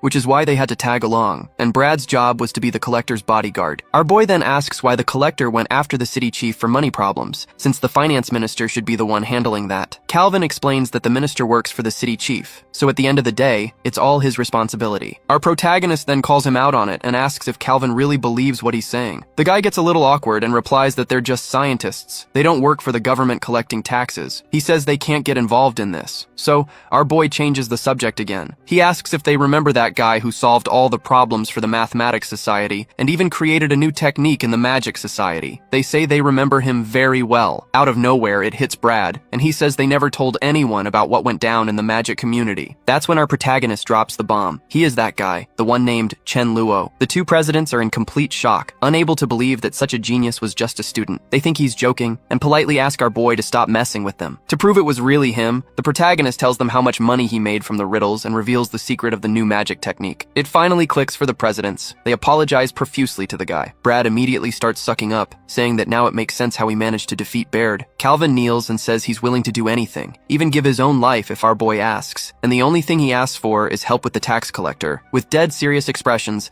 the two presidents say their task is to protect the ministers, but that they could make a mistake, maybe even tonight. Our boy realizes that these two, who have always been super polite, are now acting like a couple of teenagers. It seems the image of the god of mathematics, Chen Luo, really got to their heads. The two decide that, for Chen Luo, they're willing to kill even this Walter guy. Going along with the plan, our boy says the tax collector is the main problem and needs to be taken care of. But the presidents completely misunderstand. They immediately declare they're going to kill the collector's entire family. This blind faith they have in their idol leaves our protagonist completely stunned. But he quickly explains that he doesn't want anyone killed. He just wants to make the guy leave Yabo City. The two presidents are super embarrassed about what they assumed, and finally understand what our boy wanted. He also asks them not to tell anyone about his identity as Chen Luo, because that would cause a lot of trouble for him. The conversation ends there, and the two presidents head off to carry out their mission. Calvin walks over to the crowd and calls Chief Caesar aside for a private chat. The blonde guy asks the Ozdun chief to wait there for a moment. He says he's going to handle this and will be right back. Taking a step back, Calvin declares flat out that Walter is not fit to be the finance minister of Yabo City. Hearing this, Caesar's expression turns much more serious. Caesar tells the president that it's not his call. Then Brad, who is standing nearby, cracks a smile and says the rumors must be true. The blonde dude is totally confused, looking over at the president to try and figure out what's going on. Out of nowhere, Brad puts a hand on his shoulder and leans in. With a smirk, he asks if Caesar has a thing for this Walter guy. The blonde guy doesn't appreciate the joke, shoves Brad's hand off him and says he's just doing the right thing. But then the president cuts in. He says that actually the decision really isn't up to Caesar. There are some big shots, people high up, who want Walter out of town. And if that doesn't happen, he can't guarantee Caesar's safety. Calvin also throws it in his face that, before being a tax collector, he's the vice president of their math society. All this pressure makes the blonde guy stop and think. He looks over at Walter, who's just chilling, enjoying the party, completely clueless about what's coming. And just like that, Caesar gives the order to the guards. Arrest the guy in the blue suit. The guy starts freaking out, screaming that they're supposed to arrest the head of the Ozdum family, not him. Having no patience for the shouting, Caesar tells the guards to shut him up. Then he walks up to Ozdum and explains they've secured proof that Walter was embezzling money from the king. And with that, he takes his leave. The family head just stands there, shocked by this sudden turn of events. As he watches the chubby minister get dragged away, his wife spots Blair nearby. At that moment, our boy was just trying to find a way to slip out of there and find Isabella. The wife, seeing this whole bizarre scene unfold, starts to chuckle. Her husband asks what's so funny. She pours them each a glass of wine. As they toast, she remarks that that boy, Blair, is a pretty decent guy. With all the tension gone, they could finally relax and enjoy the rest of their night alone. Meanwhile, Isabella was sitting on a nearby bench, thinking about Blair. Before she even noticed, he had walked up and gently placed a hand on her head. Still crying, she asks if it's really him and how her father is doing. Our MC replies, real casual, that everything's already been taken care of. He tells her that his friends helped out, and Walter has already been taken away, and that the city of Yabo will soon have a new finance minister. The girl is surprised and asks how that's even possible, since Walter was partners with the tax collector. With a slight smirk, Blair explains that his friends are a bit more influential than that so-called tax collector. Finally calming down, she excitedly asks who these friends are, but he leans in closer, puts a finger to her lips in a cute gesture, and says she's asking too many questions. Moved by the moment, Isabella gives him a kiss on the cheek, which makes our boy all flustered. Unable to hide her embarrassment, she runs off, saying that dinner isn't over yet. So, before the main event even starts, the folks in the courtroom are already arguing over money, placing bets on who's gonna win the showdown. In the middle of all the commotion, a gold coin falls out of some guy's pocket and goes rolling. Right then, Isabella darts towards the table, with Blair trying to catch her and stop her. Not looking where she's going, the girl ends up tripping on the very coin that was rolling her way. She loses her balance and starts to fall, heading right for our protagonist. Blair, even with his broken arm, dives in to try and catch her. He rushes in, trying to cushion the fall with his own body, but as he reaches out to grab her, his hand unintentionally snags the shawl covering her chest. Right in front of her parents, Blair accidentally leaves a part of the blonde's breasts exposed. Isabella bursts into tears on the spot, and our guy, panicking, tries to calm things down. Covering her chest, she calls him a pervert and says he did it on purpose. The girl starts throwing punches at him, while he tries to explain that he was just trying to keep her from falling. Seeing that her punches aren't getting her anywhere, the blonde decides to escalate things. She closes her eyes and starts conjuring a fireball. In response, our boy just turns to her parents with a look that's practically screaming for help. Suddenly, Isabella realizes that using a spell here is way too much. She stops chanting and just starts cussing the guy out instead. He tries to apologize again, claiming he didn't see anything. He plays dumb, which only makes the girl even more embarrassed. Ozdum's wife, watching this whole scene unfold, just chuckles and makes a comment about how young people are. The family head takes advantage of the silence to call Blair for a private talk. Meanwhile, the mom explains to her daughter that the young man has has already helped their family a lot, and that, by the looks of it, he's into Isabella. But she plays hard to get, replying that she never asked for any help. Finally,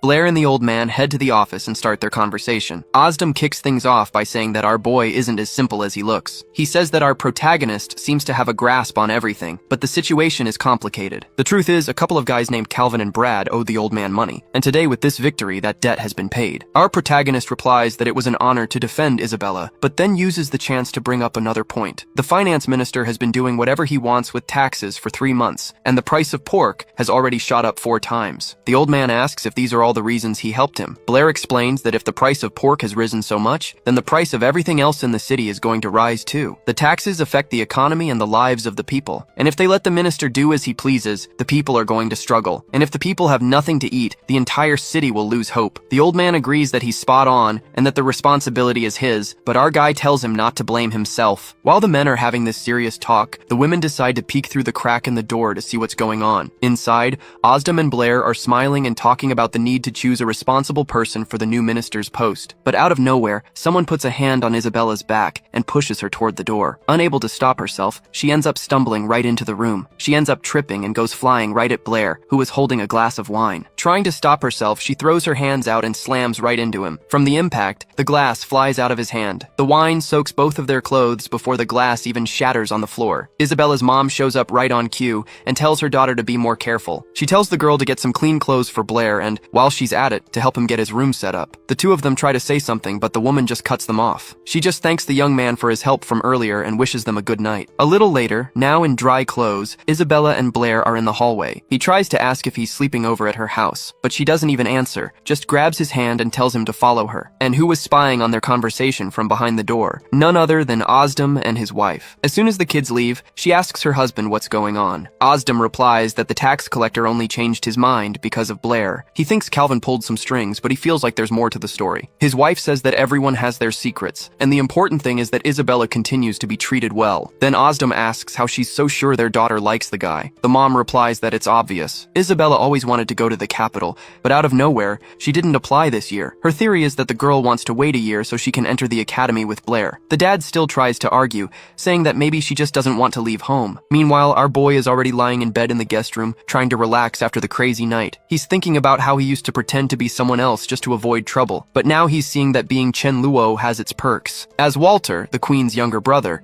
he can pressure people like Ozdem and bend the rules. And as Chen Luo, he's like a math god. Calvin idolizes him and believes everything he says. It just took one word from the god to make the real Walter back off. The rules of the game have changed, and now they even control people's lives. Our protagonist realizes he needs to protect himself and those on his side. The conclusion is clear. To get ahead in this world, you need status and power. Out of nowhere, he hears a knock at his door. He gets up right away to open it, but when he looks, no one's there. Then suddenly the one who knocked just hops right in through the window, like it's the most normal thing in the world. While our boy is getting annoyed, asking why she didn't just use the door, the girl is already jumping on his bed. She explains that she didn't want anyone to see her. Our boy asks if she's crazy, because if anyone saw her climbing in through the window, they get the completely wrong idea. But she just plays along and asks why he couldn't sleep. Then she suggests he must be all excited to see such a big bed. Blair decides to play along and says it would be even better if she took her clothes off. Right away, the girl gets all flustered, calls him a pervert, and says she came to discuss something serious. She wanted to know what he talked about with her dad in the study earlier. A bit awkwardly, our protagonist asks if she's sure she wants to know, and she insists she does. So Blair lays it on her. He looks straight at the girl's chest and says her father thinks she's small and is worried about it. And because of that, her dad asked Blair to take care of her. The girl gets a little pissed, wondering why her dad would think she's small, but then all of a sudden it clicks, and she realizes our boy is just messing with her. She freaks out, starts screaming at him, and jumps out of bed. Blair tries to explain himself, but it's no use. The girl just stomps on his face with her foot and says she's not going to listen to a thing because she doesn't want to talk to a pervert. She says she knew she shouldn't have come and immediately heads for the window. Right then, Blair gets super embarrassed and runs after her to tell her something. He says that he knows the real reason she's there and tells her not to worry because nothing bad is going to happen to her dad. But then she blurts out that's not why she came over. Actually, she wanted to say something else. Our protagonist's expression turns serious right away, and he asks her not to say it, telling her he already gets it. The girl also catches on to what he's thinking and, panicking, says that's not it at all. After this silent exchange, she breathes a sigh of relief. She says she just wanted to thank him and to say that she believes in Blair. Embarrassed, embarrassed for being so sincere, she doesn't even wait for a reply and just bolts through the window. As the blonde leaves, our boy is left standing there thinking about what she said. What they didn't know was that the whole time, the head of the family was right outside the window, listening to their entire conversation. The next morning, Blair is at the mansion's entrance saying goodbye to everyone. Osdoon's wife greets him and asks if he slept well and if the breakfast was good. He replies that he slept great and the food was delicious, but now he needs to leave. Putting on a dramatic show and pretending to cry, the woman asks why he won't stay for dinner and if she wasn't a good hostess. Blair tries to calm her down and explain, saying she's got it all wrong. Then Osdoon cuts off his wife, Anna, and says that if the man doesn't want to stay, to just let him go. And then he asks him point blank if Blair saw anyone during the night. Our protagonist, of course, doesn't dare to tell the truth. He says he didn't see a thing or anyone, and that it's time for him to leave. Sensing that trouble was brewing, he hurries to get out of there as fast as he can, leaving Isabella's parents to wonder about him. Some time passes, and we see Osdoon in his office, reading some reports. Then, there's a knock on the door. It was the tax collector and Calvino, who came in apologizing for bothering him. Caesar also apologizes, saying they were very careless the previous day, and ended up causing trouble for him. But Osdoon is a good guy, and says it was his fault too, since the money part is also his responsibility. After a more personal chat, Calvino and Caesar leave the city lord's estate. Meanwhile, somewhere else, a guy named Abel receives a letter and gets lost in thought. He realizes that Caesar helped Osdoon, and that this Blair guy isn't as simple as he imagined. After reading what was written on it, he remarks that this whole thing is getting more and more interesting, and simply burns the paper. Cutting to a new scene, we see a mother and her son walking through the city of Yabo. The mother points and says that the main building of the Mathematical Society is nearby, where the kingdom's best mathematicians work, but the little boy couldn't care less about that. He says he's into magic, and that when he grows up, he's going to be a wizard, because magic will always beat math. Out of nowhere, Calvino appears behind them and jumps into their conversation. He says that math is the mother of all sciences, and that without it, you can't do any research. Then, he points his hand at the kid's head and asks again if magic can really defeat math. The mom, of course, defends her son, saying he's just a kid and doesn't know what he's talking about, but the boy stands his ground and says, there'll always be a mage strong enough to do it. Calvino doesn't even look at him, just replies that someone stronger can always show up,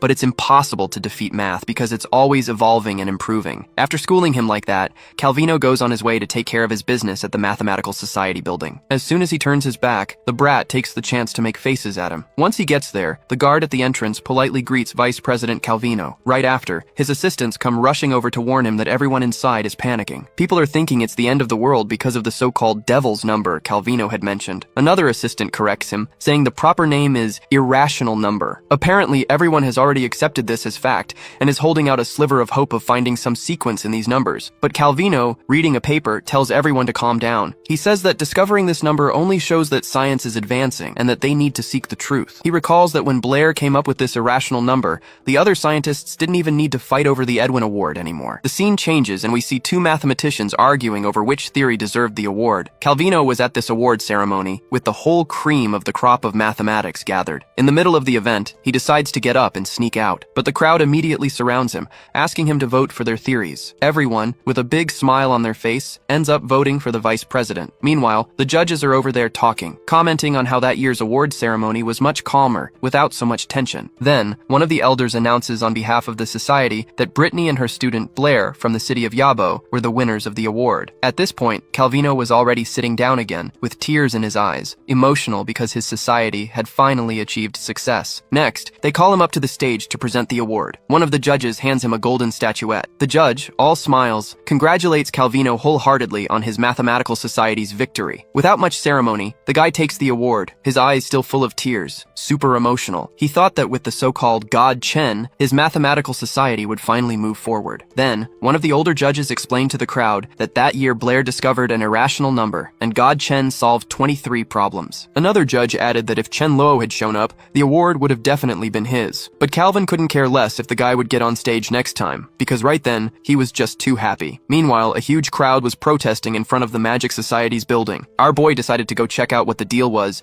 because he'd heard people were being scammed, losing 100 gold coins over some fake magic. The magic folks were pissed, saying they were sold a useless technique, and on top of that, were called talentless. Our boy tried to get through the middle of the crowd, ended up tripping and falling, but then he got the idea to crawl underneath. So, as the crowd was shouting for their money back, the little redhead started making his way under everyone's legs. It was a pretty weird way to get around, but he hoped he was going in the right direction. Out of nowhere, one of the guards protecting the building saw the kid and grabbed him by his clothes. And right at that moment, the main door of the building opened, and someone started to come out to talk to the crowd. This guy was one of the association's managers. managers. The guard asked him where President Angus was, since he was the only witness to the so-called magic. The black-haired manager replied that the president was in a meeting with some important people, and that he'd been sent to calm everyone down. He walked over to the crowd and started talking, trying to settle things down, but the crowd was so pissed off they wouldn't even listen. They started shouting from all sides that the water technique was a bunch of nonsense, a complete scam. Our boy decided to butt in too, saying his mom always says liars have to be punished. The guard who was holding him by the shirt just tossed the kid aside so he wouldn't get in the way of the adult's conversation. With a forced little smile, the manager said the technique wasn't fake, and that a few people had already managed to use it. One of the mages in the crowd didn't like that one bit, and got furious for being called mediocre. He grabbed the manager by his clothes and demanded his money back. The guy sent to calm people down repeated that the technique was real, and that some people could use it. Then, a red-headed mage in the middle of the crowd yelled for them to bring out at least one person who knew how to use the technique,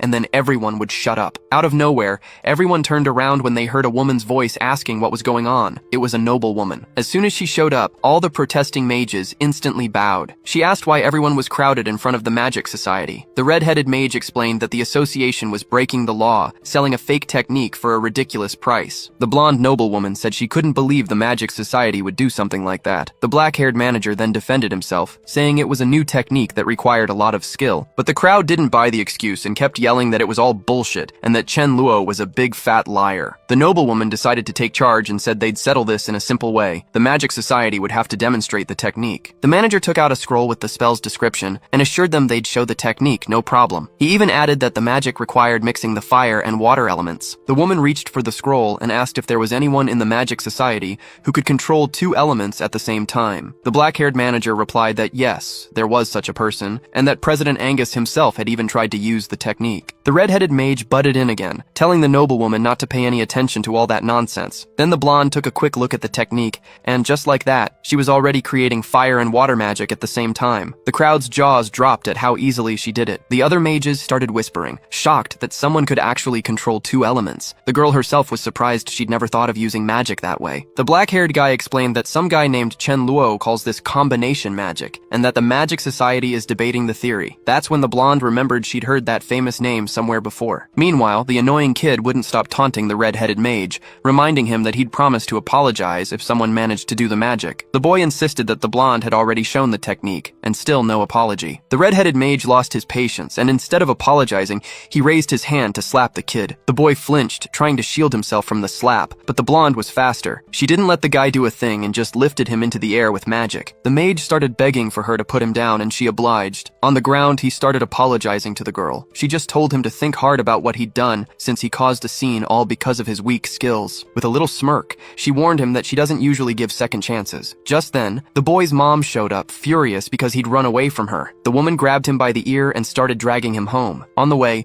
the kid wouldn't stop talking, super hyped about the magic he saw, and about this mage who invented a new way of fighting. Far away, Blair, feeling like someone was talking about him, started sneezing non-stop. He mentioned it to the girls, who got worried and asked him what was wrong. But actually, our boy had just walked into Professor Brittany's office. She asked what he wanted. Blair replied that he had something important to discuss with her. Isabella, who was also in the room, immediately thought he was about to confess to the professor. Isabella got all flustered by her own imagination, panicking and wondering if she should ask what was going on. To keep anyone from overhearing, our protagonist and the professor decided to head to the building's rooftop. Once they got there, Brittany asked what this secret was that he wanted to tell her. Blair said he couldn't just say it and asked her to create a fireball first. The professor complied and made a fireball in her hand. But out of nowhere, her magic vanished, leaving just a little wisp of smoke. She looked at her hand, totally surprised, and asked Blair if he was the one who did that. He confirmed it and asked if she remembered that whole thing about additional elements. Then he started to explain his theory. He discovered that fire needs another element to burn, oxygen. Without oxygen, fire simply goes out. The professor was impressed and asked if he could extinguish a fireball just by manipulating oxygen. He replied that he could. He even added that without oxygen, everyone on the planet would suffocate. And that's exactly how he defeated Baird last time, by taking away all the oxygen around him. Brittany finally understood that Blair could control these additional elements. The big difference is that normal elements are controlled with spells and gestures, but these additional elements, ever since they were discovered, no one had ever been able to control. Now, Blair had proven it was possible. The thinking goes that if a bunch of people can do something, they're considered geniuses. But if only one person can do it, they're seen as an anomaly. Yet Yeah, people can be pretty cruel to those who are too different. Brittany, all worried, asks if he's told anyone else about controlling the additional elements. Blair says no, she's the only one who knows. Then she makes him promise to keep it a secret. Not even Isabella or Alice can know, unless one of them becomes his wife. Our boy gets all flustered by this whole marriage talk, but assures her he won't tell anyone besides her. The girl, looking dead serious, tells him to swear on it. He's a little surprised by all the pressure, but places his hand on hers and makes the oath. They hold hands for a moment, and she even cracks a little smile. But out of nowhere, her expression turns serious again. She warns him that he needs to remember what she said, because this information could cost him his life, and that he shouldn't have even told her. But Blair states with total certainty that he trusts her. The blonde asks why he trusts her so much, and he replies that she wouldn't be this worried about him if she meant him harm. Her face gets even more serious, to the point where Blair thinks he said something stupid. But out of nowhere, she just hugs our boy and sincerely thanks him for something. Our protagonist also mentions that he's been talking to the Magic Society about the theory of combined magic,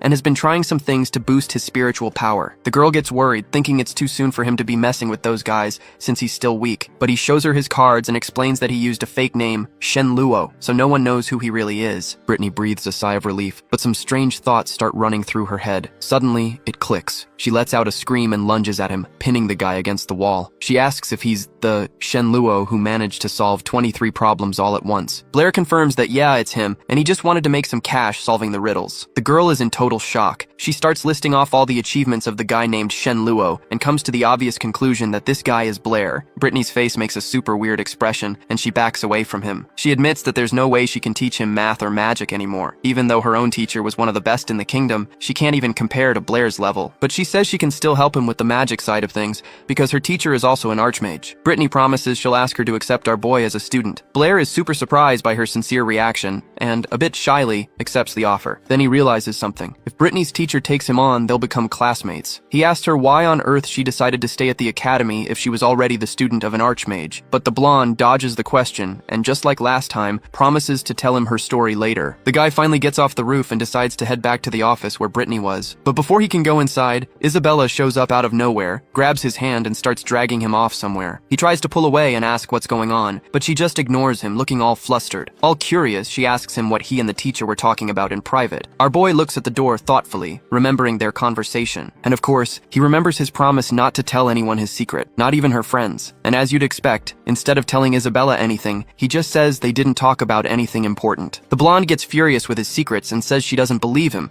because she's never seen Brittany that flustered. And then, she just lays it all out and asks if he confessed his feelings to the teacher. Out of nowhere, Blair slaps a hand over her mouth, signaling for her to be quiet. While Isabella, unable to speak, tries to show how irritated she is, our boy focuses on the door, trying to hear if anyone is eavesdropping on the other side. Hearing nothing, he decides to just end the conversation and tells a little white lie, asking if she really wants to know what they talked about. The blonde gives him a nasty look and tells him to just spit it out. So, our guy says that Brittany asked who he liked more, her or Alice. The girl gets a little flustered by the question and figures out he's lying. Still, she's super curious about his answer and asks him what he said. He, in turn, replies that he told Professor Brittany he would dedicate his entire life only to magic. Isabella looks at him with a fake little smile, saying she totally gets it, but on the inside, she's feeling something else entirely. She realizes it's all just a load of crap and decides to punish him, forcefully yanking his right cheek. The girl gives him one last chance to tell the truth, and at the same time starts conjuring a fireball in her hand. Our protagonist asks her to stop and just talk. Continuing with his lie, he explains that he told Brittany that Alice was just a classmate and that Isabella was his dearest friend. He hoped the compliment would make the girl give up on any crazy ideas. At that moment, she started thinking, if Alice is just a classmate and Isabella is just a friend,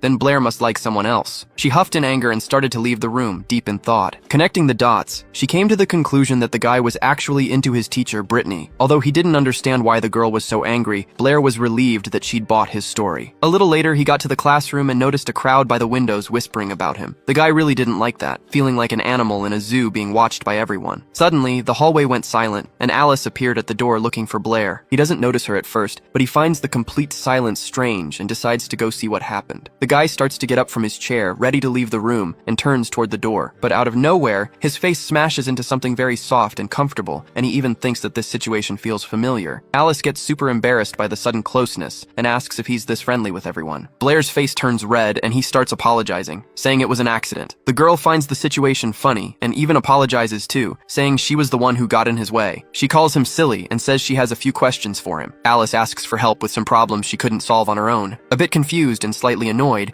he took her notebook and promised to help. The crowd outside the window was commenting on their awkward run-in, but suddenly, Isabella appeared in front of them, asking what they were doing there. Someone in the crowd asked if she had also come to see Blair. At that exact moment, Alice walked out of the classroom and came face to face with her. The blonde asked what she was doing there. A sense of rivalry filled the air, and the redhead got straight to the point, asking the blonde flat out if she liked Blair. Isabella looks away, all irritated, and tells her to stop talking nonsense because nobody likes the black-haired guy. But Alice claps back immediately, saying that she does like Blair. Isabella gets furious and starts to get genuinely angry, while the redhead calmly declares that she fell in love with him. Then she adds that since the blonde doesn't like him, she won't try to steal him. But Isabella gets sad right away and says that even so, her friend doesn't stand a chance because Blair loves someone else. Alice isn't fazed and says she'll compete with this other girl, but the blonde says it's better not to even try because she's no match for her. The redhead then figures out her game and accuses Isabella herself of wanting the guy, and that's why she's just trying to discourage her rival. Upset, the blonde walks past her, saying she doesn't want to steal anyone, and that if Alice likes Blair, that's her problem. The girl then sits down next to our protagonist,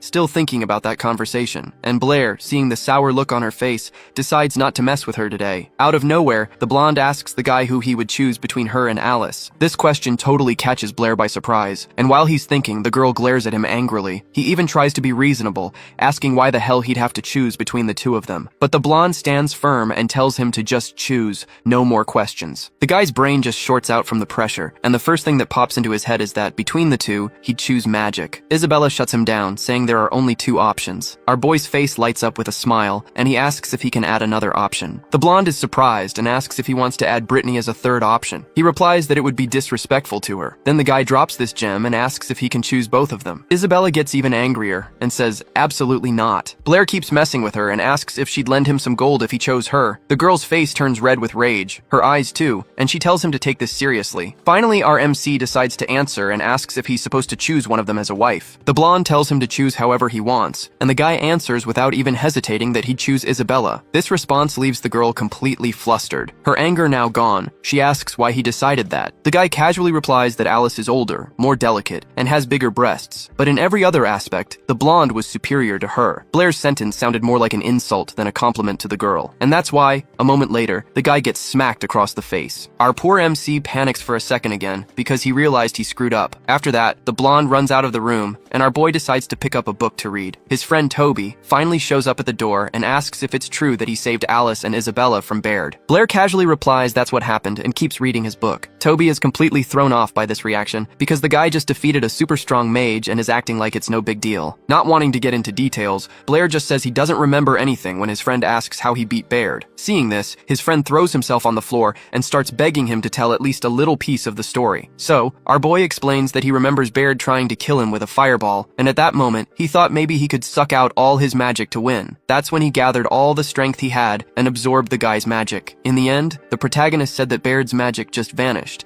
and right after that, he blacked out. Toby got super hyped with the story and, with his eyes sparkling, asked Blair to teach him that technique. But the protagonist replied that after he woke up, he couldn't use that power anymore, so there was no way to teach him. Still, he gave the technique a name, oxygen absorption law. He said he had already taught him the first steps. So, if Toby trained properly, maybe he could use this secret magic. But his friend says he's not that brave and that, even if he learned it, he'd just freeze up and forget everything when it was time to face an enemy. To cheer his friend up, Blair said he trusted him, and that all he needed was a little more determination in his heart. The kid bought Blair's story and promised he'd study this so-called law of oxygen absorption with everything he had. Toby also let him know that the spot in the academy fence they could jump over had now been sealed off for security. This news sent our boy into a panic. He shot up instantly and started running towards the Magic Society. Toby had no idea why his friend just took off like that and could only watch, lost in thought. Meanwhile, our protagonist gets changed and becomes Chen Luo, arriving at the association. He went straight to the front desk on the first floor and asked the woman to get the manager, Molly. The receptionist immediately spotted the honorary Magic Society member pin on his chest and realized she couldn't keep a guy like that waiting. The blonde escorted him to Molly's office and told him he could go in. The guy didn't even knock, he just threw the door open. It seems the girl was in the middle of something important because the sound of the door startled her so much that she fell to the floor and even lost her glasses. Our protagonist, who had just walked in, saw Molly all sprawled out awkwardly on the ground. Without wasting a second, he went over to help her up and offered her his hand. Molly turned to Chen Luo and asked asked what he was doing there. He replied that he came to visit her and took the opportunity to compliment her outfit. She thanked him and complained that she still wasn't used to her super high heels. Out of nowhere, he grabs her hand more firmly and pulls her closer to look at her forearm. He saw that Molly had a bruise from her fall earlier. The girl kept complaining about her shoes, saying she was always twisting her ankle, but she insisted on wearing them because they made her look taller. Flirting with Molly a bit, Chen Lo said she was a real hard worker, and that it was no wonder he recommended her for the manager position. The compliments left the girl all flustered, and she even looked away. But then the guy finally got straight to the point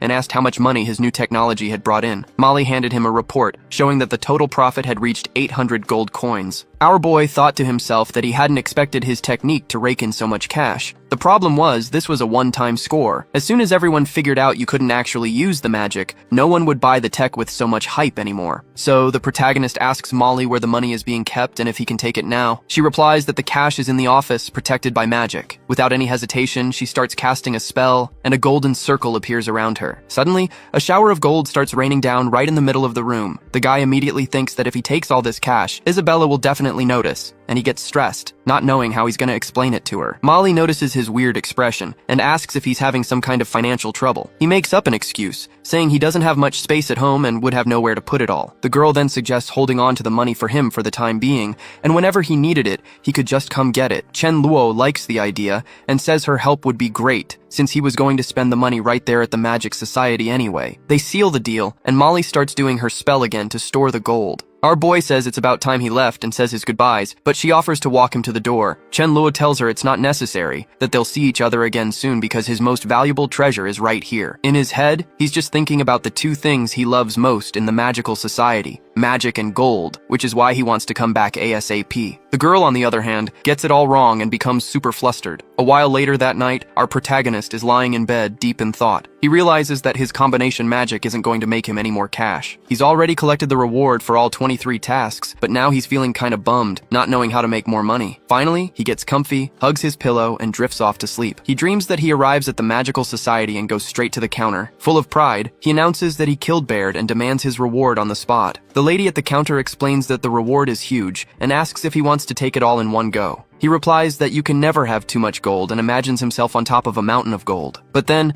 the dream takes a weird turn, and he's surprised to see gold raining down from the sky. He notices that all the gold around him is starting to freeze and lies down on the mountain, thinking he's cold and needs to call Isabella to help him warm up. As he wakes up, slowly opening his eyes and still half asleep, he grumbles about how cold it is. Suddenly, he notices Isabella standing right beside him, with her hands stretched out towards him. The guy gets so spooked he jolts up in bed like he's in a nightmare. He realizes the mountains of gold were just a dream, and Isabella just stands there, looking at the protagonist, totally confused. Now fully awake, he asks why she came into his room. She says she came to wake him up because he has visitors. She also mentions that he was yelling about gold the whole time, assuming he'd had a nightmare. But our boy brushes off her guess and, as he's getting out of bed, just asks what kind of guests had come to see him. Then the blonde glances at his body, since he's practically naked, and gets completely embarrassed. Her face goes beet red in an instant. Her eyes go wide and she starts yelling, asking why he's naked. The protagonist replies super calmly that if she leaves the room, he'll get dressed. But she refuses and tells him to get dressed right away, saying she'll be watching. But she can't contain her curiosity, and even while covering her face with her hands, takes a peek through her fingers. She thinks to herself how she never noticed before that Blair's body was so toned and muscular. Oblivious to her embarrassment,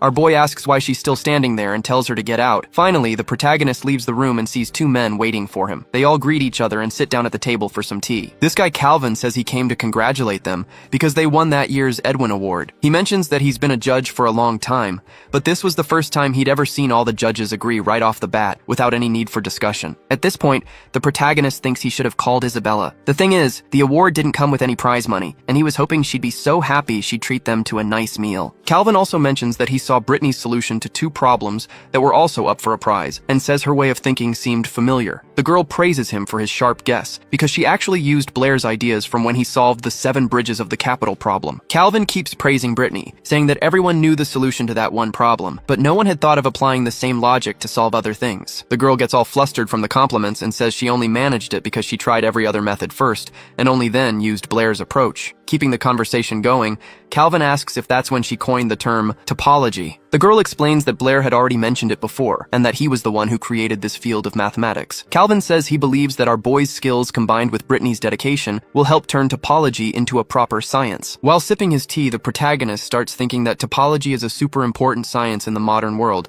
and that they probably won't be able to fully develop it. The other man at the table says he wishes this Shenluo guy would also study topology, since he managed to solve 23 difficult problems in one go. But Calvin tells him not to worry, because they already had the backing of the god of mathematics. Our boy totally chokes when he hears the nickname, and Isabella rushes over to help him. After talking for a good while, Blair thanks the men for visiting and trying to usher them out, says he doesn't want to take up any more of their time. Calvin politely says his goodbyes and agrees that it's about time for him and President Audley to get going. After finally getting the important stuff out of the way, they all sit down to eat the breakfast Blair prepared. Brittany, meanwhile, is over there suffering, trying everything to soothe the burning in her mouth, and asks him if he put something spicy in the food. He tells the blonde that yes, he added a spicy seasoning. Not struggling at all like she is, he calmly points to a flower. Isabella is surprised, because she thought it was just a decorative plant. Brittany thinks the guy simply didn't have enough money to buy food, and tells him to just come clean. But the protagonist says that was the whole point, and suggests she try it. Isabella, feeling left out, asks for some of that spicy seasoning too. But the guy warns her not to taste it, since no one is forcing her to. Then Brittany jumps in too, telling Isabella absolutely not to eat the pepper. The blonde gets a little bummed out, since both Blair and her teacher are ganging up on her about it. Seeing her friend's reaction, Brittany changes her mind and asks our boy to give her some, reminding him that Isabella was the one who bought them a rabbit to celebrate the award they won. The guy replies that as far as he's concerned, she can have whatever she wants from the table. After that, the blonde sees the ice-cold water in Brittany's mug and decides she wants to try that too. Right away, Blair tells them not to give her the drink, saying it's for her own health. At this, Isabella gets totally pissed off. Feeling sorry for her friend,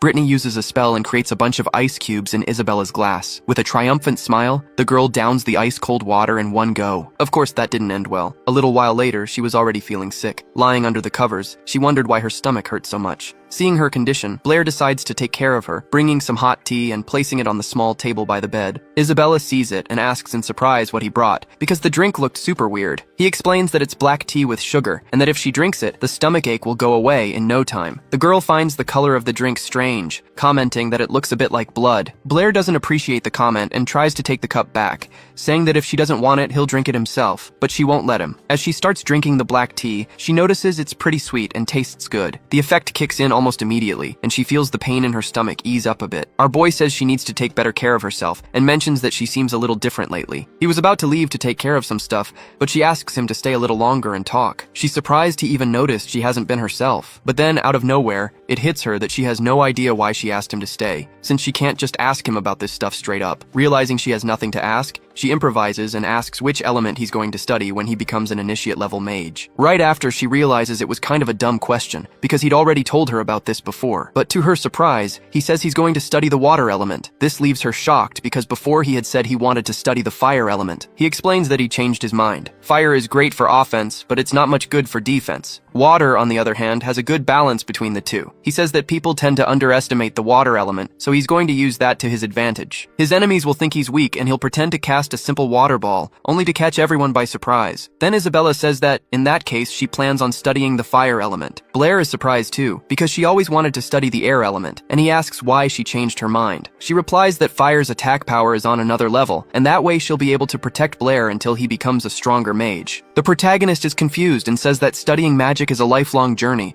and that she doesn't need to be protecting him all the time. But he can't even finish his sentence because she cuts him off and says she's already made up her mind. Blair just looks at her, confused. With tears starting to well up in her eyes, she asks if he believes in her. The guy doesn't answer, just tells her to take better care of herself instead of worrying about him. A day passes, and our protagonist runs into Brittany, who asks for his help with some problems. Isabella was already feeling better, and was now watching Blair, who had agreed to help, grabbing some sheets of paper full of notes. After that, Isabella says goodbye to them, saying she's going to practice her magic. As soon as she leaves, Brittany asks our boy why she's suddenly gotten so withdrawn. She comments that the old Isabella would have gone to study math with them, but Boulier explains that she's taking her magic studies very seriously. And it's true. At that very moment, Isabella is thinking that she needs to get stronger so she can stay by Blair's side. So she heads to the training room to practice. Out of nowhere, Alice shows up, looking for Blair specifically. She asks what Isabella is doing there all alone and where the hell Blair got off to. The blonde answers, sounding a bit down, that he's studying math in Brittany's office. The redhead says she didn't mean to interrupt, she just had some good news to share, but now she'll have to tell Isabella instead. The jab doesn't land, and Alice even finds it strange that Isabella didn't react at all to her mentioning Blair. Then Alice hands her a document, saying she's become the first student at the academy to advance to the initiate level mage. Isabella takes the paper and fires back a jab of her own, saying that now she'll have something to aim her fireballs at. Alice takes the bait and replies that the blonde just practices that one technique all day,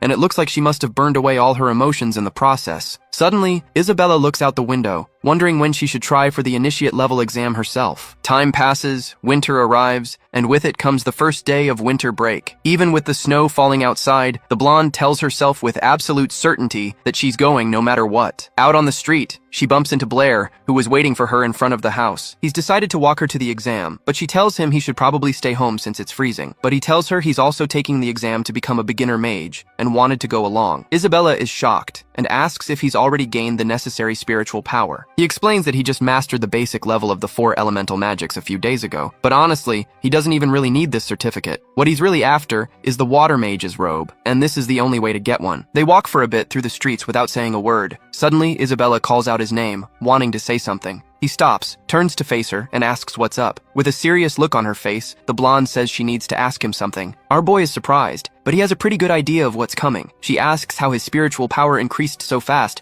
reminding him that when they first met, he couldn't even conjure a single measly fireball. She goes on, saying it's only been 1 semester, and he's already mastered the 4 elemental magics, and that once he levels up, the power gap between them is just going to get wider and wider. The guy just replies that everyone learns magic at their own pace and that she shouldn't worry about it. Then, he gently places his hand on her head and says he'll be the first one to reach the highest level so he can protect her. The girl gets all flustered but doesn't let it slide. She slaps his hand away and says she'll be the one to reach that level first. The protagonist doesn't back down and also claims he'll be the first, and just like that, they head towards the association. Upon entering the building, Isabella lets him know that the fire mage's exam is on the 2nd floor, so they'll have to split up. The lady behind the counter warns that today's examiner is Mr. Halls, a guy with really high standards. He thanks the blonde and asks her to take him to the office. As soon as they got to the room, the girl knocked and announced that there was a guy looking to take the basic exam. Blair was called in and came face to face with a man sitting alone. This was the examiner, the Halls guy, a dude with a mustache who immediately told our boy to show him his magic. The examiner had barely started looking at some papers when Blair was already calling him to watch the show. The man with the mustache was floored by the speed at which he cast the spell. He couldn't even get a good look at it. Then, Blair summoned a spell that looked like an alien's head, and the examiner was impressed with his skill. He commented that the spell's speed was absurd,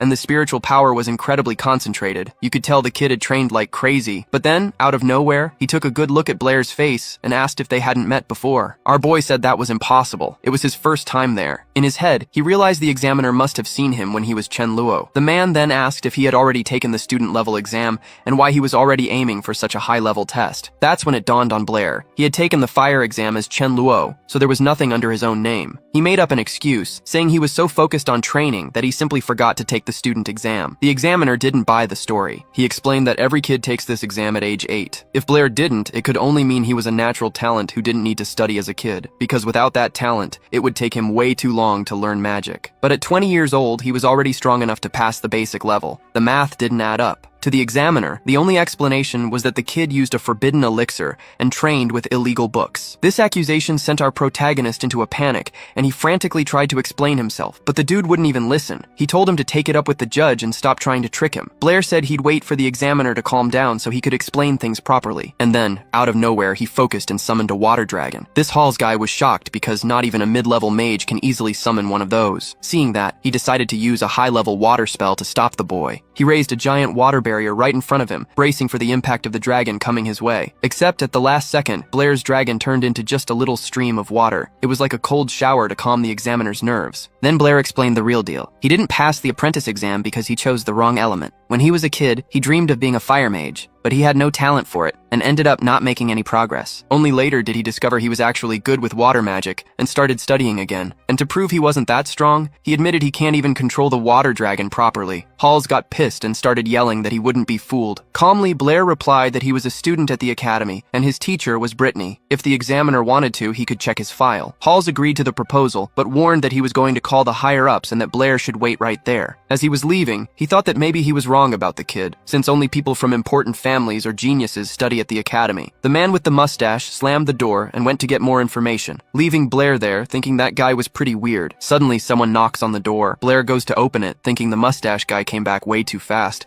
but the person there is a girl named Molly, trying to balance a huge stack of papers. Without even looking up, she starts saying she brought the list of everyone who took the exam. Our protagonist tells her the examiner just left, but based on his voice, she thinks she's talking to some guy named Chen Luo. When she finally looks up, she comes face to face with Blair and gets such a shock that she drops the entire stack of papers on the floor. The girl stares at Blair, completely confused because she was sure she heard Chen Luo's voice. Not wanting to leave any doubt, she asks him point blank if he's the guy, and it's at that exact moment that another girl, Isabella, shows up and sees the two of them, and she does not like what she sees, because from their position, it looked like Blair and Molly were getting a little too close. Our boy doesn't understand Isabella's anger and asks what she's doing there. In response, completely irritated, she answers with another question, asking why she couldn't be there. Molly then gets closer to Blair and says she'll let it slide this time, but next time, he'll have to tell the truth. Isabella sees this and gets the completely wrong idea, thinking the two of them are sharing secrets. Full of jealousy, the blonde doesn't waste any time and starts preparing a spell, scolding our boy. Blair asks Molly to let him go so he can explain the situation, but she doesn't, and the dude, in desperation, starts screaming for help. Seeing the commotion, Molly herself decides to explain everything. She says she was only there because she was assigned to watch Blair and apologizes for the misunderstanding. Instantly, Isabella stops what she was doing and looks surprised at the blue-haired girl. Isabella asks why someone would have Blair watched, but Molly just replies that she was following orders. She gathers the papers from the floor, says she has to deliver the documents, and simply leaves. Meanwhile, our protagonist just stands there, thinking about the whole situation. Isabella even tries to stop Molly, saying she's seen her at the academy before, but it's no use. Then, she turns to Blair and asks why he was being watched and what he was doing there. The protagonist replies that it's a long story, and starts to tell her everything from the beginning, starting with his exam. After hearing the whole story, Isabella just bursts out laughing at what the examiner thought of our boy. He also clears up the confusion with Molly, explaining that this Halls guy had left and put the girl on watch duty, and right in the middle of their conversation, the doorknob turns and the door swings open. It's Halls. Blair asks if he's found out everything he wanted to know, and the mustache guy says he no longer has any doubts. And he didn't come back alone. He brought President Angus with him, who wanted to talk to our MC. The president comes in hot with the compliments, talking all about Blair's incredible talent with magic and mathematics. Our boy greets him politely and humbly says he's just an ordinary person. Then Angus spots Isabella and asks what she's doing in the room. A little confused, she replies by asking if he forgot that he himself invited her to the Magic Society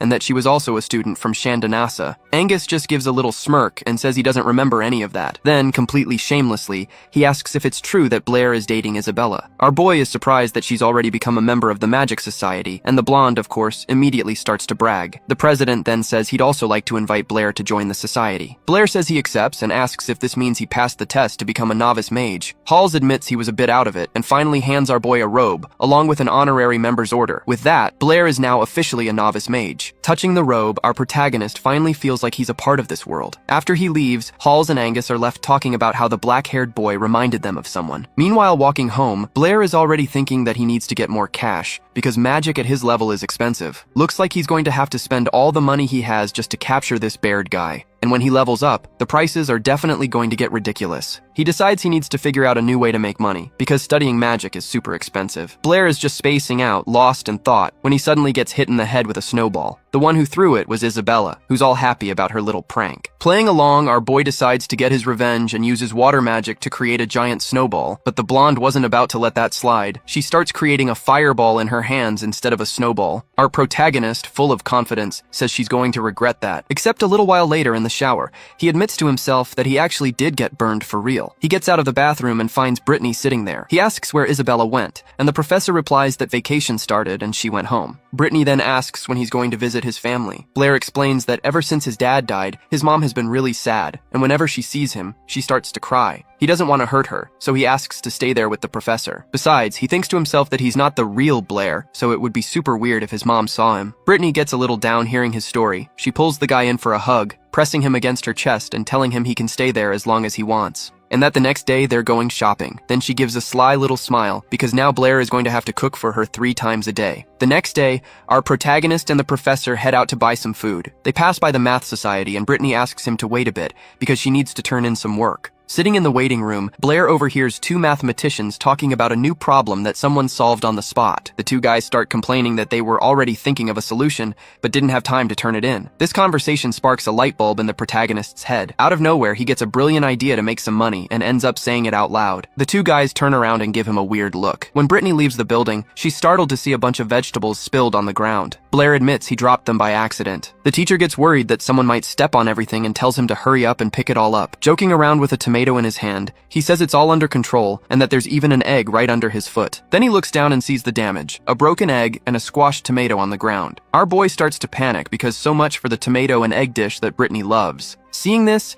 she grabs another tomato, crushes it in her hand in one go, and says with a super annoyed look on her face that she's not mad at all. Right then, our protagonist thinks his top priority is to save his own skin and worry about cash later. They finally get home. Brittany seems really happy and even says Blair is a good boy. He wipes the sweat from his face with his shirt and says he's happy to see her happy. Brittany licks her fingers and says the food is incredible and that she wants seconds, but our boy totally shuts that down. He reminds her that she already had 3 servings of potatoes and eggs for lunch, a huge plate of potatoes and peppers for dinner, and 2 bowls of soup on top of that. He tells her to take it easy. She listens to him and, with a sad look, says she'll go study math while he does the dishes. He thinks Brittany got upset and promises himself that he'll cook way more food the next day, but it looks like she wasn't actually mad. Out of nowhere, she shows up with a bag of money and tells him to buy more food tomorrow. All excited, he replies that he'll make 5 servings of fried chicken and potatoes, and that now he's going to cook up a plan to make some cash. He finally figured out a way to get gold. He just didn't have the startup money. But now, with this cash, he has a shot. Here's the plan. Tomorrow, he's going to create a math problem and offer a 1-coin reward to whoever solves it. But there's a catch. Anyone who tries and fails has to pay him 1 coin. The idea is to let the reward pile up until it gets really high. Then, he'll go in, solve his own problem, and take the entire jackpot. So, instead of going to sleep, he decides to put his genius plan into action. He grabs a pen and starts thinking about what kind of problem would be good enough to be worth all that money. And then, the perfect idea hits him. He dips the pen in ink and starts writing. The brilliant move was to create a problem involving the butterfly theorem, a type of challenge that the mathematicians in this world love. The next day, he confidently goes to the Mathematical Society, but the people there turn down his proposal. The guy at the front desk explains that there are rules. The minimum reward for a challenge has to be 10 gold coins, and the society takes one of them as a fee. Without a second thought, the protagonist decides to use almost all the money Brittany gave him to be able to post the problem. The clerk agrees and reaches for the bag of money,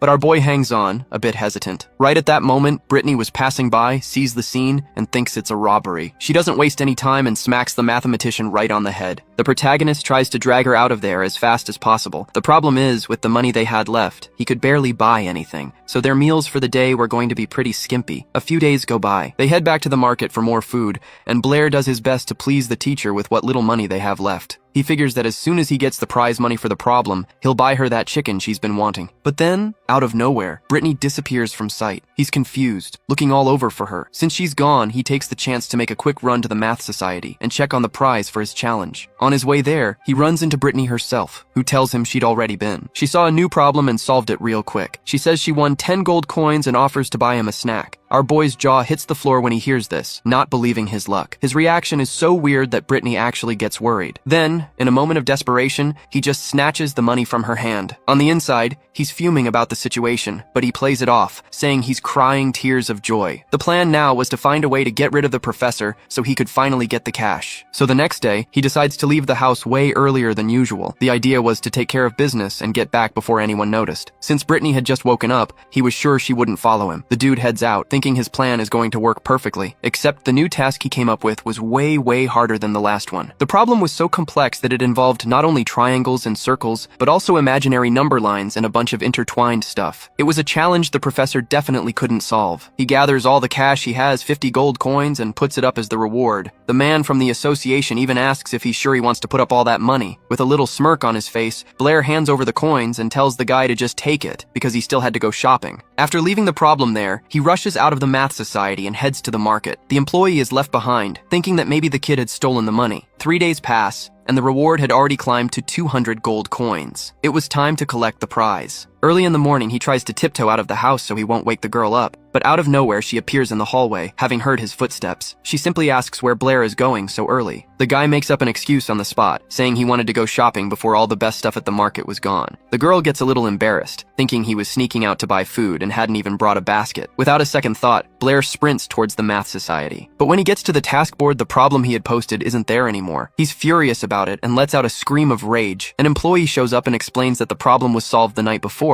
and the reward had already been collected. With a furious look in his eyes, Blair asks who the genius was that solved his problem. The answer? Some guy named Mr. Abel. Our protagonist is devastated. He was sure no one could solve it, and once again, he lost money because of the Howard family. In a world where folks barely know the basics of math, this Abel guy managed to solve a super complex problem. The protagonist admits he took a big risk, but he never imagined he'd lose his entire life savings. Now he doesn't even have the cash to buy food. On his way, he runs into Alice. She was heading to the math society and invites him to sit with her. Alice notices he's muttering under his breath the whole time and asks what's bothering him. The guy says he'll be straight with her, but first asks if they'd still be friends, even if she didn't agree with what he was about to ask. Alice assures him she won't get mad and starts thinking he's about to confess his feelings to her. Before he can even finish the question, she yells out that she'll agree to anything. Then, with a little smirk on his face, our protagonist says he knew she was super generous and asks to borrow 20 gold coins. The redhead gets pissed about the joke and asks if that's all he wanted to say. The protagonist confirms that it was. Angrily, she slaps his hand and just storms off. Our boy gets a little worried, thinking it's weird for her to get so mad over money. Out of nowhere, some guy nearby asks if he's Blair. Calvin, who was also around, confirms that it's him, the guy who just won the Edwin Award. Then the guy with glasses, with a smug little smile, remarks that he didn't know award winners needed to borrow money. Blair asks who he is, but the guy just ignores him and goes with his students to look at the award board. This attitude totally pisses our protagonist off. His day was already going bad, and now even random people on the street were getting on his nerves. Suddenly, Calvin grabs Blair's arm and says that only he can help him, or rather, save the entire kingdom of Lonan. But Blair, completely down in the dumps, says he's not in the mood for jokes and tells him not to talk about saving the kingdom because he can't even take care of himself. But Calvin insists it's no joke. He explains that if Blair doesn't do anything, the kingdom's honor will be destroyed, and he'll end up becoming a criminal. The president gets all emotional, kneels in front of the guy, and starts begging God to save him. Our protagonist is completely confused by this scene, and Calvin says he'll only get up if Blair promises to help. The one who sees all this is Brittany, who had just entered the building and is stunned by the situation. Calvin quickly makes up an excuse, saying he almost twisted his ankle, but Blair showed up to save him, and that he was only at the math society to wait for the rain to pass. Blair backs up the story, saying he saw Calvin fall and just offered a hand to help. Brittany doesn't even bother with the details and just invites the guy to a conference. This conference was about some scientists from GI who had arrived in town and had already solved all the toughest math problems that existed. Now, new problems were popping up, but nothing compared to the old ones, and these scientists could basically do whatever they wanted. The city of Yabo was their last stop. Basically, if the folks from here couldn't come up with a challenge these scientists couldn't solve, the Lonan Kingdom's prestige would go down the drain. The president then asked if anyone there had any ideas. At that moment, our protagonist could only stare at Abel, thinking he was probably the one who had his 50 gold coins. Brittany asks Blair if he's thought of anything. He stays quiet for a moment, so she changes the subject and tells him to forget about it. You could tell she was a little disappointed that he didn't have any ideas. The crowd started to leave since nobody could come up with anything. Trying to keep everyone there, Calvin mentioned it was a shame they were all going, since the king had offered a reward of 5,000 gold coins for the task. The moment our boy heard the word money, his entire expression changed. The president started getting dramatic, saying it looked like they'd just have to surrender, but then Blair yelled out loud that they couldn't give up that easily. Surprised, Brittany turned and looked at her student. Calvin then grabbed his hand and asked if he could really handle it. Blair said yes, he could stall the scientists from Xiaya. He said the money wasn't the most important thing. It was about upholding the kingdom's honor. The president agreed instantly, because if the scientists won, the kingdom of Lonan would become a laughingstock in the world of mathematics. Our protagonist assured them he'd created a problem so good, those guys wouldn't even get close to the city. Calvin asked him to share what it was, but Blair said he had one condition. He pointed at Abel and said he needed 50 gold coins from him. The white-haired guy commented that it was no wonder he had such a mysterious reputation, and immediately offered 200 coins for the job. but our protagonist said he only needed 50 because he just wanted to get his money back. Abel agreed on the spot. With a smile on his face, Blair asked Calvin for a pen and paper. He started writing down the problems one after another, non-stop, and got ready to show everyone. Calvin picked up one of the sheets and thought the drawing on it was extremely simple. Brittany also went to take a look and grabbed the paper from the president. She saw that the first task was to divide any given angle into 3 equal parts. The second was about turning the area of a circle into the area of a square, and the third was similar. The crowd around them started complaining, thinking the tasks were way too easy. Brittany herself thought the same thing and asked him straight up if he really thought these 3 little problems would be enough to hold off the scientists. Our boy said he had complete faith in them and suggested that everyone grab a pencil and try to solve them. Turns out, dividing an angle into 3, making a square out of a circle, and doubling the volume of a cube are super complex problems from ancient Greece. They seem simple, but when you actually try to solve them, you realize they're a nightmare. Each passing generation tried to come up with its own solution, but it was only after 2,000 years that scientists managed to prove the truth. These problems look easy, but in reality, it's impossible to solve them using only a ruler and a compass. Professor Brittany was up all night trying, but she didn't get anywhere. By the time she looked up, it was already getting dark. So Blair suggested she go home and get some rest. They were heading out when suddenly the white-haired guy, Abel, called out to him. He walked up to our boy and asked if those problems actually had a solution. Blair gave a little smirk and asked what he thought. Without waiting for an answer, our protagonist turned his back and walked away, telling him to think it over. This attitude of messing with the head of the Howard family really pissed Abel off. When Blair and Brittany were a bit further away, she asked the same thing, if the problems could be solved. He explained that it was impossible with a ruler and compass, and that it would take Abel and the scientists about 2,000 years to figure out the answer. They finally got home. Blair cooked for them both,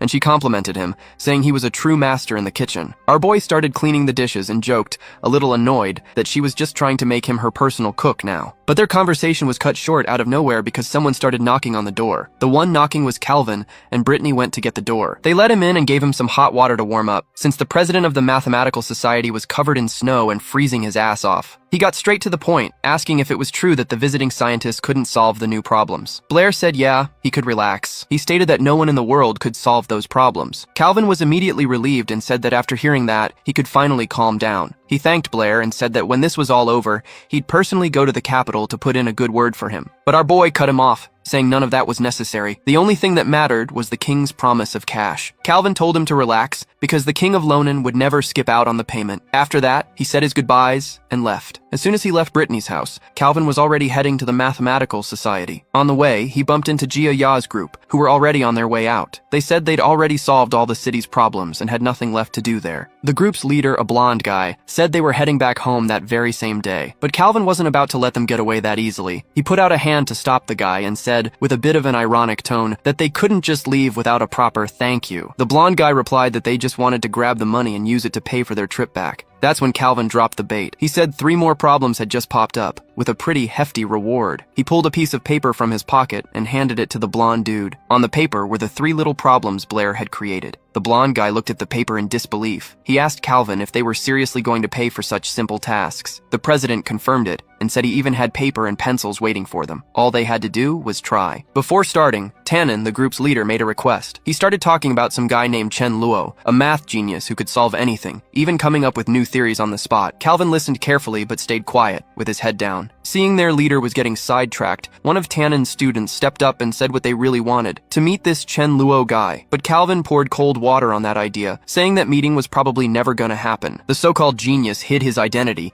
and nobody knew where he was. Some time passed, and the guys were still racking their brains. Tannen asked his students if they'd solved it yet, but they said they needed a little more time. He sat down and told them to hurry up because they couldn't be late for their trip. Seeing this whole scene, Calvin gave a little smirk and asked if they still thought they were leaving today. Tannen, still confident, said that as soon as they solved the problems, they'd be on their way. He even asked Calvin to have their things picked up from the hotel, but Calvin, already knowing they'd be stuck there for a good while, simply asked the hotel manager to extend the guy's stay for another month. Some time passes in the hall, which is lit up by a giant chandelier. The blonde guy, who was trying to solve the problems, realized this was way more complicated than it looked. He starts getting nervous and calls out for Calvin, but when Calvin doesn't show up, the guy starts to freak out, yelling for the president again. Then Audley comes over and tells him that Calvin is away on business. He suggests the blonde guy talk to Tannen. Tannen, completely confused, asks who the blonde guy is. Audley explains that the guy is also the president of the Math Society and that he can ask for help if he needs it. The blonde guy immediately says he definitely wants the mustached man's help. Mr. Tannen, being super polite, asks what he needs. Out of nowhere, the blonde guy's expression sours and he gets really pissed off. He snaps back that he doesn't need anything, leaving Tannen confused about why he even asked for help in the first place. The blonde guy gets more and more ticked off with the situation and oddly just wishes him good luck, kinda under his breath. Meanwhile, Tannen goes to talk to his students, who have been racking their brains over the problems this whole time. He throws his briefcase full of papers and keys on the table, looking pretty tense. Then he completely loses his patience and starts telling off the students. He says they've disappointed him because he only asked them to divide an angle into 3, not 1,000. The guys all beg for more time, but he tells everyone to shut up. He grabs a pen from one of them and decides he's going to solve it himself. A lot more time goes by, and Tannen is getting desperate, not understanding why nothing's working. He tells the students to try and think of new ways to solve it, because the problems are harder than they look. Meanwhile, Audley picks up a newspaper to read and starts thinking about Blair, the so-called demonic genius from Lonan. Calvin walks up to the president and asks what he's reading. Audley replies that the scientists from Chiaya have been in the city for 3 months now,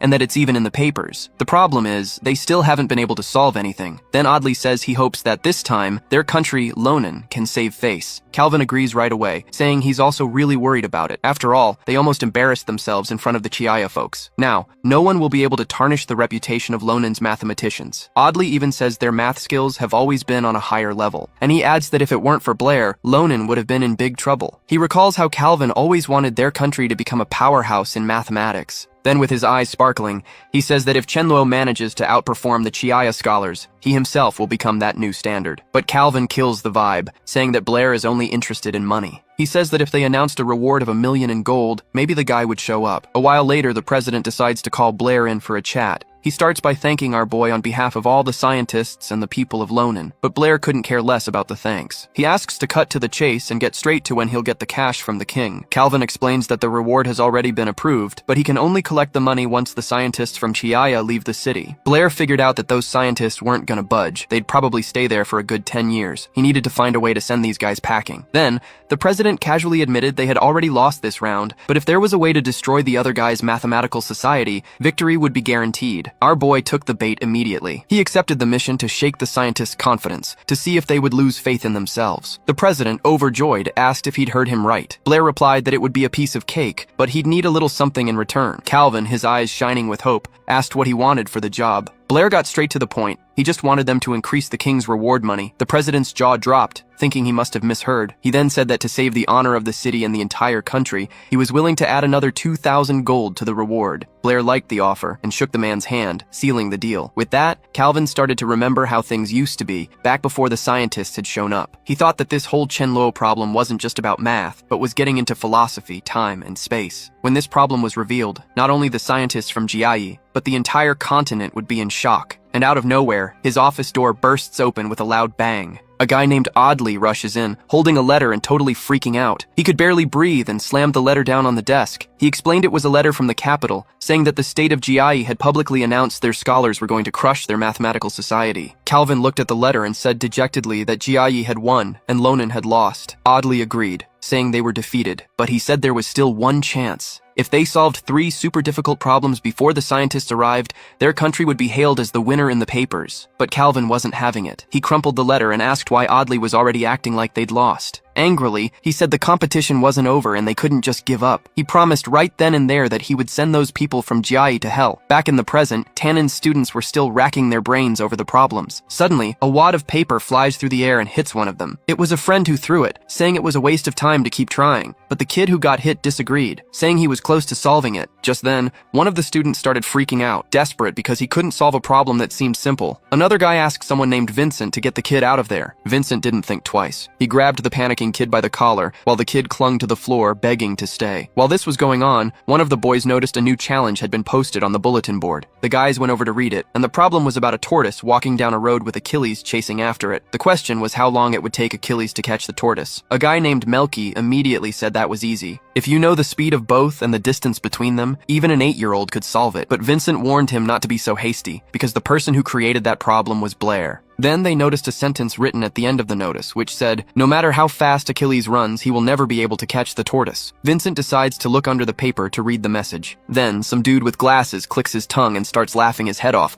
saying the whole thing is nonsense, and that even his nephew could catch the tortoise. Annoyed, Vincent nudges his buddy and says that Blair didn't just leave that message there for nothing. Melky agrees with him, but admits he's still not getting any of it. Seeing the small commotion, Calvin comes over to ask if everything's alright. Vincent explains that they can't figure out Mr. Blair's problem and asks for help. The man replies that as far as he knows, TA's scientists have always said that time and space can be divided infinitely. But then, out of nowhere, he turns and asks the crowd if that's actually true. The crowd starts to panic, saying it's not just their mathematicians who think that way, it's the whole world. Calvin then explains that they're wrong, and that the problem isn't about speed and distance. The catch is, every time Achilles gets closer to the tortoise, it also moves forward a little bit. The distance between them keeps shrinking, but this process can be divided into infinite parts. If you look at it that way, he'll never reach the tortoise. One of the guys finally gets the logic and freaks out, realizing he really wouldn't be able to catch the creature. Vincent says this is just some nonsense Blair made up, and that you can obviously catch the tortoise. But on the other hand, it meant the truth that TA's entire mathematical society believed in was completely wrong. A young man named Ron decides to rip the paper from the board, saying he's going to show it to his master, who will for sure know what's wrong with it. As the kids run off, Calvin thinks that at this rate he's going to go crazy too. A while later, even Tannen declares that Blair is a demon after reading the problem. He just couldn't wrap his head around how the mathematician's theory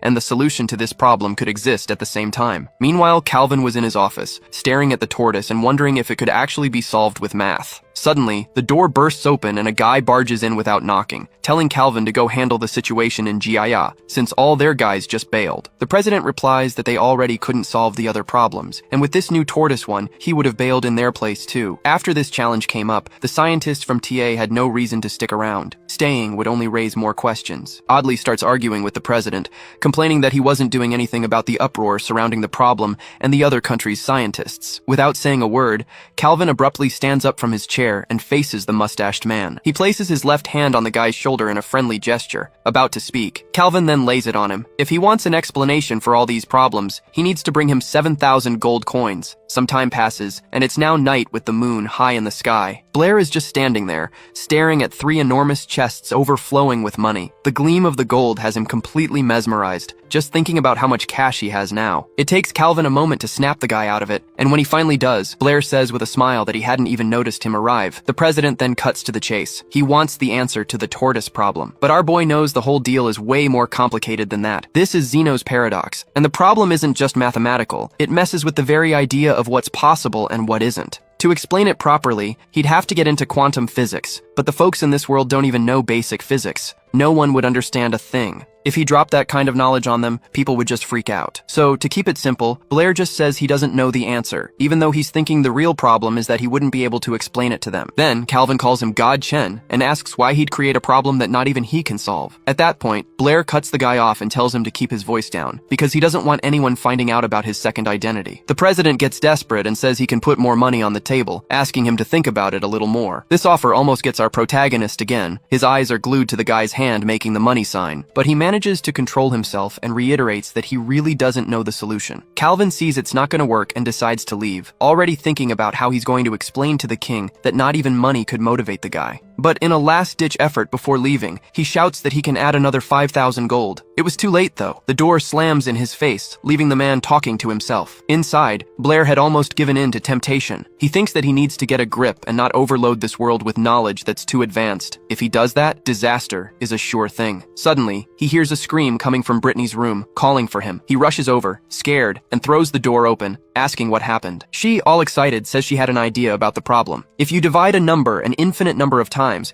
what's left is so small that maybe it can be counted as 0. Our protagonist is shocked, thinking that ever since he threw this problem out there, things have spun out of his control. Professor Brittany herself was already starting to grasp the concept behind the paradox, even without his help. He starts thinking that maybe the scientists of this world can figure out the answer on their own. He's just there, lost in these thoughts, when Brittany asks if he's still listening, and he says he is. Then, with a little smile, she asks what he thought of her reasoning, and our boy gets all flustered, not knowing what to say. Luckily for him, at that exact moment, Isabella shows up, opening the door and asking if anyone's home. Blair seizes the opportunity and rushes to greet the blonde girl at the entrance. Brittany is left behind, wondering why he listened to everything and then just ran off. Meanwhile, Isabella is already eyeing the chests of money and asks where all that cash came from. He replies that he got it all during winter break and asks why she came back. Interrupting the conversation, Brittany appears, wanting to get back to talking about math, but our protagonist changes the subject. He says he doesn't want to stay home on the last day of their break and invites them both to go shopping on his dime.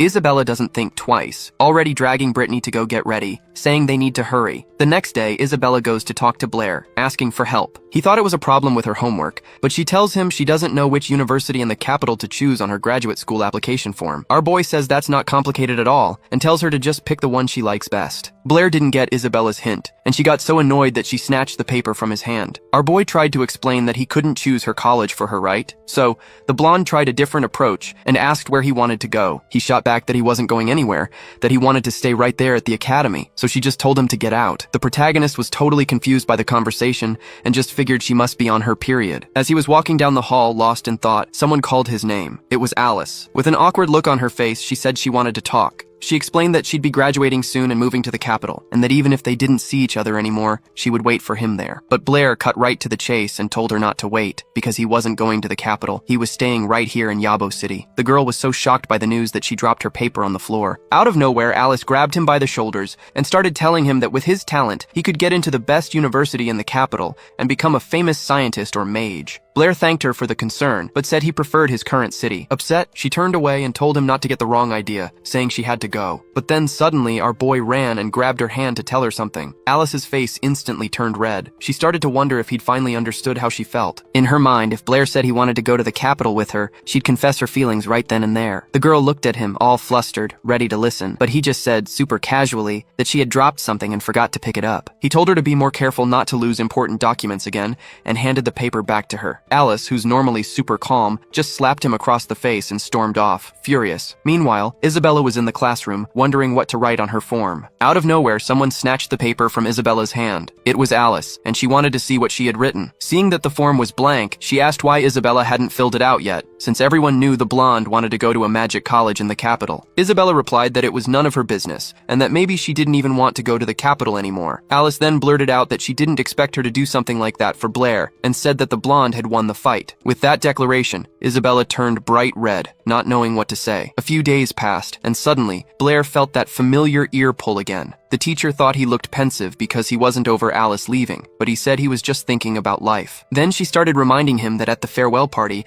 the redhead had hugged him for a whole minute, and that out of all the guys there, she only hugged him. So, in her mind, he couldn't get over Alice. He tried to explain that it wasn't like that at all, but Isabella wouldn't even listen and finally let go of his ear. Our boy explained that Alice only hugged him out of politeness, that it was just a custom, and that, in reality, he was just thinking about how to make money. But he didn't say that last part out loud. Instead, he asked her to pick one of the books a nearby vendor was selling so he could give it to her as a gift. Even though Isabella said he didn't have to, the guy decided to buy her a book. He asked for the price of the blue-covered book, and the vendor replied that it was 20 gold coins. The girl started saying the book looked really good and that's why he should buy it. But out of nowhere, our protagonist starts yelling, saying that 20 gold coins was a total ripoff. The vendor defended himself, saying he was already selling at the lowest price, and that in reality he wasn't selling books, he was selling knowledge, and that's priceless. The protagonist just stared at the books, thinking about the vendor's line. Seeing him so quiet, Isabella thought he had gotten upset, so she offered to buy the book for him. But suddenly the guy grabbed her hand and said they needed to get out of there, fast. She was confused about where he was going, while the vendor tried to get their attention, with no luck. The vendor grumbled that kids these days don't know how to haggle anymore, because if the boy had negotiated a little, he would have sold the book for cheaper. Blair then took Isabella to a hat shop to buy her a real present. He pointed to a really pretty hat with a matching rose and ribbon and told her to try it on. The girl put on the hat and asked if it looked good. He replied that it looked great and immediately told the saleswoman he'd take it. The woman thanked them for the purchase,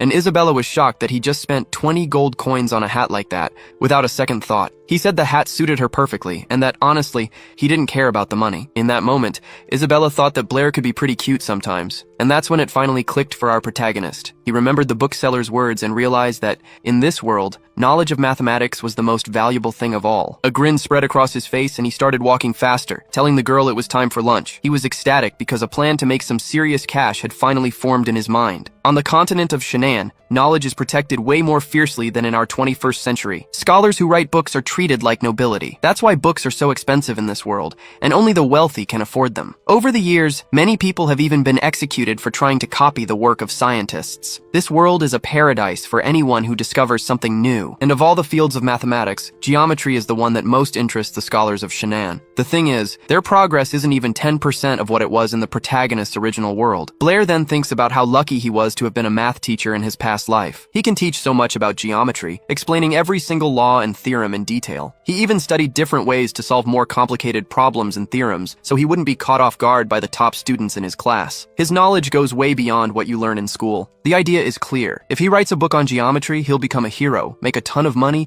and help advance science. Without a second thought, he decides to start writing his new book right away. The plan is to take the principles of Euclid, fix all the flaws, and compile everything about geometry into a single book. The idea completely took him over. 2 weeks go by, and the guy is still at it, writing nonstop. He was so dedicated that he even fell asleep right on top of his papers. Out of nowhere, some loud knocking at the door wakes Blair up. It was Isabella, already there and telling him to get up. She was annoyed, asking why he wasn't answering when she'd already called for him several times. Our boy replied that he'd get dressed first and be right down. Then he asked if anything urgent had happened, but the girl got all flustered when she saw Blair was shirtless, so she just told him to hurry up and then bailed. Our MC thought to himself, good thing I reacted so fast. Otherwise, Isabella would have barged right into his room and seen his big project. After 2 weeks of hard work, his book, titled Geometry, was finally done. The thing is, Blair has this reputation for being a demon who shatters everything people believe in. Meanwhile, Chen Luo is seen as a god. So our boy decides he's gonna hand over the book pretending to be Chen Luo. The scene cuts to Calvin's office. Someone knocks on the door, and he tells them to come in. Without even turning to see who it is, the president is just thinking to himself that even though the god Luo helped them defeat the GIE scholars, the truth is, GIE was still the most important hub for mathematics in the world. And then, in walks Blair, disguised as Chen Luo. He greets Calvin and congratulates him on his promotion to official branch president. Calvin, looking all serious, asks who he is, thinking this can't be the real god Luo. But Blair quickly puts an end to the suspense, takes off his mask, and reveals his face. Calvin asks why he's dressed like that, since there are no more secrets between them. Our boy explains that he wanted to make an important request on behalf of Chen Luo. Instantly, the president assumes he's here to present a new theory. But then Blair slams a huge stack of papers down on the desk. He tells Calvin he was close, but he actually brought a book. Without a moment's hesitation, Calvin asks to take a look at the work. Blair agrees, adding that he still had other things to discuss with him. But the president barely even heard Blair. He immediately started reading the book and realized it covered all the questions that mathematicians were currently researching. On top of that, it was filled with theories the guy had never even heard of. He got completely lost in it, and our boy just casually asked if he was enjoying it. Out of nowhere, the president drops to his knees in front of Blair. With a hand over his heart,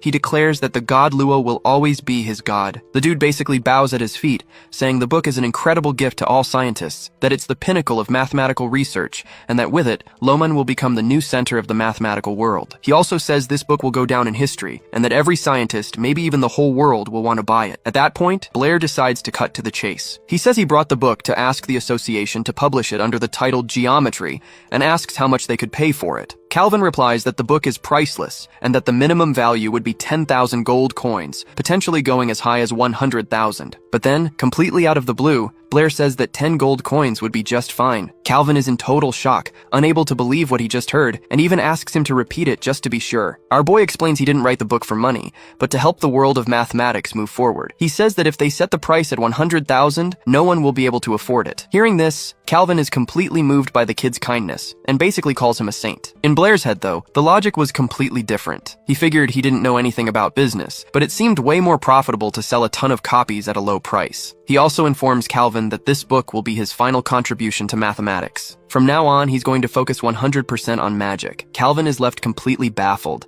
unable to understand how the world of mathematics could possibly advance without the guidance of God Lo, as they all called him. The protagonist responds that everyone there has put him on way too high of a pedestal. Compared to the great scientists from his world, he feels like just an ant. He explains that in his world, scientists rack their brains over unanswerable questions, searching for the truth for generations with no one to to guide them. It's only now that they've reached an insane level of mathematics, getting close to the secrets of the so-called Palace of Mathematics. Replying to Calvino, he says he has faith that one day the scientists here will also find the way on their own, without needing any help. After that, Blair walks out of the association without his mask, with everyone staring at him with the utmost respect. Calvino is left speechless by this otherworld story, and one of the guys there suggests that maybe the kid really did come from a more advanced place. Meanwhile, over at the royal palace, the Queen's crew is trying to find Blair using a magic orb. But just as one of the servants reports their failure, the orb explodes out of nowhere, sending the maids flying. They throw themselves on the ground, scared to death, begging for forgiveness and asking to be punished for failing to find the guy. But the Queen, sitting calmly on her throne, just tells them to try again because she insists on seeing the boy in person. This manhwa is called a mage, but also a scientist. It was cancelled at chapter 83, and every single chapter is covered right here in this video. What did you guys think of this story? It's not every day we get a protagonist who's a brilliant scholar, the supreme mage, and a Rizzler, right? Drop a comment down below, my fellow mages. Leave your amazing thoughts.